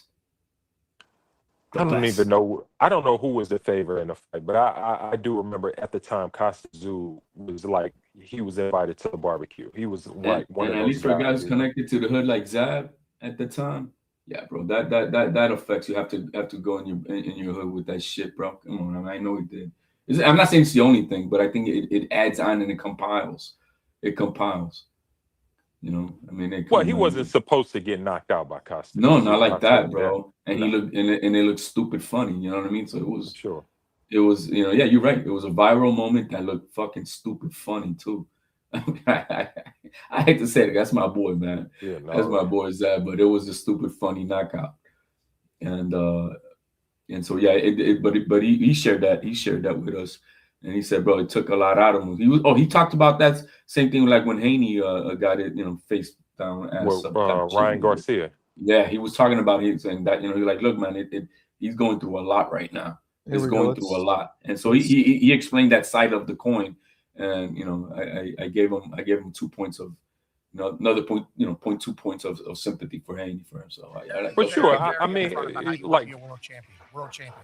You focus your entire life to boxing, it seems. We've seen you in other eras and chapters of your life where you're doing a lot of things. Then you turned your focus fully to boxing. You said boxing saved your life. You fell in love with it. Now you're taking on a guy who has done the same thing with boxing for most of his life. He has loved it. He has invested in it. He has fought the greats. He's been in the biggest fights. He's been champion. I think a lot of us were very surprised that this would be happening. How do you feel just a few days out? Yeah, look, to me, I see a lot of paths to victory in his style, and styles make fights. We all know that. He's his nose? Guys who are shorter mostly and lighter mostly, and faster than him. I see holes in his game. I see punches that I can land that can hurt him. Now, he can definitely land punches on me, knock me out. He's more experienced, Olympic gold medalist, 2-time heavyweight champion of the world. This is definitely insane. I have to fight a perfect fight to be able to beat this guy, but I think that I'm capable of that. And to me, at the end of the day, all of this is experience. All of this is fun. All of this is getting in there and continuing to improve my skills as I work toward a world championship in my own weight class. You're fighting at heavyweight. You cut off real quickly whenever you said you're fighting at heavyweight. How much weight is that more? How much heavier are you fighting at this for this particular fight? Yes, I'm fighting like 50 pounds out of my weight class. Normally I fight at 200, and Anthony Joshua will be around 250. Oh, that was it? Oh, yeah. Oh, man. And you know, here's the thing, man. I think Jake Paul is a bit off on his assessment, because just being real, man, a perfect fight is not going to beat Joshua. You know, there's no version of a perfect fight could beat him. I think he's going to have to be magical. He's going to have to do something like out of nowhere, not perfectly outbox him. It's just not going to happen. He's got to get lucky like triple cheeseburger, bro. He's got to get lucky. He needs something to happen that's like unbelievable, unheard of. And this is no disrespect to Paul, because I actually respect him a lot more for getting in the ring with Joshua. I just don't see no version of perfection that can beat him. Nah, me neither. I agree with the same. It's just the respect that he's doing. That's what I'm saying. I just respect that he's doing this at a level where no guy in his, like no average guy out there who puts in is not supposed to be in this position. Can I ask y'all something right now, since we talking about AJ? Mm-hmm. Yo, how do y'all feel about that? What's y'all thoughts on AJ Fury? How y'all think that go? Saying that they both, you know, make their fights or whatever, and the fight happens. 50-50 fight for me. Probably is like what he just said, but I'm not hyped about it, man. This is a fight that should have happened 5 years ago. Whatever. I think Fury outboxes him. I think he can.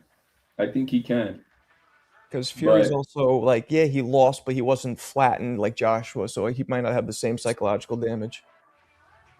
Wait, hold on now. You can't do that, Marco. Like, Fury that took more damage than just about any heavyweight in the sport.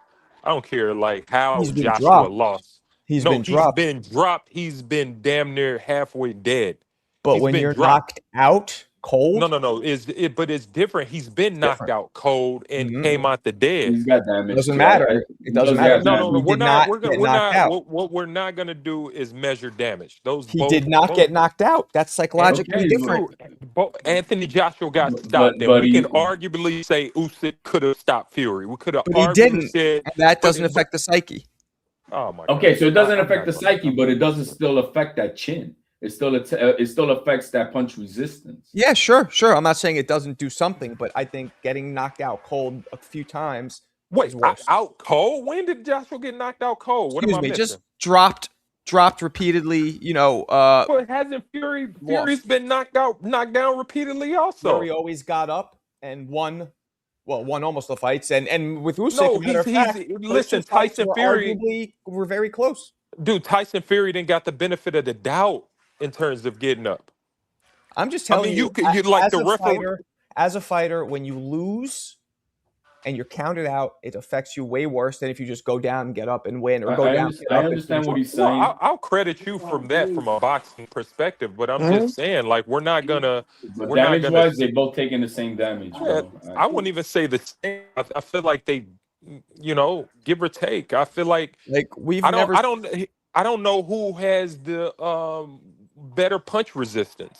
Well, you saw what happened. I mean, I don't know. I think Joshua is a little more affected by the losses because mentally. Okay, you're talking about mentally. Mentally, yeah, that matters. Right. But as far as punch resistance goes, I think AJ's on the punch resistance is a little worse than really? Fury's. I think so. I mean, I don't know, man. I really don't. But I'm not saying it's like night and day. I'm not trying to say that it's not night and day because Fury has taken damage. Mm-hmm. But I just think that the damage that Raina head bigger with that, huh? Raina head bigger with that, huh? Oh, he's on. Okay, I'm like, what the hell? Mute him. I was like, what? Yeah. So I mean, but I'm not excited for that fight, guys. I mean, maybe only this community is gonna make me want to watch it. Like I want to watch it because I want to be here to talk some shit about it, right? But am I looking forward to it? No, because I think this fight should have happened 5-6 years ago. Yeah, it should have. It almost did, but then Wilder had to go fucking petition for the third fight and sue him and all that. Well, he had to do that. Because that's money. That's a lot of money. And considering how much of a blowout their second fight was, you should have just left it alone. But whatever. we can't sit here and say, hey, leave $10-20 million alone, Marco. But I mean, but it was $100 million for that fight versus Fury, was it not? For who? I don't remember. Fury and Wilder. I don't know. I'm sorry. AJ and Wilder. Wilder was about $100 million. I mean, that was a lot of money, but Fury had no choice. I bet Fury would have rather did the AJ fight, but he had to do what he had to do, man. It is what it is. But I mean, as far as me looking forward to this fight, I'm not excited. It's like, what are you talking about? Two guys who are, literally over the hill. Yeah, they're on their way out. Like, what the fuck? Yeah. It's no different than Usyk and Wilder. Like, I got no interest for that shit. Yeah. I got no interest. I'm not excited about it. I mean, they better not have that shit on pay-per-view and shit. That better be, for the masses. Both of those fights better be for the masses. Yeah, or maybe they'll do that as part of the free all package DAZN shit that they got. They got to say that's part of your 12 pay-per-views. It'd be hilarious if Joshua loses to Paul, then Paul fights Fury instead. That'll be fucking stupid crazy. Who knows, man? You never know these days. You never fucking know. If AJ realistic, if AJ loses to Fury, he needs to retire. I mean, to Paul, he needs to retire. It's gonna ruin him. I think that'll ruin him. If he lose, then the Fury fight's not gonna happen. So I mean, he blew the bag. So it makes that's some pressure for AJ to win this fight. Not to say he's in need. I mean, there ain't nobody really out there that made more money than AJ. So I mean, but that's a lot of money that I'm assuming he'll blow if he loses to Paul. That's at least a $50 million. Who do y'all think Who do y'all think their opponents are before they fight each other? Because they're supposed to have one fight each. So who you think AJ fight? Who you think Fury fight? I mean, Tyson's gonna take a soft touch, man. I mean, because this Jake Paul don't count for AJ's one fight. So I think who do y'all think? I think it does. No. I'm saying as far as the contract, they both, as far as the ring, they got one fight each before they meet, right? So that's what I'm saying. Who do y'all think those opponents is going to be for each person? Who's the tune-up fight? Yeah, but I'm saying who? Who would y'all Yeah, put? yeah. I'm saying you're saying who's gonna be the tune-up fight? Yeah. Bro, I have no idea. See, that's what I was thinking, because the heavyweight division is kind of like, so who do y'all put up against them to make sure that they make the fight, You know, but it's still good it's enough fucking fights? pathetic, bro. You get is that you got these young guns, bro, and they're not embarrassed that these old fucks been battered, knocked around, are still on the top stage. Bro, come on, man. And in what world does that exist that you're gonna let these old farts, bro? I'm 22 years old, and this fucking 40-year-old motherfucker is still reigning because I ain't got the cojones to train hard and get it done. Bro, I don't understand that. I don't understand these motherfuckers. I mean, we got the Wardleys, we got the Caballeros, we got the Atamas coming up. We They got some young suck, dudes bro. coming They up. suck. They don't compare, but they don't compare to these elite dudes that are on their way out. Like, and none of them really do. None of them do. They don't compare to these elite dudes. Like, bro, they're supposed to be surpassing them. Like, yeah, bro, get in here. You know, Mike Tyson, Larry Holmes. Yeah, get in here, motherfucker. Hey, but you know what, HLD, the older guys got to get the young guys a chance, and the only person who did that was Usyk. He gave Dubois a chance. Other than that, what are the older guys is giving the young dudes chances to be that? Name What me. you said? Usyk They gave Dubois a chance. What do you? He earned it, bro. When? Earned How? it. Yeah, but I'm No, he saying, Gave him like, a look how chance. much. Look. I'm saying, okay, maybe chance was the right. He earned it, but I'm saying he still took the fight as far as a young dude that's hungry that can. Who else in that age range, right, is taking those young dudes on? Is what I'm Well, saying. how many? So before you say that, how many big fights have Dubois been in before he even fought Usyk? Was AJ after? No, AJ was before, So he was in a big fight with AJ. right? And so he had some more other big fights. I mean, Dubois been around. He done made some money, man. So But I'm saying he's one of the younger lions in the heavyweight division. Is all I'm saying. Like, you don't see too many of those older guys fighting the younger guys.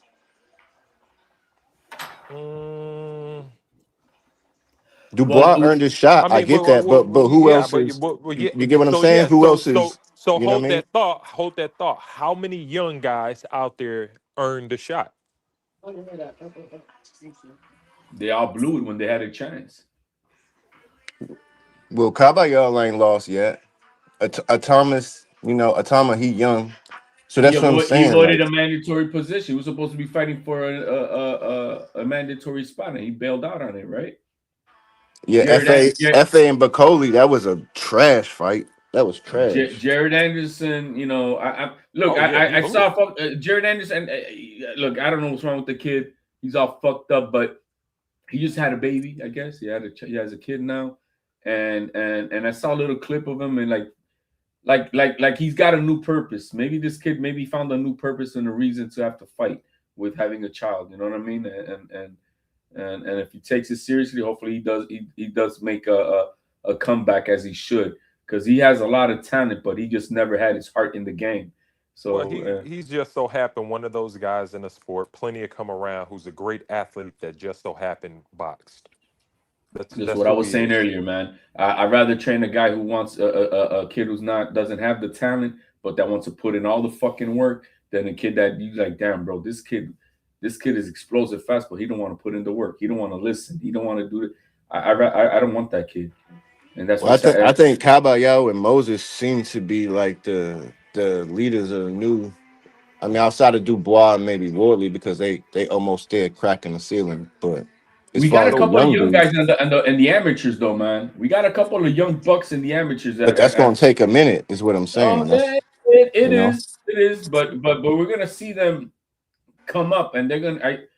I've seen a couple of them in USA Boxing, and I'm hoping that these kids are the real deal, because you can see they got size, they got speed, power.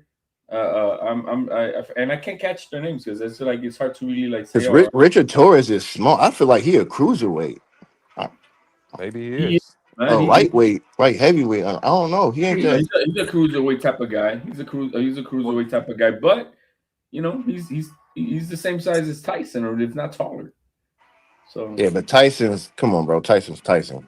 right, but my point is his size. He can Yeah, hang. He yeah. can hang. Yeah. And he's inspired. He wants to be great. He wants to be great. And Richard Torres is one of the only names that I hear calling out Moses. He wanted. You're right. He has. He's like, bro, this is a perfect time to do it now. Yeah, he's calling for him now. Yeah. Like, who else is doing? Ain't nobody doing that. Yeah. He's the only person I hear calling Moses' name. Yeah, I mean, do anybody give him a shot? Why not? I think that's a good name. See, and that's what I was trying to say, Alan. That's what. See, there go. See, you just made. That's what I'm saying.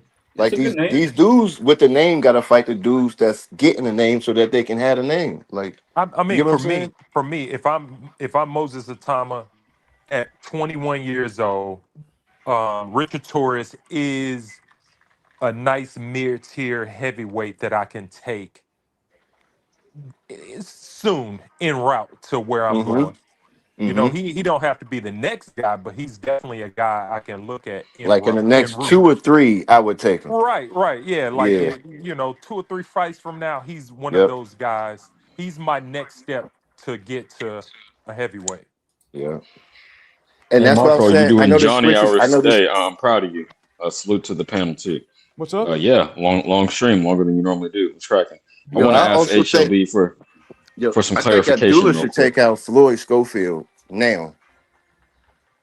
Let me ask HLD. You said you would rather have the less talented fighter with the work ethic than the talented fighter. Yeah, I believe that work ethic supersedes talent. I agree with Well, HLD. I'm gonna tell you like the dad on Don't Be a Menace that was younger than his son. Give up hope. Dreams are for suckers. No, I'm just fucking with you. No, I agree with that philosophy. Work ethic will always supersede talent. I see it all the time, man. I see it all the time. Or the same thing that comes when you're in corporate America. You may have a smart motherfucker, but who comes in late. He thinks he's a prima donna, wants to do whatever the fuck he wants. And then you got the guy who's grinding for you, comes in on days off when you need him. He stays overtime. And I give me that motherfucker over that smart dumbass bitch. I take him.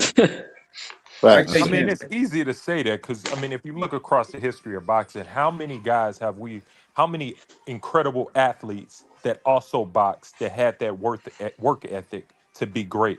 You know, not named Roy Jones and Bud Crawford. Tyson, you know what I'm saying? Roy. You can't name that many Lennox. He wasn't amazing super athletes. athletic, but when you do mesh that talent with the work ethic, that's when you get the superstars. That's when you get the Jordans, the Kobe's, the motherfuckers that are like the best of the best. When you mesh those two, then I'm sorry, bro, you're maximizing everything that God gave you. And if you don't do that, then you're gonna be halfway through washed out. But you know, even with that HLD, there's people who had all of those and then still mess it up because they just couldn't get their mind right. There's no perfection, but there's nothing worse than wasted talent, bro. To me, Yeah. No, I'm just saying there's a bunch of dudes who they had all of that. They had, and then they wind up wasting it. They still wind up wasting it. You know, well, it would be a discipline issue, like outside, off the court, or outside the ring, whatever sport you want to pick. Yeah, it's like a woman, bro. She could be bad as fuck. Like, damn, she's fucking fine. But if she a fucking hoe, you want to put a ring on that? Oh, that's a good analogy. Ring on that? That's right. You know, she got no God in her life. She got no nothing. She's just a fucking a train stop. You know what I mean? For everybody, you don't care about that. I mean, that for the women, that the same analogy for a man. Yeah, he's good looking, but he's a lazy bum and he don't do shit. Man, fuck that dude. You don't want that. Right. Sit around and play video games all day and ask you for money all day. Same thing with these young guys. I'm like, yo, work ethic. You know, it's the number one thing. You know, and I see it all the time because with the young kids, these kids that don't have it, but you know what, man, we're gonna stay another extra hour because of you. You know what? And that's facts, because the greats, even when they reach great and they get all those, they still working. You see those dudes that get to the Super Bowl. You see those dudes that win a championship, and then what you hear about the offseason. They was the hardest working person the offseason, right after a championship. That's where Mike Tyson, he hates Floyd Mayweather. He just doesn't like him. But he said, you know what, man, that motherfucker's in the gym. That motherfucker, the only vice he got in life is the gym. He's bored, he's in the gym. He got nothing to do. He's in the gym while you're over there fucking around. Yo, I think that's why Crawford was so good, because that's all you heard about Crawford doing. You never heard him in the club doing that. All you heard about was him just in the gym or at home. In the Well, gym at home. now he's going crazy. Now he got a snow bunny and all that, bro. Motherfucker, keep He's bringing going that up. crazy, bro. He going crazy now.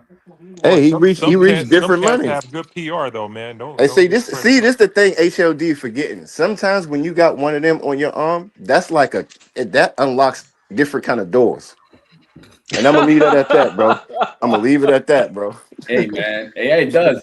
Marco seen my IG. I know. Nobody's like to Marco open up seen that my back IG. door. That's what I'm saying. Yeah. What about your IG? I never went to Trader Joe's until I was with Megan. Exactly. No, I feel you. No, like in real life, business opportunities and shit. Yeah, but I mean, you can tell dude got a whole new team, I mean, he didn't added some money to his team. I'll say that. Well, he had this assistant that she was at the this beautiful finance. Madrimal? No, bro, this beautiful chocolate chick, bro. Beautiful. But no holding hand, none of that shit. She's supposedly just an assistant.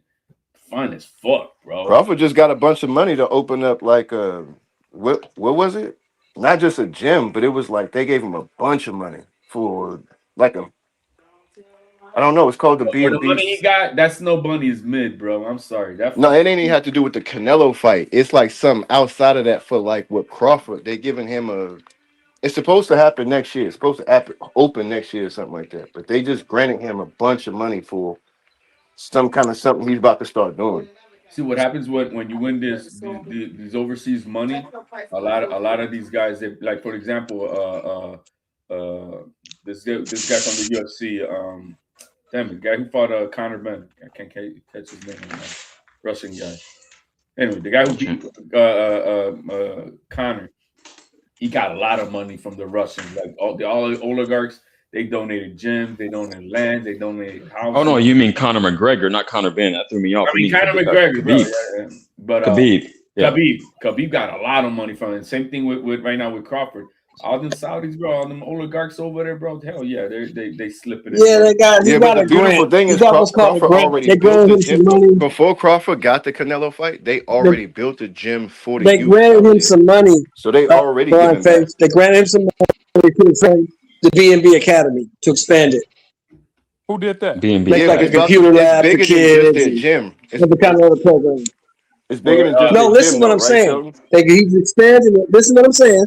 He's expanding it because he's gonna make like a computer lab and a resource center and all that kind of stuff. Yeah, kind of like when Nipsey if you go to was Coach doing, right? Malachi, if you listen to Coach Malachi, he explained the whole deal to you.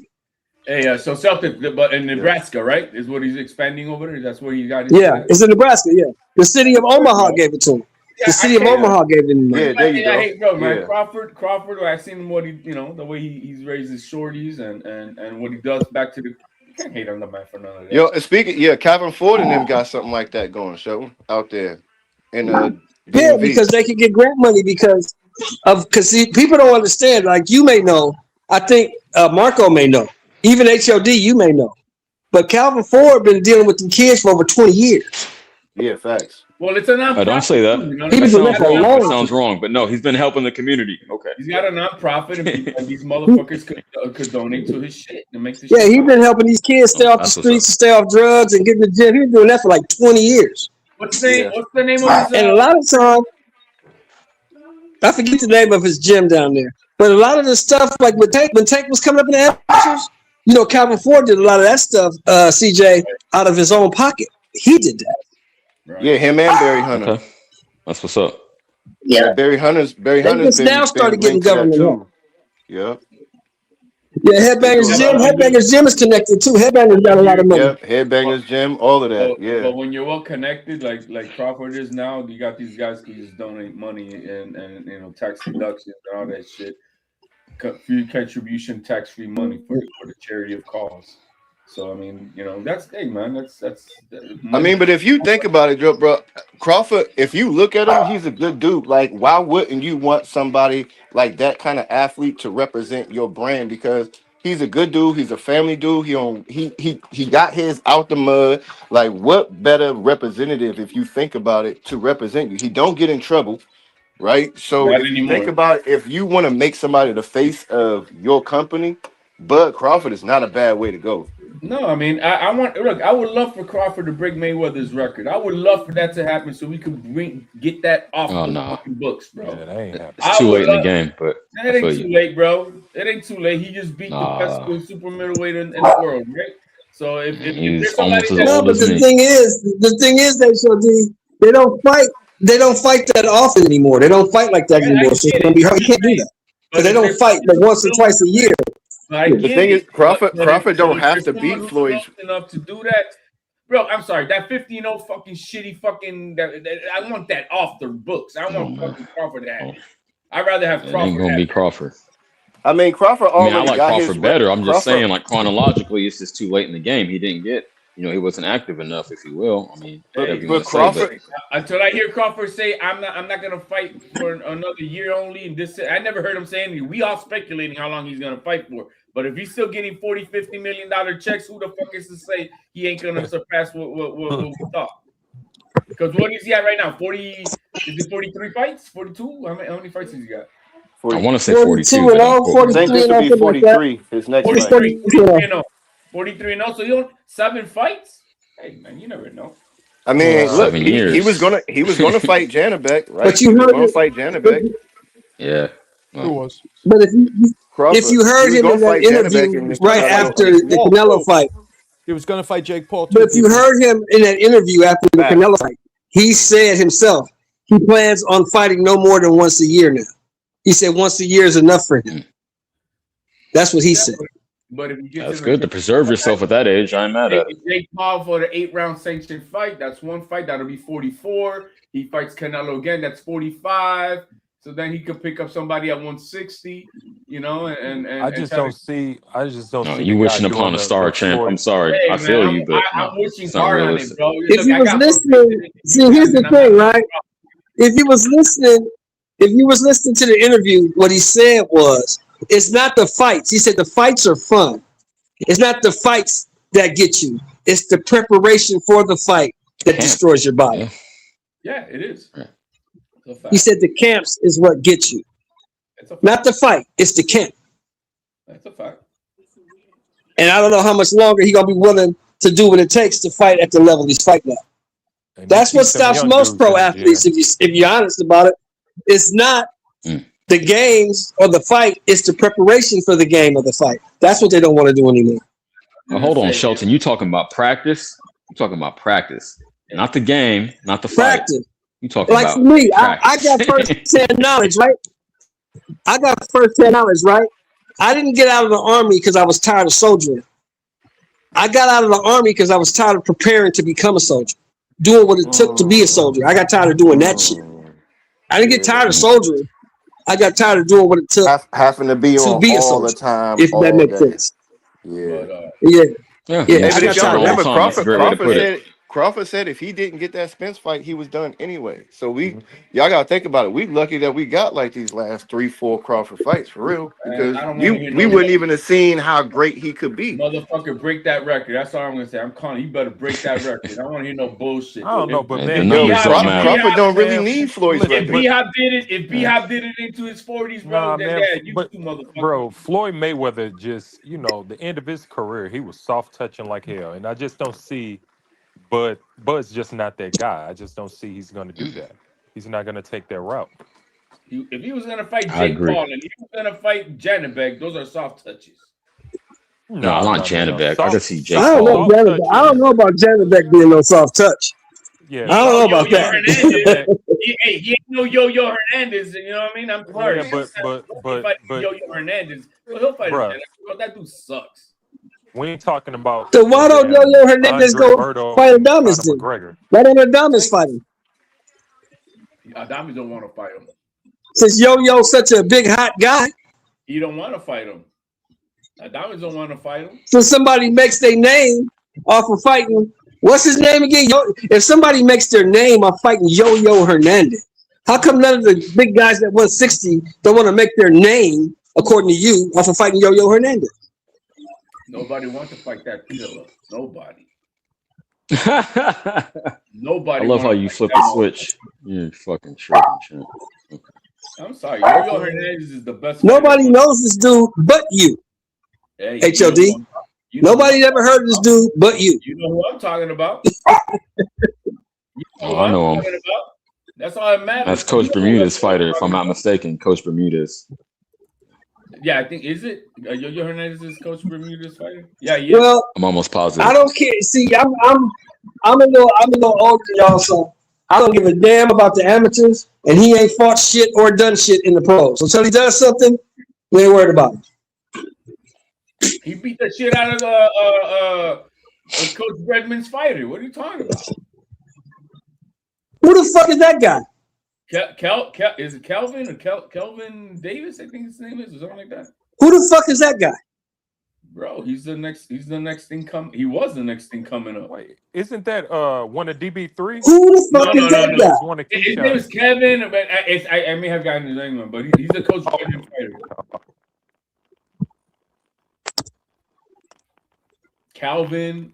It sounds like one of the DB3 brothers. Calvin who? It's Coach Redmond's fighter, the one who lost to Yo Hernandez. I don't know. Hey, I'm not, the younger DB3, the younger Davis brother. No, he's kind of nice. He's kind of nice. Yeah, we got to see him with somebody though. He's nice against the level of dudes he's fighting. Yeah, well, he's that's nice. what he's fighting. Let's put him in there. Somebody gonna fight him back. About. Yeah. Let's put him in there with somebody who's gonna fight him back. And we'll see how good I'm talking about somebody young. I'm talking about where he's at. I'm not moving the goalpost. Yeah. I'm saying if you fighting dudes that stock shelves and drive forklifts in their off time, then you're supposed to look good against them. If you training them, but not every. I'm just saying he's nice. Oh, okay. He only got like 3 fights. And who were the 3 guys? All them 3 guys he fought got jobs. I bet you they got jobs. I'm just saying.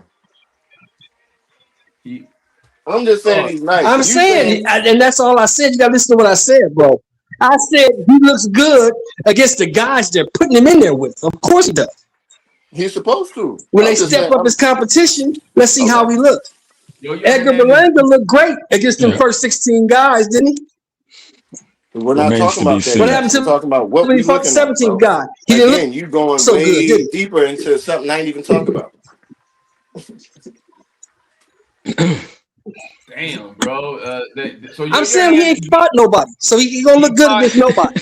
That's what I'm saying. We gotta wait and see. That's all. Wait and see. That's his name. Kyron Davis is the guy that Yo Hernandez beat pillar to post. But that, bro, he just fought it, bro. It's so sad that he fought Kyron Davis. Kyron Davis, yeah. That's Coach Redmond's fighter. Keyshawn Davis's brother? No, man. I already said that. You talking about Keyshawn Davis's brother? I just said no. Oh, Kyron Davis, the 160 pounder. No, you're right. You said Kyron Davis, the 160 pounder, the one that fought Benavidez. That guy? Yes, the guy, and that's the guy who Yo Hernandez beat from pillar to post. Okay, so he beat the shit out of Kyron Davis. Nobody has Kyron Davis on their pound for pound list or anywhere near the top 10. So shit, Benavidez is lucky to even be on no damn pound for pound list if you want to talk it like that. I'm saying the same thing that I'm saying to my man Blind Faith about the other guy. Let's wait and see until he fights somebody that's on his level or better. Let's wait and see. So we can't crown Yo Hernandez I'm not crowning all of a sudden because he fought Kyron Davis. Now he's the greatest thing at middleweight. I don't see Bud fighting any young bucks like that. Yo, Shelton, I don't know if you peeped it, but yesterday HLD was saying Berlanga over Benavidez. How you feel about that, champ? You said that. I said that, bro. You said that. You Marco said remembers. I said that, bro. You crazy, bro. Bathroom. The North remembers. Northern Cali remembers. Hey, he's lucky that I said that Berlanga would be a good fight with Munguia. He's lucky I mentioned him in that sense. That's what I. Nah, champ. I could rewind the tape. I'm gonna chop it up. Marco said I can use his content. I'm gonna make a clip out of that. Rewind that shit. Chop it up. Chop it up. Whoop. Easy. Chop it up. See what we got on. You know who I would love to see Berlanga fight? I would love to see Berlanga fight the guy who fought Pacheco last night. Fight that guy. I thought you were going to say Pacheco Oh, I'm okay himself. with him fighting Pacheco himself, bro. I think that's a good one. Bro, I'm sorry. I'm not high on Pacheco, period. So you could throw in Berlanga with him, bro. Hey, TLG, hold on. Hey, we gonna use the words that all these other boxing channels use, right? That's Berlanga. That's to earn a fight with Pacheco. He did, bro. He went 12 rounds with Canelo. and then he beat Mantequilla, whatever that guy's name was. I'm gonna ask you again. What has Berlanga done to earn a fight with the undefeated top prospect Diego Pacheco? Nothing. Pacheco sucks ass. That's all. Pacheco's not a great fighter. I'm sorry, he's not. He's not. And actually, that'll be a good name. Does Berlanga have a loss? Berlanga got 2 losses, right? No, he beat Canelo, man. I don't care what right? say. He got 2 losses, right? Yeah. So Berlanga got 2 losses. Pacheco has no losses. I'll ask you one more time. What has Berlanga done to earn a fight with Diego Pacheco? He's been in a bigger fight than Steve Nelson, that's for sure. He lost to Canelo. Why don't Berlanga? That's what he did. That's all he did. Yeah. So why don't Berlanga fight Sajo and see if you earn the right to fight Pacheco? Be Sajo first. You gotta earn nothing, bro. Yeah. You got a bigger name than Sajo. What are we talking about? Bigger name. See, now we're getting to this shit. It's sad. Oh, because the J is silent. Okay, the last time we saw Sajo, the last time we saw Sajo, wait a minute. The last time we saw Sajo is people saying he should have beat Pacheco.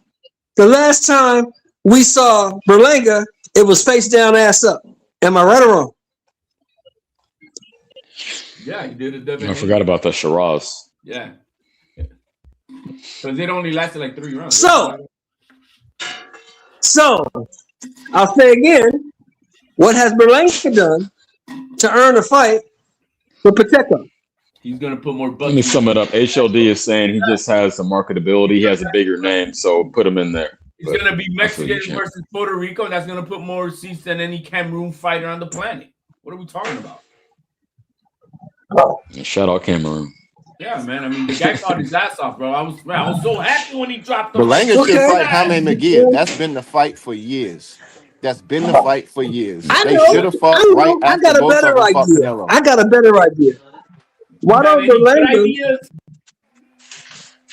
Berlanga lose 8 pounds? Why don't Berlanga lose 8 pounds and go fight your guy Yo-Yo Hernandez? Why don't he do that? He's not stupid. He don't want to get killed. He can't get a parade out of that, more. If he loses to that guy, he can't get a parade.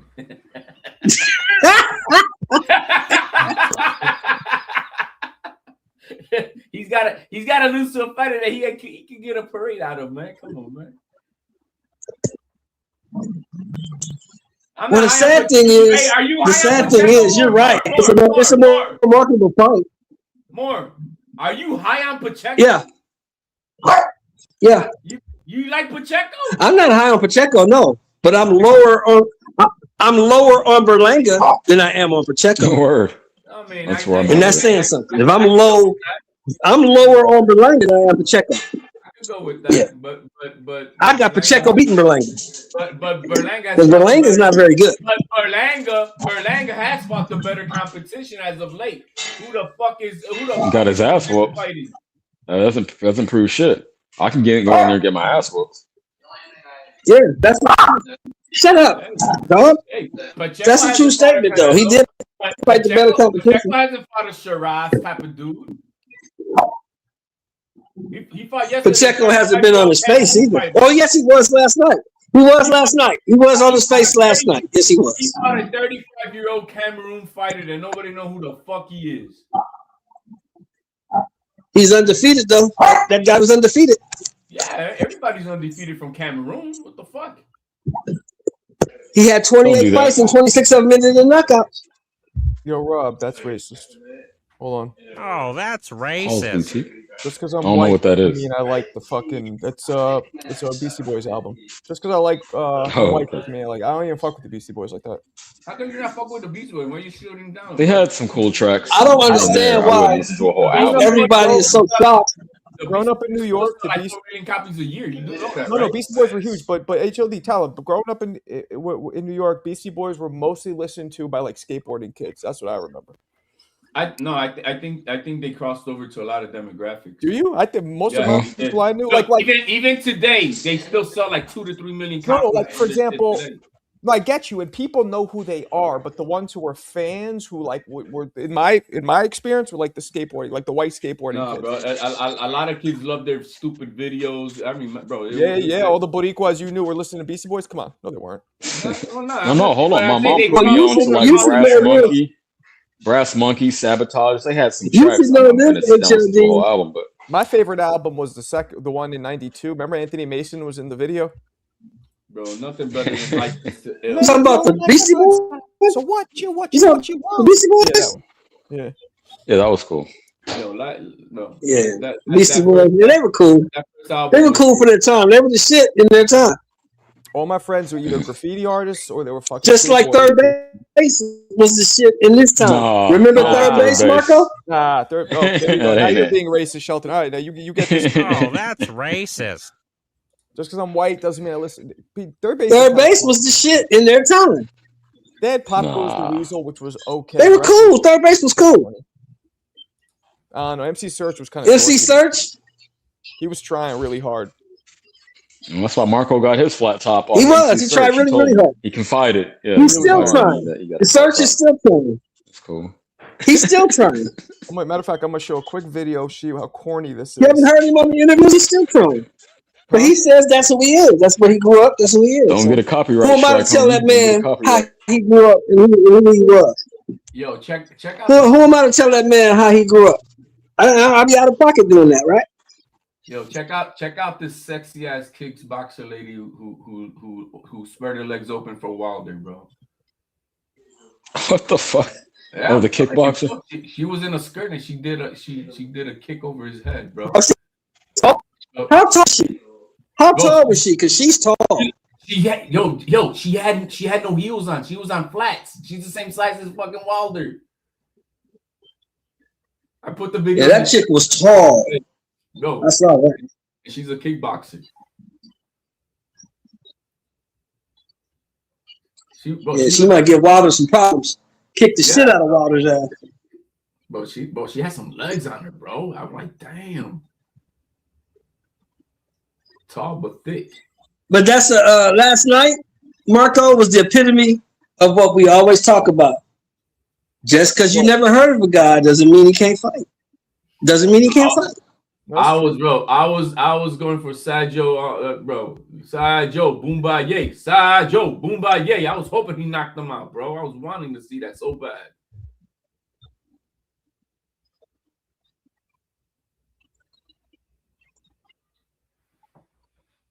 I want to play this for you guys. Oh, CJ, guess what?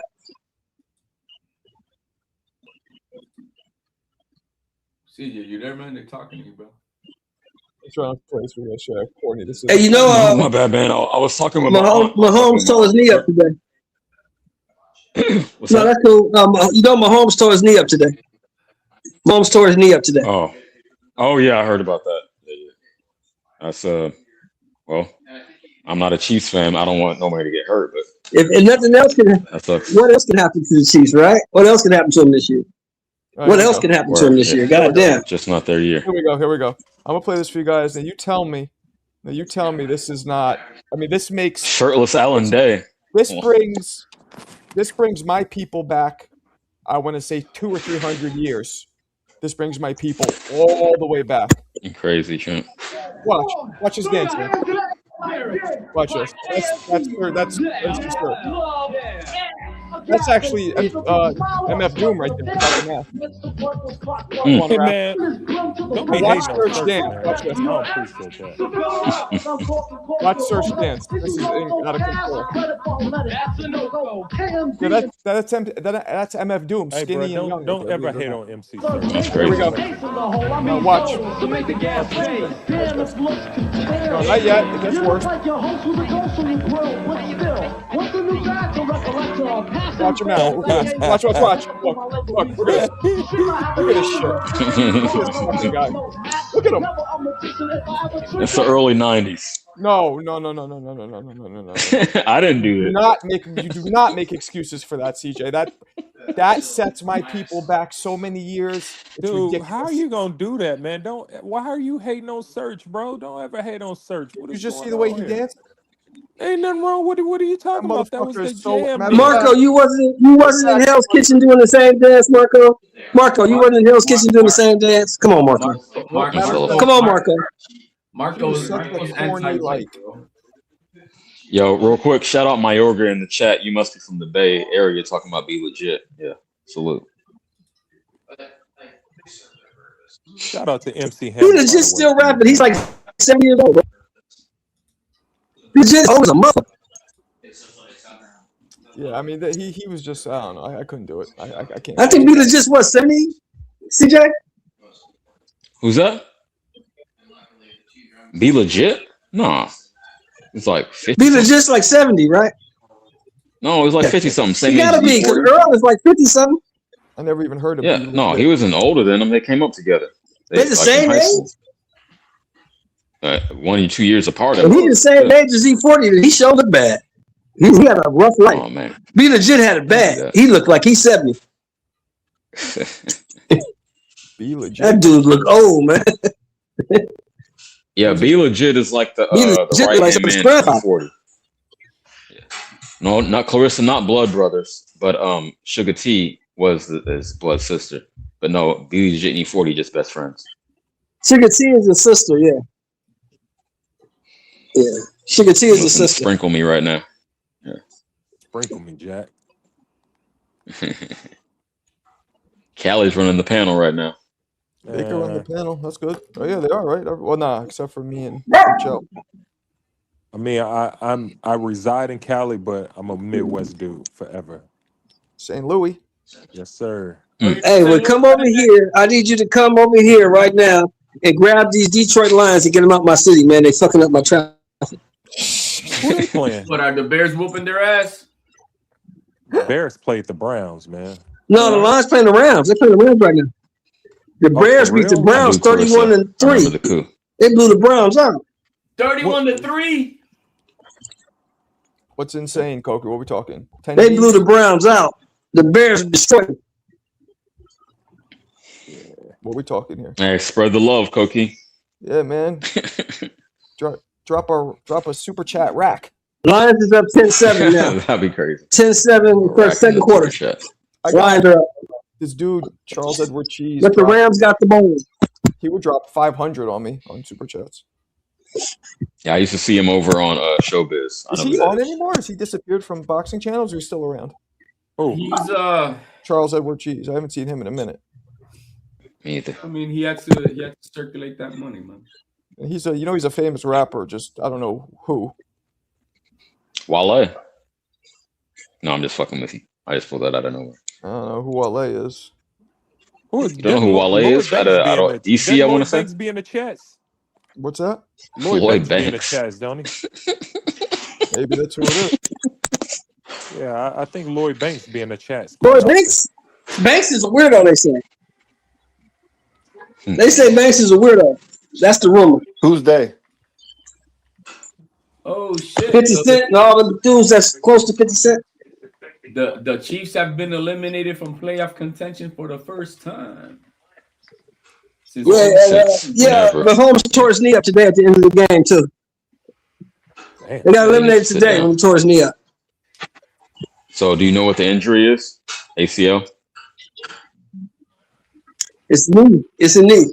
I know he went down. It looked like he hyperextended that left knee, and he was holding that knee and screaming in pain. So and they had to carry him to the back. Who was So that? it's not good. I carted off. Who y'all talking Whatever it about? is. Patrick Mahomes. Patrick Mahomes. Patrick Mahomes. HOD, you like Today? Gerardo? What's that? Rico. Suave. Today. Rico. They lost to the Chargers at home. They lost to the Chargers at home 16-13. Panties back in the day. That's all I gotta say. What? That dude was dropping panties back in the day. I mean, I don't know how, but absolutely. Shit. I guess. He was dropping Who? panties. Who are you talking about? Gerardo. Rico Suave. Guy, right? He's a California dude. Rico. Oh, Rico Suave? Yeah, they like that dude. I don't know. He was dropping panties. Yeah. I don't care what anybody. Gerardo. I never got into him. Maya. I mean, so was Dennis Rodman. So what does that say, bro? He was dropping his own panties. He was dropping his own panties. Oh, you're bugging. Well, Hating That's on the guy wild, because he bro. got more game than what you guys put out there. Come on. Come on. no more than me, champ. Koki, yeah. I'm gonna whoop your I believe ass. he was Shut up. Chicano. He was Chicano. I like Selena. I like Selena more than Gerardo. Rico. No. You're comparing Selena to her. What the fuck is that? Suave. I'm just tapped in with the chat. Koki is talking about all this. It's fucking weird, bro. Rico. I mean the music, not. Well, Suave. Oh, we're talking about Tejano music compared to Rico Suave shit. Come on, man. It's night and day, man. I've grown to appreciate that girl a lot more now. Stop, y'all. Stop it. She was big in California, like way before everything happened. As a woman, she was a beautiful person. Man. Beautiful person. Mm. Oh, Selena, yes. Selena was about to blow up. Yeah. Selena for y'all was like She's about to blow Aaliyah up. for us. Selena was y'all was our Aaliyah. Yeah, but she was big. Okay, maybe that's a good comparison. No, it's not. What? No, that's not. No. Selena was like 10 times mega, dude. What? Like Aaliyah was Selena mega, bro. Like on a whole nother. She was. Selena was like. She was like. mega. You do know Aaliyah was about to be I'm Trinity. not talking about to be. I'm talking about Selena was already there. Yes, she was already. And Aaliyah was too. She was already in movies. She wasn't. She Aaliyah started with was, Jet Li, bro. No, what are you talking about? Yes, Aaliyah was getting She there, was but hot. Selena She was was an hot in her, icon, bro. But she was No, not. she was iconic. already in movies, bro. She was already but writing. that doesn't mean she was like super duper star. I'm talking about Selena was like Beyonce at the time. Let me put it this way, man. Selena's still rocking today. Aaliyah's still rocking today. Nobody talking about Aaliyah today. You're crazy. What? My daughter's 17. She love Aaliyah. She got mad shirt. Yo, y'all No, gotta, Aaliyah. No, y'all but gotta no. chill, See, bro. I hate these comparisons. But Selena, yeah, I mean, Aaliyah was nice, but Selena was. Isaiah Stafford. You motherfucker, you. I think it's a good comparison. It's not a good comparison, man. Selena was like a No, super duper star, Aaliyah. bro. If anything, Aaliyah was more mainstream. Selena was like local to That's the what West, LBS is my saying. understanding. That's what LBS is saying. Selena was global. Like Selena was like a global icon, bro. Bro, Aaliyah No, was you about tripping, to be champ. the lead in the Matrix series, bro. Yeah, but we can't talk about what about to be. That's how big she was. She was already in her own vampire movie. Right after that, she starred with Jet Li, who was like the biggest martial arts dude. Come on, bro. No, she was nice. She was nice, but Selena was a global icon. No, she was arguably a better artist. But Selena's still selling. let me say this: it's no hate. It's Whoa. no hate on Selena because back in Vacaville, I had a lot of Mexican homies, and the day it came out, we went to the local cinema. We walked down there. I think I was like 12, and watched that movie. So, yeah. Hold on, let me ask my Shout daughter. out Selena. Well, I guess that. Oh, the movie Selena with Jennifer Lopez? Rana. With Jennifer Lopez, Right. that movie? Who's big amongst your friends? Aaliyah or Selena? With Jennifer Lopez. Aaliyah? Well, Aaliyah now. It depends on the demographic, but Aaliyah. Yeah, I guess it. What about it? Yeah. No, but my daughter's big on Selena too. What My about daughter got what? mad What's the Selena question? shirts, Aaliyah, too, Selena, so. what? Who's global? Who's more impact? Only one Selena. So what's the question? Who's global? Who's more impact to the culture? Selena or Aaliyah? No, not Selena Gomez. Selena. I said Selena. Who I was said more? No. I'm talking to no, because my daughter was like, wait, what Selena you talking about? And then my sister was like, no. My sister was like, not Selena Gomez, like the real Selena. And then it's like, oh, okay. big booty Selena. Selena She was probably Quintanilla. So my named daughter after is Selena 17. She Quintanilla. say my daughter is 17. We live in Washington State, right? It's real bicultural up here. Like it's a real melting pot. Okay. We got all kind of Yeah. What races does that she say? she say is 50-50. It's like Selena, all the kids know who Selena is, all the kids know who Leah is. They all rock their There you music go. still. So she's That's what saying I'm it's about saying. 50-50. There you go. All I know is That's Selena cool. was That selling she out. answered. So She us just 40 said and even 50 and Selena. 60-year-old motherfuckers shouldn't be arguing over shit that we don't know nothing about. Yeah, that's why I asked somebody who's like youth. That's why I asked If my you 30, daughter. 40, 50, or 60, you out of the conversation.